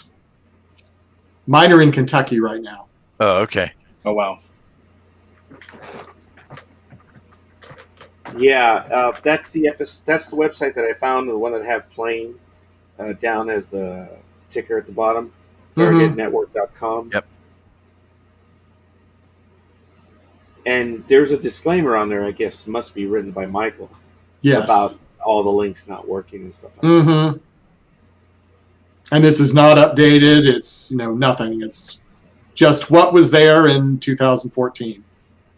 There's a 2016 copyright, but that's okay. Just being troublesome. That's what I do.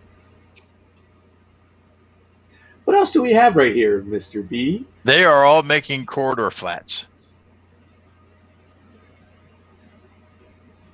That was See all those? Studio.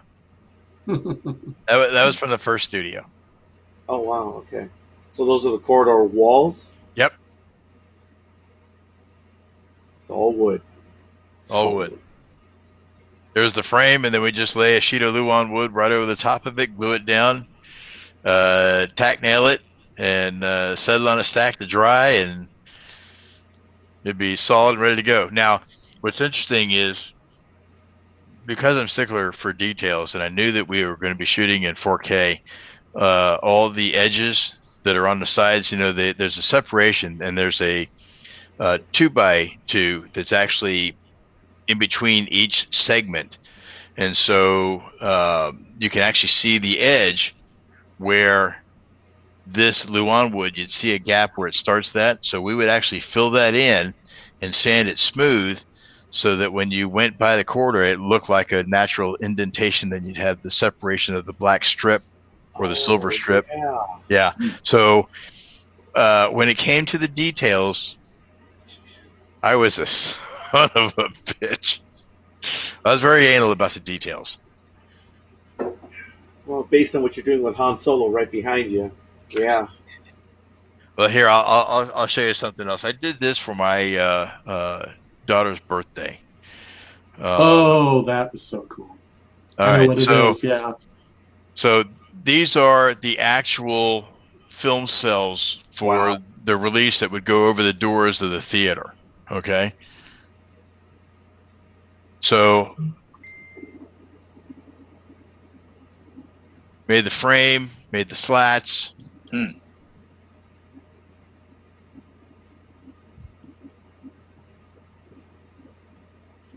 then ended up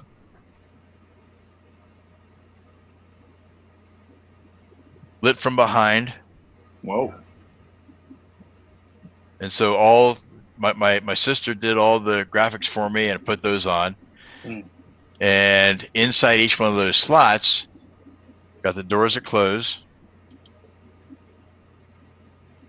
And I have the wands of the major characters. Wow. Oh, wow. Okay. Brilliant. So that wasn't enough. I then had a mount put on the top for the sorting hat. Wow. There's the sorting hat stand. That's the lightning bolt. Yeah. Impressive. Hell So, yeah. Yeah.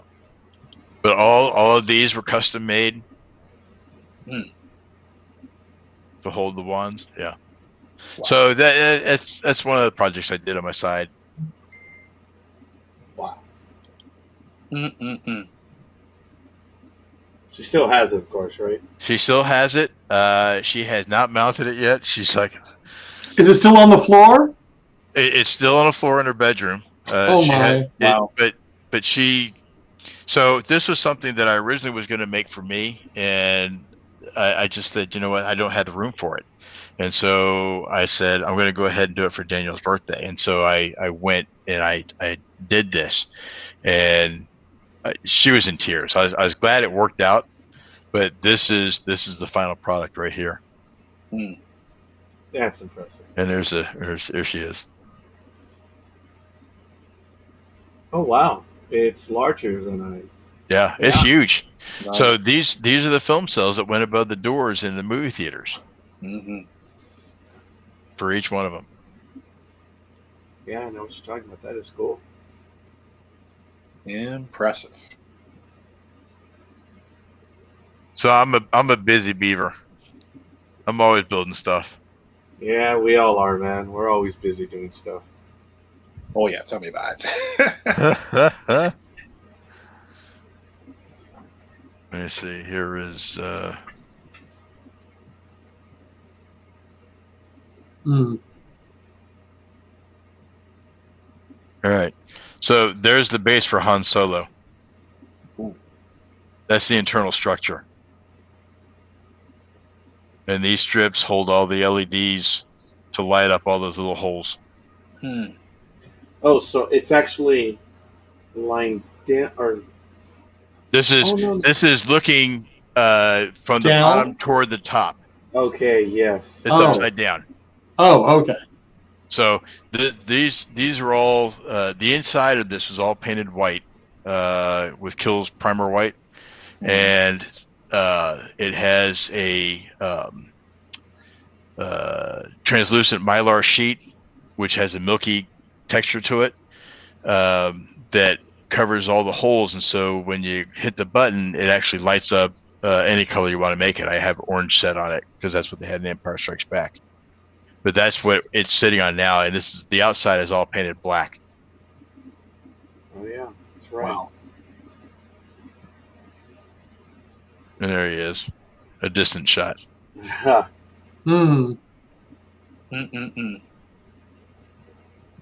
So in that green chair, that's where you're seated right now. The green chair right now is not there. It's actually over by my workstation for my telework. I'm sitting in an uncomfortable other chair. And do you recognize that chair? Think of it in a kind of a light maroon pink color.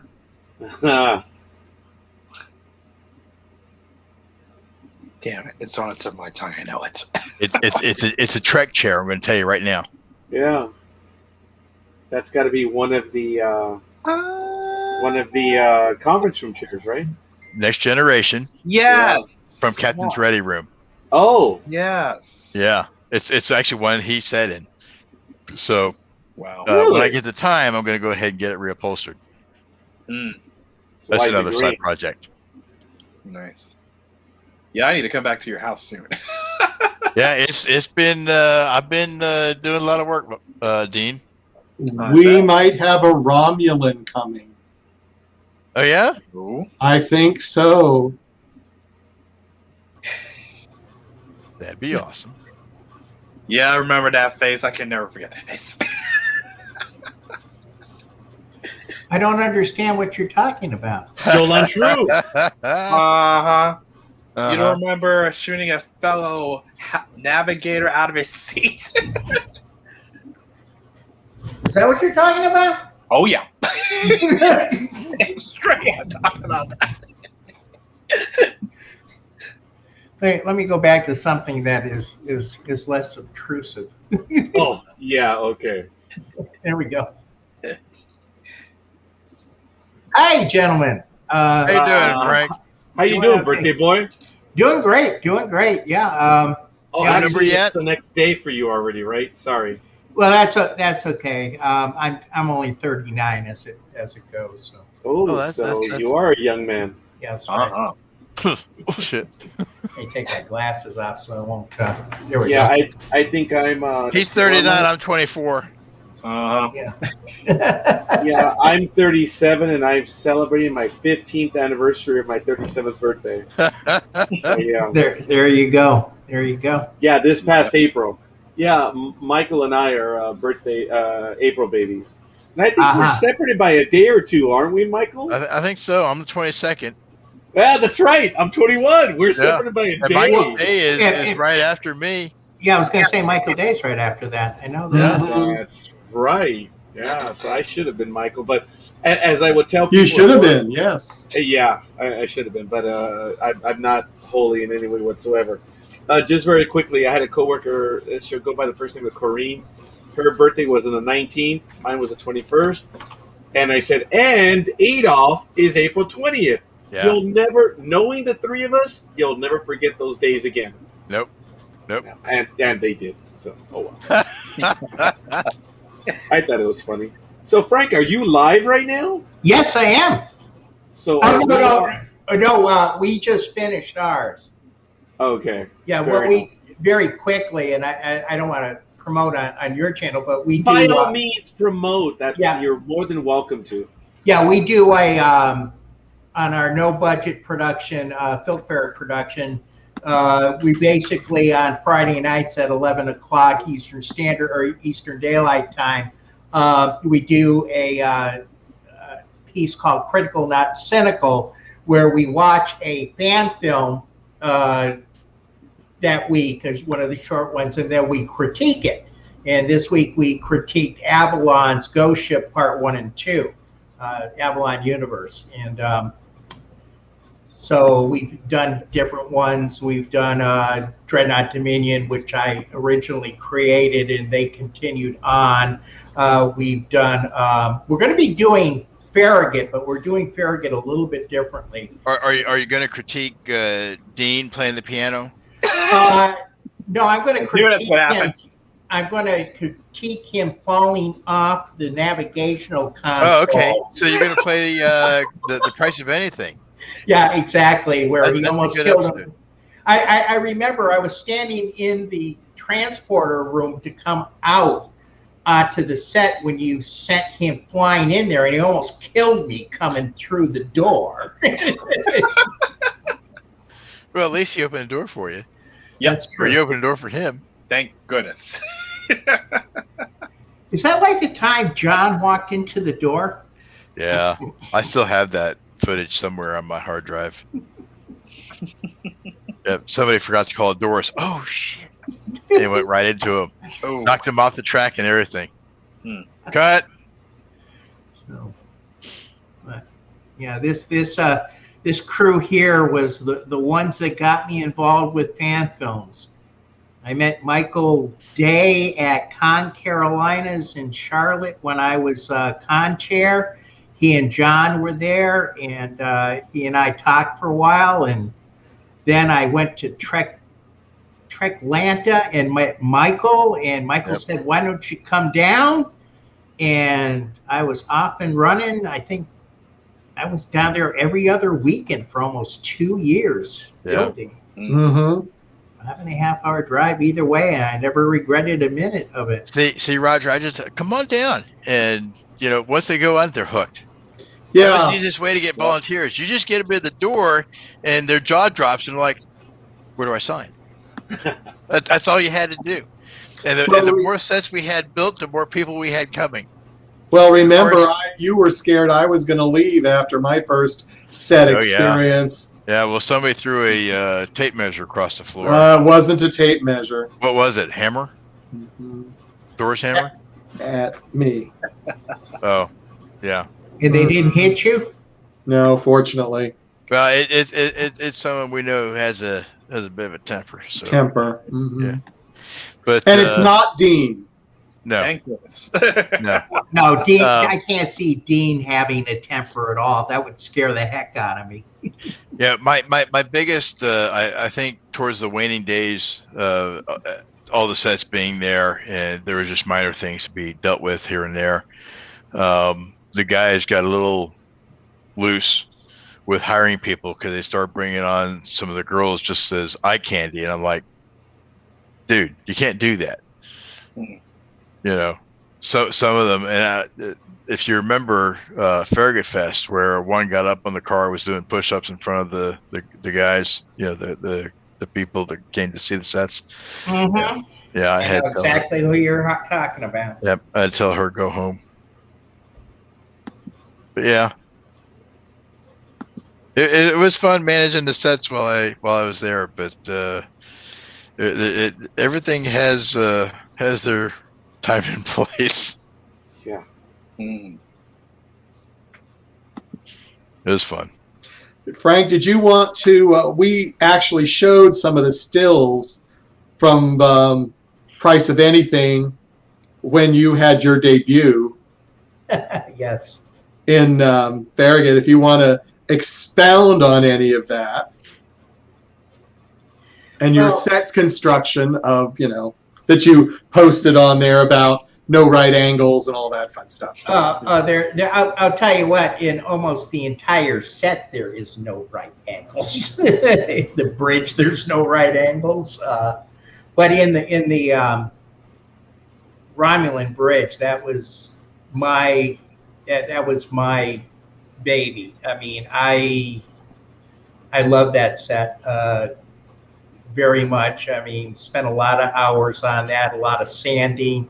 I can remember to the night before we were shooting, I was working on the piping and stuff like that till the wee hours in the morning, getting that together, and then getting the center console. And I sat there and I used the sander to get that slight dip in the viewers on all those. So I just kept on working on that and everything else. And if you take it apart, everybody signed inside that worked on that set, and it's one of the greatest things that we did. We signed everything that we did in there. The lighting was just perfect. I get a kick out of it because when you take a look at the helmets, I made those helmets out of clay. One of those helmets would not dry for the life of it. I think Sam has it. The last time I saw Sam, he said finally after like 10 years it finally dried. Yeah, he said it finally dried. They look good from a distance, but man, I tell you, that's movie magic right there. Yeah, and we even, if you remember, when we fitted the helmets on certain people, we actually spray painted it on while they were wearing it. That's right. Yeah. Cover your face now. Now, the one thing I'm very proud of in this is Donna made the male uniforms. Yeah. My wife made the male uniforms for us, and I still have that one. That is not my real hair. And it's really working with Cheryl Lynn was great. Yeah. Well, something, I don't know if you knew this, but originally the Romulan Commander part of the Price of Anything was not going to be on camera. It was going to be a voiceover over the speakers. And I remember telling Paul, I said, no, I want to build the Romulan set, and I want it used, and I remember Cheryl Lynn came to a convention down where we're at Farpoint one year over in Hunt Valley, Maryland, and she came in with a Romulan outfit, and that was early on in 2004, 2005 timeframe when we started doing the conventions.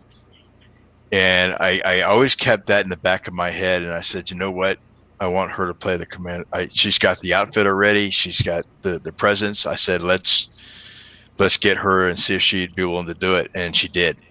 And you know, as soon as we were ready to film, she came. She was in costume, ready to go. Great experience working with her. So she's going to play my communications officer. Is she? Yep. I'll be damned. Yeah, so when we get that up and running, we'll tell her I said hello when you see her, because I haven't seen her in years. Oh yeah. Well, she's in our area, and I see her up at Con Carolinas all the time, and we run into her all the time. So okay, we're still doing the convention circuit. So, but yeah, I'll let her know that you said. I mean, you can even if you're on Facebook, drop her a line. I know she. I do from time to time. Yeah. Because these photos keep coming up in my feed, and I'll say, "Hey, it's that time of year again." It came up in my feed. But when you look at that lighting, and when you look at the control panel and everything, or the bridge and everything else, and just look at Balance of Terror, and if you put a picture of it side to side, it is really hard to tell the difference in it. I mean, everything is perfect. What I don't like is what they did for one of their films after that is they took the front panels off. And what they did was they took the front panels off to put the two side things on there. Yeah, the side knobs. Yeah. And when they put it back together, they've got gaps in the bottom of it. I hit the roof when I saw it.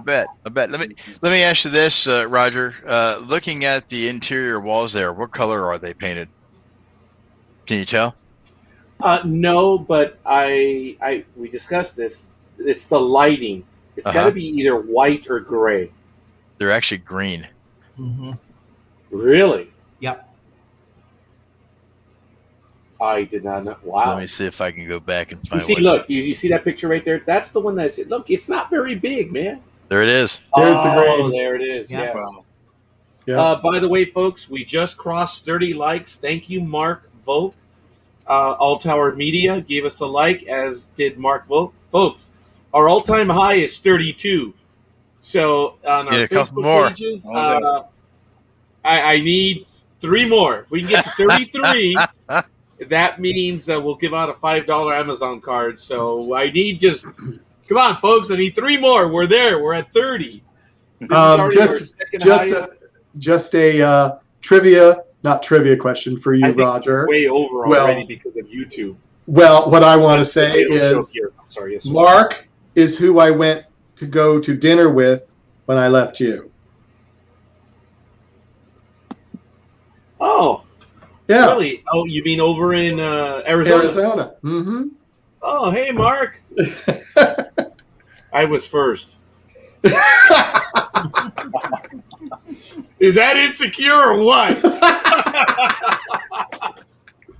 As Very, a matter of fact, yes. yeah. Oh, wow. That was rhetorical, dude. I Very know, quickly, I know. as everyone knows, I met Michael, through Farragut, and then when they went over to the Hollywood Expo, I met John there in person, and I met Michael as well. And then when I found out, because Michael and I stayed in contact, he was coming over to Arizona, and we did another episode on that, so you guys can check that out. Yeah, it was we just did that. really good. So with months in advance, I was telling Michael, say, dude, even if it's an hour, let me have an hour. When you come out, I'll make it happen. I'll make it go. There's a long story. Don't want to go down that road, but how many hours went? 5, 6? We spent some time together. Something, yeah, we did. Yeah, which was really cool. I enjoyed it. And then I met someone else over there, and the very next day, I called Michael. Hey, Mike, it looks like the other individual I was going to meet with is not available. Are you? And he's, oh, no, I got some other stuff to do. So I went to go visit the crater. You guys have heard that story already. So, yeah, in 2 days, I drove 1,000 miles. So, Michael, I can give you a run for the money on that one. Oh, Hey, look at that right there. Look at who is that? Is that the birthday boy? That is the birthday boy. That's Yeah, Frank. that's right. I was sleeping on the job. And No. that is my partner in crime, Dan. That's Dan Scanlon. That's where the consoles went on. Yeah. Actually, this is what Sam is doing. He is actually putting in each of the graphics and lining them up. So we used the piece of wood down here to line them up to make sure that they're all level, and then he'd go ahead and attach the screws. And did you use an incandescent bulb? Was it white? Was it yellow? What type of bulb was behind it? It was those metal work lamps, shades you can buy. It was just a regular incandescent bulb back behind there to backlight them. Okay. And then, of course, obviously, the designs were colored. So if it was a white bulb, that's the color that's shown forth, right? Correct. Okay. Wow. Gary Washington had a line. Yeah, it's called Star Trek VI: The Undiscovered Country. Just kidding. As the years go by, if we ever get to do another project, and be careful what you wish for, these are the voyages of the USS Geritol. And that wasn't a cryptid commentary either. So you never know, folks. But yes, look, we're at 30. Come on, guys. Need 3 more. Just 3 more. Well, gentlemen, I'm feeling a bit sleepy, so I got. Yeah, I know. We all are. Yeah. Yes. Thank you. Thank you, Dean, for guys. coming. Yeah, Mike, Frank, we gotta see each other again. We gotta meet each other soon. Oh, Will yeah. do. Yeah. I'm game. Well, you take care, guys. Thanks for the invite. I really had fun, and hope you guys get to 33. Thanks, Absolutely. I hope so. Hey, give us a like there, Dean. Or no, you did already. So you're eligible. Oh yeah, you were the 3rd like, man. Yeah, you were the 3rd like. So you're eligible for a card. So we'll see. Hopefully we can get to 33, and I'll be more than happy to give another one out. All right. Thanks, Dean. No. All Good right. night. Good night, Dean. Good night, Dean. Take care, buddy. Oh, here we go. Yeah. So after all the sanding, it was then we put sheetrock mud over everything, sanded it. Then it got sprayed, or it got painted with white primer. Sanded again.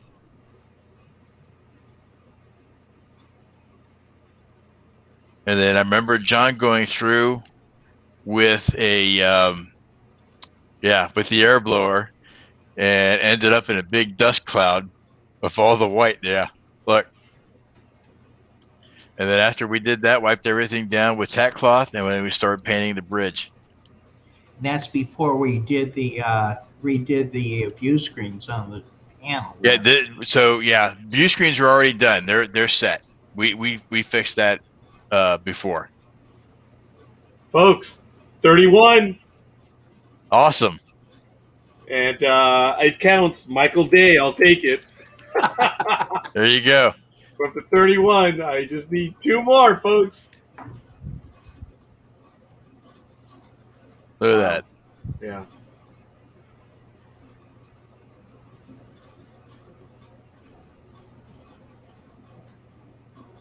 Oh yeah. Tape off the orange. Get ready for the black.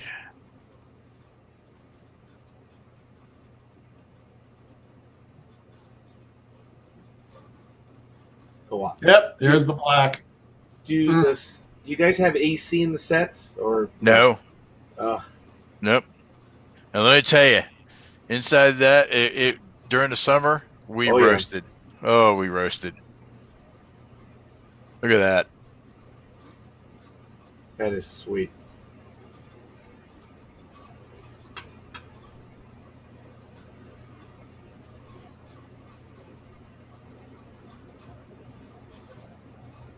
Wow. Look how smooth those were. And then we had to cut Oh into my it. goodness! I'm sorry, Frank. Thank you. We are at 32. Sweet. Yeah, I had to go to my other account. I forgot I had that. Yeah, I know. Guys, I have multiple accounts too, so for me it's cheating. But yeah, I mean it's 32. That's our all-time high. We've matched it. I need one more, folks. One more. Oh my goodness, this is crazy. And it's always near the very end where it all of a sudden happens. So it's like, come on, folks. Need one more. That's Come fine. on. It's 33. So I can't, No, I mean no, you can't. But hey. Now, I was going to go over to my Facebook page because some of the comments on my personal page do not roll over here.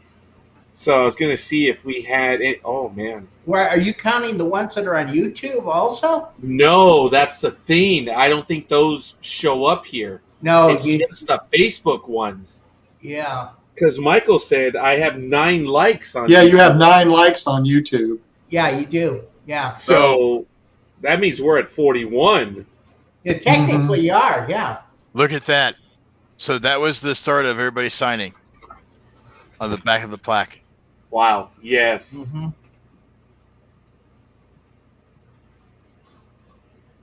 Cool. Wow. That is neat. It really is. Dennis Bailey, Dennis Steins, Katrina, Royal Weaver, Greg Green. Can't see who that. John Broughton and me.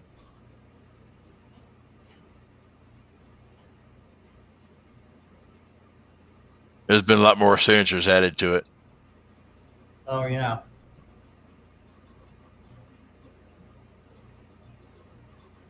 Oh, we got someone new. We got to take it off the wall and sign it. Same for the captain's chair. Got to pull the seat out so you can go ahead and there's Vic. Yeah, those sets are impressive. He who should not be named. Ah, you like that one, huh? Jesus Christ. Yeah. And it's from our sports segment, folks.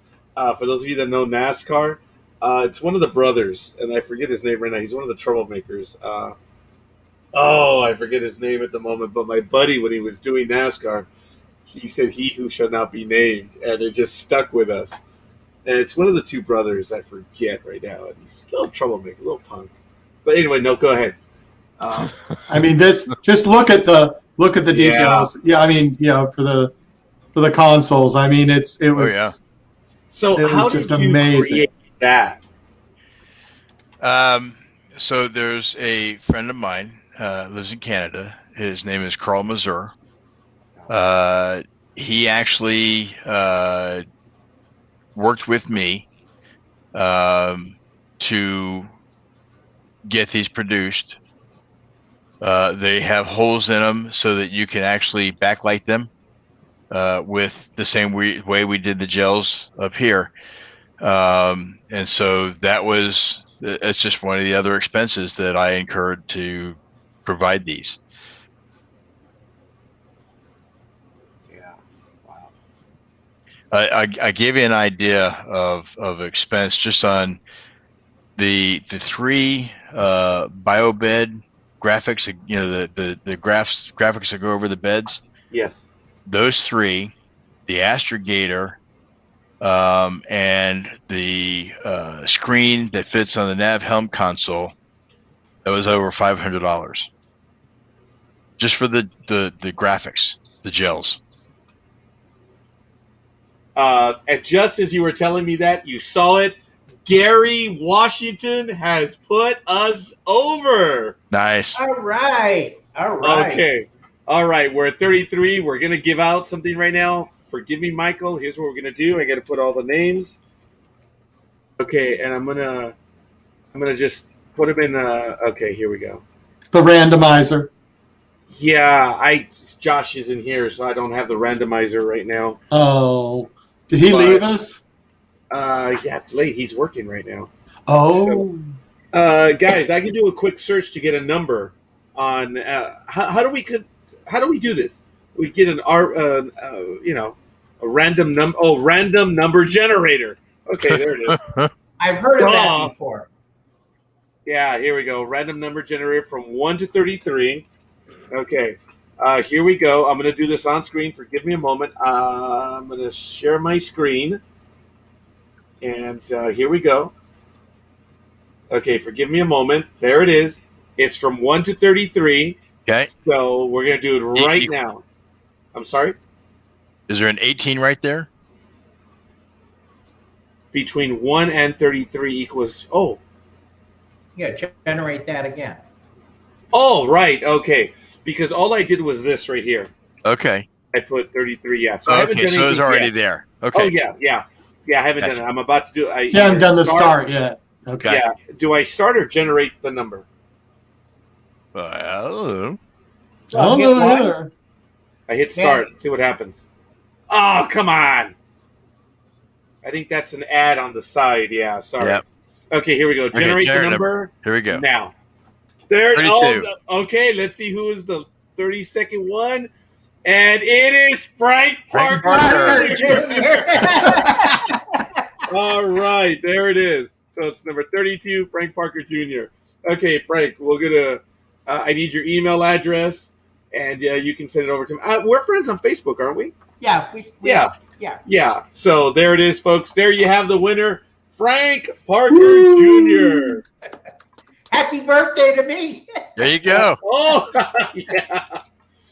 Oh, man, there's the winner. All right, I'm going to put this one out. Oh, did I misspell that? Yeah, I guess I must be tired.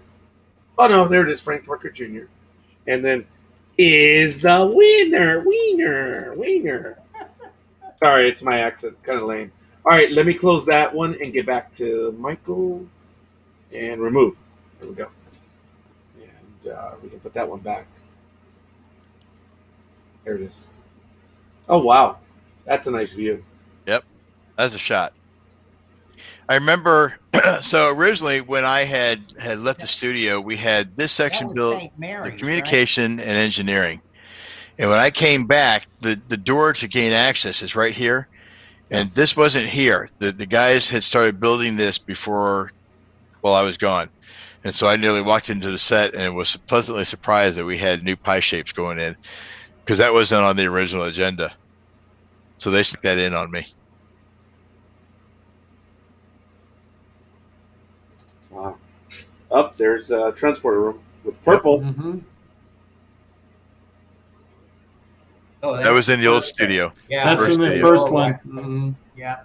Smaller There's the- transporter room. Than, There's the bathroom right there. Yeah, Oh, that yeah. was. Yeah.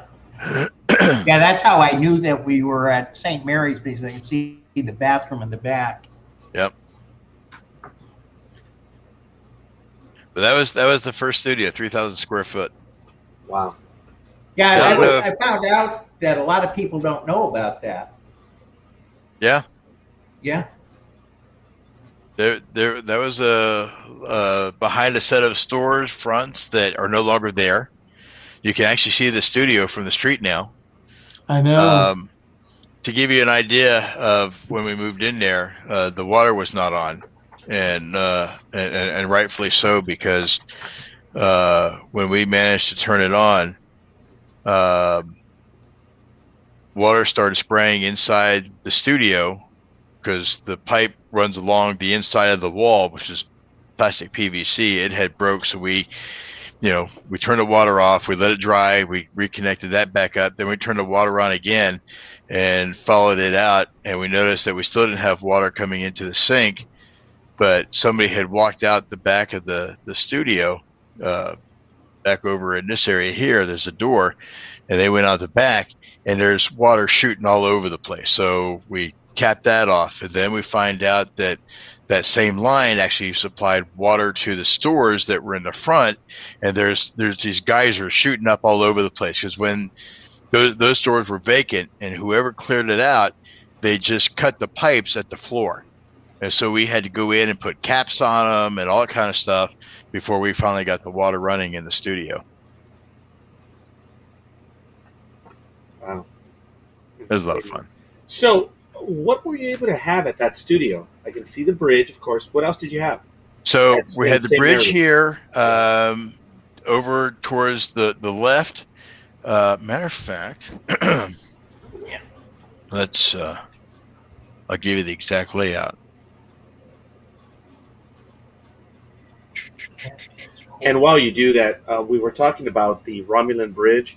I don't know if you know, but Joanne Linville, who played the original female, she passed away just year. recently. Yeah. Yeah, I believe. And I met her for the Starship Excelsior audio program. They did a 50th anniversary episode, and they were really able to go out. She was in it amongst so many others. Since I drive Uber and Lyft from time to time, I took her home after her. Oh, darn. So they gave me a production, I don't know, whatever it was. They gave me a little thank you on it. But yeah, and I met James Haney and a few of the other people from Starship Excelsior, and it was fun. Cool. Yeah, there were a few people there, but that was a while ago. Jeez. That was in 2015, I think it was, or 2016. Why did I forget we had to put the shuttlecraft in that area too? Yeah, I remember that now. For some reason, I fixed that. Well, and because we had the Romulan Bridge set up for the price of anything, we actually took the command portion of the bridge and moved it aside. Like I said, it's all modular, and then we moved the shuttlecraft. We built the shuttlecraft on the carpet of the bridge. Yeah. Remember? Yeah, I remember that because we didn't want to have to tear down and then rebuild. So the Romulan Bridge. Yeah, that's right. God, that was so long ago, man. Yep. So right there, your hallway was much shorter. Oh yeah, much shorter. It was there just to give us something to go in and out of the transporter room with. It gave us something as a backdrop for just doing a quarter scene. You got to remember when we approach each script, we do it in terms of what are the requirements, and that was something else that just really kind of annoyed me with Vic is we built everything that we could based upon the requirements of the script. Vic did not have a script set for his first episode, but he wanted all the sets. And the only reason he wanted all the sets was to go ahead and one-up Colley's group up north. And I was like, that really sets a burden on my crew trying to get everything done. And then while I'm trying to get everything done, he instructs the crew to do other things. And so there was a phone call to him about that, and basically said, you're undermining my authority. If you're directing the guys to go do something, it's taking them away from the things that have to be done to meet the deadlines for not just your show, but for my show as well. And that was that was one of the growing pains that he needed to go through to understand that this wasn't just the STC show. This was the Farragut show also.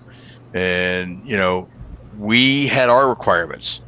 And we can't pander, keep changing direction to suit his stuff because he wants something for his show. And it was stupid stuff. It's a shame. Yeah, it is a shame. But yeah, that was the original layout that we did for the 3,000 square foot studio. So you still had a lot knowing that, but then you went from the 3,000 to what, 14,000?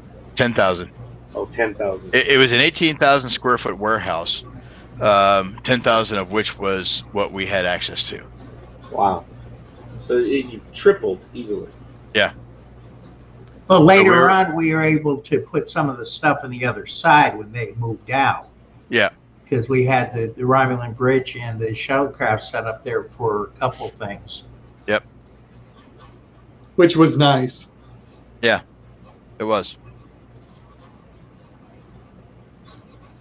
And that's where we had Farragut Fest the last 2 times, was that other side. Yep. So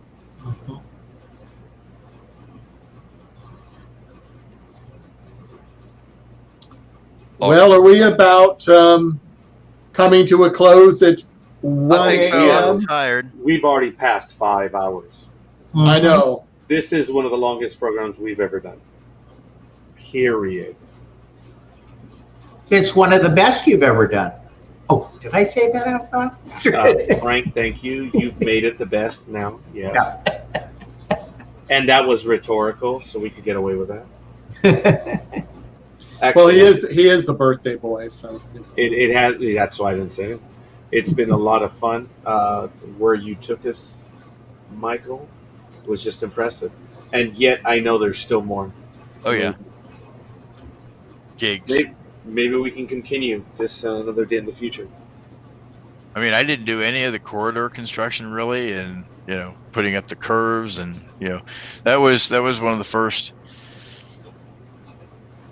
sets that we had worked on to get ready for Vic's shoot. Was a corridor, because he had to do that scene with the Janet Lester character to forward his episode, because the bridge was already done. We just needed to tweak it to get the thing level. There's times where you see a photo and something just doesn't look right, and so I'd talk to Greg, and he says, "Oh no, it looks fine." He'd get there, says, "No, we're taking it apart." But we did the same thing to the bridge because it wasn't level deck. But yeah, I think Frank remembers that. Oh yeah, I remember walking in, and I remember what you said, but I can't say it over the airways. I said, it's kind of like, the first thing you do is you put all the pie shapes together, and you got them numbered, so you know which one's 1, which one's 2, which one's 3, so you know how they get connected. But you didn't think to level them before you start putting everything on them? Yeah. So and I think I turned to somebody and I said, "Watch it, we're going to be rebuilding this." and we did. Yep. Everything came off. Like, and that was Scotty's first time down to Yes. the sets. Yeah. First time down, and he's under there crawling through it. Yep. That was rough. That was rough. But we got it done and got fixed, and everything's been great since then. So I mean, all the sets they turned out beautifully. A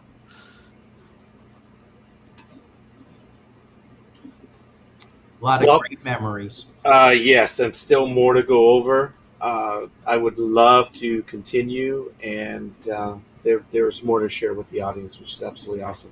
Look, folks, the only reason why, I'm glad Michael was able to join us, as well as Frank, as well as everyone else that did today. It's a lot of fun. It's just the record needed to be set straight. That's it. Thank you. It's very clear. There are a lot of this child has many fathers. It's a good thing, and it needs to be acknowledged. Yep. And that's it. And we'll be more than happy to share. And look, like I said, we mentioned many of the programs out there. It speaks for itself what they were able to do. And again, we can trace the TOS lineage from Exeter. Yeah. And their whole thing was, yeah, we can do this. And wow, look at everyone. And they did. Mhm. And They that did. that was the catalyst for John. Yeah, and it was terribly exciting. It was wonderful that they finally finished the episode 10 years later.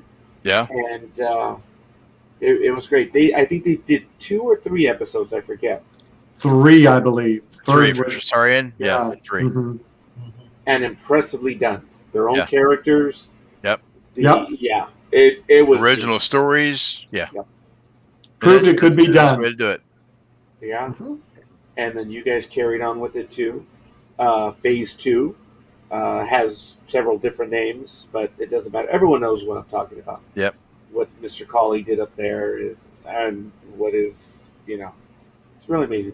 Star Trek continues. Give me a break. Look, how many episodes did they do? 13? Something. Yeah. Wow. And in a short space of time. Speaks for itself. And then you have other productions that are not TOS. There was one out of Las Vegas. I think it was Lexington or something. Yeah. Or maybe Excalibur. That one was Excalibur. Excalibur. Yep. Yeah, Yeah. there's And there's then- quite a few. There's quite a few out there. And I am forgetting the birthday boy right here. Oh, gee, what was the other one called? A Dreadnought something? Oh yeah, Dreadnought D&D. Dominion. Dungeons and Dragons. Dungeons there and it Dreadnought Dragons. Dominion. Right. Yeah, there it is. Yeah, and then, I'm so sorry, Frick. I was really screwed the pooch on that one. oh yeah, no, that's fine. No, as I Well, said, and his new one. yeah, my new one is Crossroads. As I said, some point, Michael and I have discussed coming on and talking with you, and we'll probably do that. But the thing is there are just so many out there now. There's Starship Valiant, there's Avalon Universe, there's Constar, there's Crossroads, Dreadnought Dominion. These, in a way, are where fan films are now with the new guidelines and things like that. They're actually, they don't have the big actors like STC had and stuff like that. They're actually what fan films are like. What Farragut started is, a different ship, different stories, no superstars in there, but just fans doing Star Trek as fans. Young man, I beg to differ with you. For what you are doing, Star Trek represents a future that is actually cool. I've talked about this in the past. Look at First Contact. When Picard is talking to Lily, and he says, I have so much I want to share with you. This is the woman that with Zefram Cochrane gets them to be Where they're at. where they are. The Riker and Zefram later, the conversations. And Star Trek, it's just, gentlemen, I'm going to ask you what it means to you. I know we've been there already, but for me, it always meant that there is a tomorrow. And you know what? It's going to take a while to get there, but it actually looks good. It looks good. That was the theme. And forgive me, gentlemen, I am the minority here, both figuratively and literally. It didn't dawn on me until I saw Star Trek Voyager. And then Robert Beltran was on Voyager. And I had a chance to interview him. And it dawned on me then. I said, I get it. But I wasn't blind. I saw the original crew of the Enterprise. It was exciting. But I grew up at a time where I was open to many things. And being able to see a multi-racial and a multi-galactic crew or, alien crew, it was awesome. And it showed that we were better eventually. We were going to get better. Star Trek has always been hope for me. And what you guys get to tell the stories, look, are we imitating art or is art imitating life? Good point. Sometimes we will get there, and I like that future. I'd love to be there. Frank, Will do. Yep. I haven't been there for a while, Frank. What is Star Trek to you, man? Star Trek is my youth and my hopes and my dreams, and one of the reasons I am who I am today, because it is true. I mean, I was one of those who actually saw it before it became reruns, and growing up in the space age at that point, with us landing on the moon and watching Neil come down that ladder myself in person, live at 10 o'clock at night in scout camp at Warrenoco, Massachusetts, and then watching Star Trek and some of the others at the time that we had, but basically Star Trek, and knowing that someday, even though they didn't give me that flying car that they promised me in the 50s, that we would be in space at some point in time. Yeah, it's my dream. It's one of the reasons I exist today, is that love of adventure and that love of excitement and that love of space. Mike.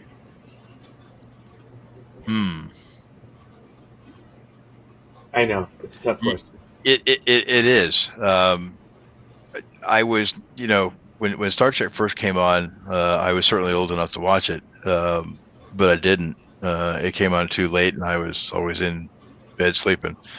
I'm a fan of the 60s sci-fi shows. All the sci-fi movies that came out from the 50s on up. It's definitely, I think I was drawn more because of the storylines and the cool factor of the ships. It was something that I've always wanted to build and do. And too bad you can't see the shop over there, because there's 2 Enterprise models sitting over there being built, the biggies. It's a promising future. We got a long way to go. Yes, we do. But we'll get there.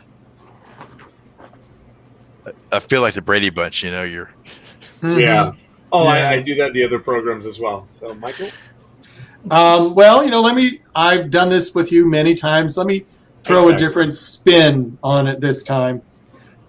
Star Trek in the last 13 years has become a new family because of me getting involved with crazy people over there.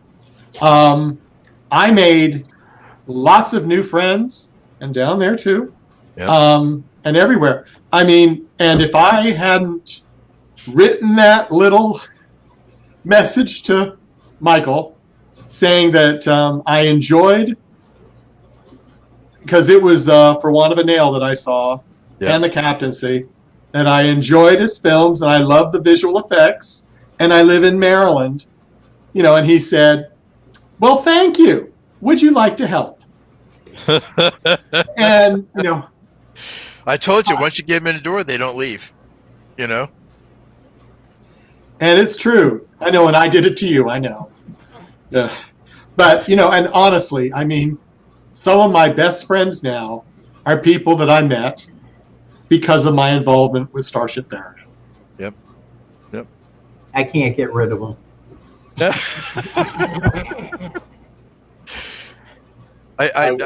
I'm serious when I tell you, when you open the doors to the studio for the first time and you see their jaws drop, you know that they're hook, line, and sinker, and they don't really want to leave. It's a childhood dream come to fruition that I don't think anybody in their right mind ever thought that they would experience in their lifetime, being No. able to walk on board the ship. And whether it's faithfully created to some individuals or not, it's one of the best representations that I think is out there. That gives you that, where am I? This has got to be a dream. Yeah. And I will say, doing Farragut Fest for the last 3 years, 12, 13, and 14, a couple of people, I had to stop doing it because I felt I was really upsetting some people. But some people I would look and I go, I've seen them. They've been here a while. I've seen them before. And so one person I came up and I asked, I said, how many times have you walked through the corridors? And they actually started to bawl and go, 6 times. Yeah. And they were just so overwhelmed. As Michael said, they didn't want to leave. Yeah. They did not want to leave. You go through the first time with your eyes wide open and you miss the details. You go through again and you're like, oh, wow, there's a comm panel there. Does it work? You press the button and it works. It lights up, everything. It's practical effects were always there in place. The lighting, we tried to nail it down. And let me tell you, huge power consumption off that board, and we got big, massive cables running to all the circuits to power everything up. And we overloaded it all the time when sure we did Farragut Fest. Yep. Yeah. But it's they always think that the first thing they want to do is go directly to the bridge. When they walk through the corridor, there's their sick bay, or they make a right-hand turn. It'll take them all day to get to the bridge. Because this down at the very end on the far right-hand corner as you're walking through the corridor. So well placed. Yeah, it's kind of like the gold, the golden statue or something at the end of the way, and you're mesmerized by everything else until that point. But yeah, it's people have gone through there and just wander the corridors, or just sit there and stare up at the Jeffries tube and imagine in their heads, doing this stuff. But it is true. Once you get somebody in there to help and volunteer, they don't leave. They come back and they come back and they come back, and then they're there. It just sitting there during a production. Yeah. Just watching what's going on, whether you're in it or not, whether you're an extra or working behind the scenes, or holding a microphone or whatever.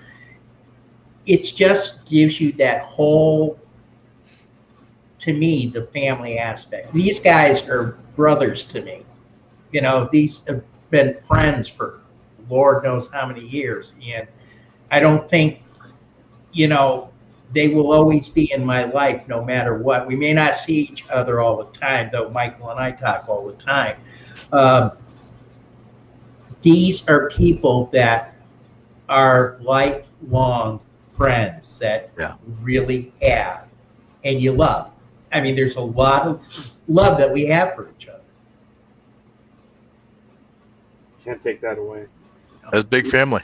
Yeah, you can't take away what you've done. Gentlemen, it doesn't matter what you've done. It doesn't matter what anyone says. Continue doing what you do. And the ladies as well that are involved. I said gentlemen. But for everyone, you guys really get to create the magic for the rest of us. We're fans. I'm lucky. I get to talk to all of you. Hopefully, I'm able to get it out to everyone else. That's the easy part, getting the word out because of what you guys do. Keep doing it. I envy you. I am jealous in every which way. You guys are doing some stuff that... Roger, the sets are still out there. You can still go out there and see them. Michael they may has have a told different me that. name. They have a different name, but they're still the same sets. Yeah. I'm hoping one day. And if you go out there, I might tag along to meet you down there, and because I'd want to see your jaw drop. Yeah, I just might do that too. I'm not that far. Well, Michael Day and I have been making plans of what we're going to do, and unfortunately, we got involved in another project. Yeah. Taking some of our time. Oh, But yeah, who knows? I've heard about this project. I told Frank about it. Well, September and October, I'm tied up, so I got a lot of stuff going on right now. Yeah, I don't think I want to go down there during hurricane season. Yeah. So it would probably be later, of course, but But the it's something tents are that we want cooler to do. with the wind blowing through them. Oh, really? And you don't want to go down there during fire season either. Yeah, no. And what is that? Well, you being in California, you know how they have these monstrous fires? Yeah, right now. Yeah. Well, I remember one year going down there, and they had fires where I got up to drive back home, and the smoke was so dense in Kingsland that it was like a fog bank had set in, and you couldn't see maybe Was that a 2007? tenth of a mile. Yeah. Yeah. So it's when The glades Actually, I think it were was on later fire. than that. That whole area was on Yeah. the glades. And the Well, smoke was so bad. Right now, New York It's getting is- yours. well, the north, over there, yeah, the northern stuff. I am looking west right now, so I'm looking towards downtown Los I'm Angeles, looking north. Santa Monica. You're looking north. Okay, fair enough. Michael Dave, which way are you looking? East. East. I'm looking towards you, What does that mean? Roger. I'm Oh. looking towards you. You're looking towards me, so you're looking west. Right. Okay, so my back is to all of you guys. Well, fine then. I know, huh? Be that, be way, yeah. No. This is a video. It's back there. You guys are back over there. So that's north. You guys are in that sort of orientation. And I don't know. I don't have as many toys as you, but there are my Eagle Moss ships all over there, and I'm pissed off because this arrived today from Eagle Moss, and it says clearly, gentlemen, order details. The NCC 1701 from the movie, okay? From Right. the movie of 2009. I already have this one. That's Deep Space The Nine. DS9. I already have this one. It's actually, oh, there it is at the very top. You can see the DS9. There it is. Oh yeah, I see. Yeah, I already have that one. It's like, idiots. So I'm going to tell them, hey, you already sent this one to me. And I'm not paying for the return. You guys are, because you guys have it up. So I'll show you my experience. So I ordered a magic wand that is a remote control. Yeah. From the wand company, and you can actually, flick it and it turns your TV set on and all kind of stuff. Big Bang Theory, yes. So I went ahead and I picked that up for my daughter for her birthday coming up in September. And what do you think they sent me instead? Okay, hold on. Okay, no, I don't know. What A huge, giant container of protein milkshake stuff. I finally sent it back in the mail to them today, and they sent me the right thing. But I'm like, really, guys? How does this look like this? Oh, was that your post? A few months ago? Or you comment about it. No, This is Eagle Moss. This is the company. I know. It's 2009 Enterprise. Idiots. And they gave me the book in there. It's DS9. I already have one up there. I don't want another one. So I'm going to send it back, and I'm going to make them pay for the postage. But the one that I have on my desk in front of me is the one that should have been in the 5th season had they done it. You know, the one that has the secondary hull. Yep. Yeah, and then if you look behind me, you can probably see a few of the others. Actually, I might be blocking them out. Oh yeah, you can see a few of them. Oh yeah, yeah. The gold ones back there, the Enterprise Next Generation, and then and there's Glamdrin. So yeah, sorry, I got a few toys right there. But we're going to be moving sometime within the next year, so I'm starting to pack up stuff.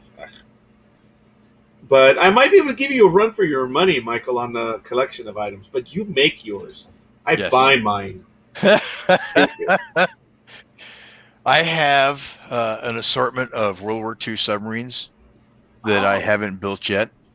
The biggest one being a Type 7 U-boat, which is 1/48 scale, which has the interior pieces for it, all the setup for it.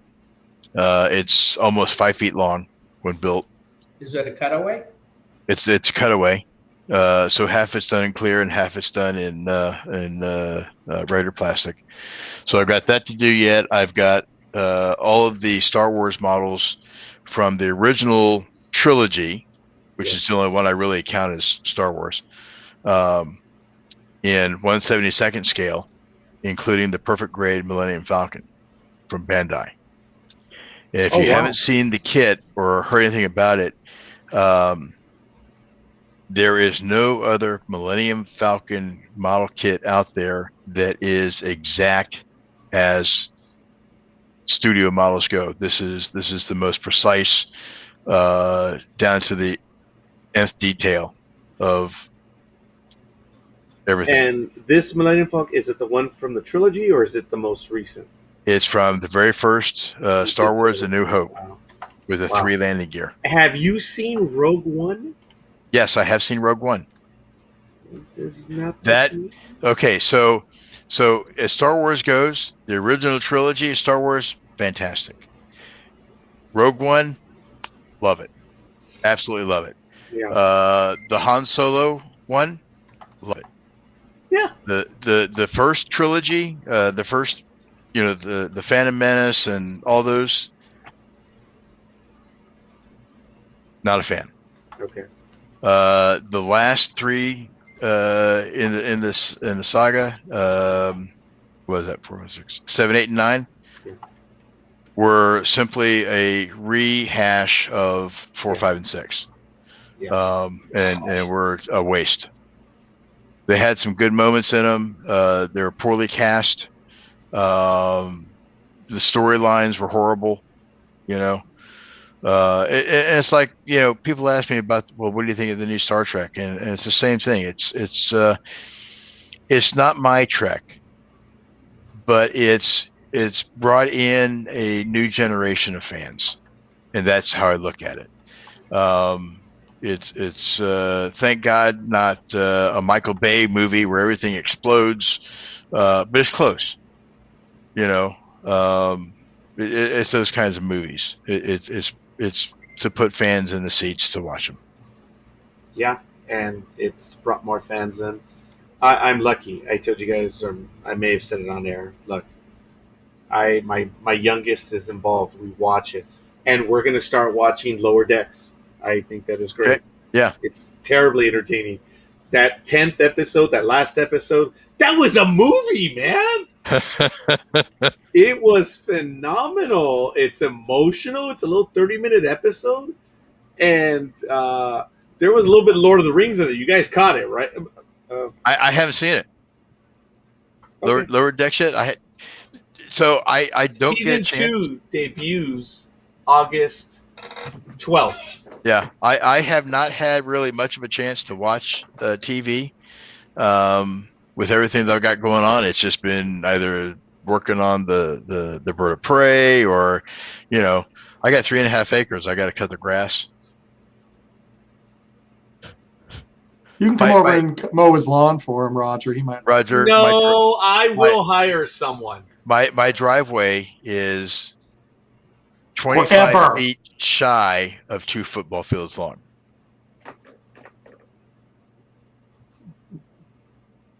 That's You can't see my house from the road. No. You see him shoveling the snow. And I just, it was just, well, we had the storm come through ECS, and it washed out my driveway with the culvert pipe and everything. And so, fortunately, we had one vehicle on the other side of the culvert, and so we would drive down most of our driveway, then pick up the truck and drive it out the rest of the way. But that ran me $16,800 to get it fixed and repaved. wow. We're up to 34. Guy Davis, thank you. Jeez, Mike, I don't know how you do that, man. Yeah, I'm getting back into the home ownership hopefully next year. Yeah, that's why we're starting to pack up again. But I'm looking to leave county March 28th, 2024. Okay. Not that I'm planning it. Yeah, that's the plan. No, don't Come even on have east. a day. I'm sorry? Come out east. I will. Hey, look, if my side business continues to go the way it is, yeah, I'll be able to be in Peru. Wherever you want. Yeah. Yeah. I went from 10 to 12% FaceTime video. Last year, COVID, I ended the year just short of 40%.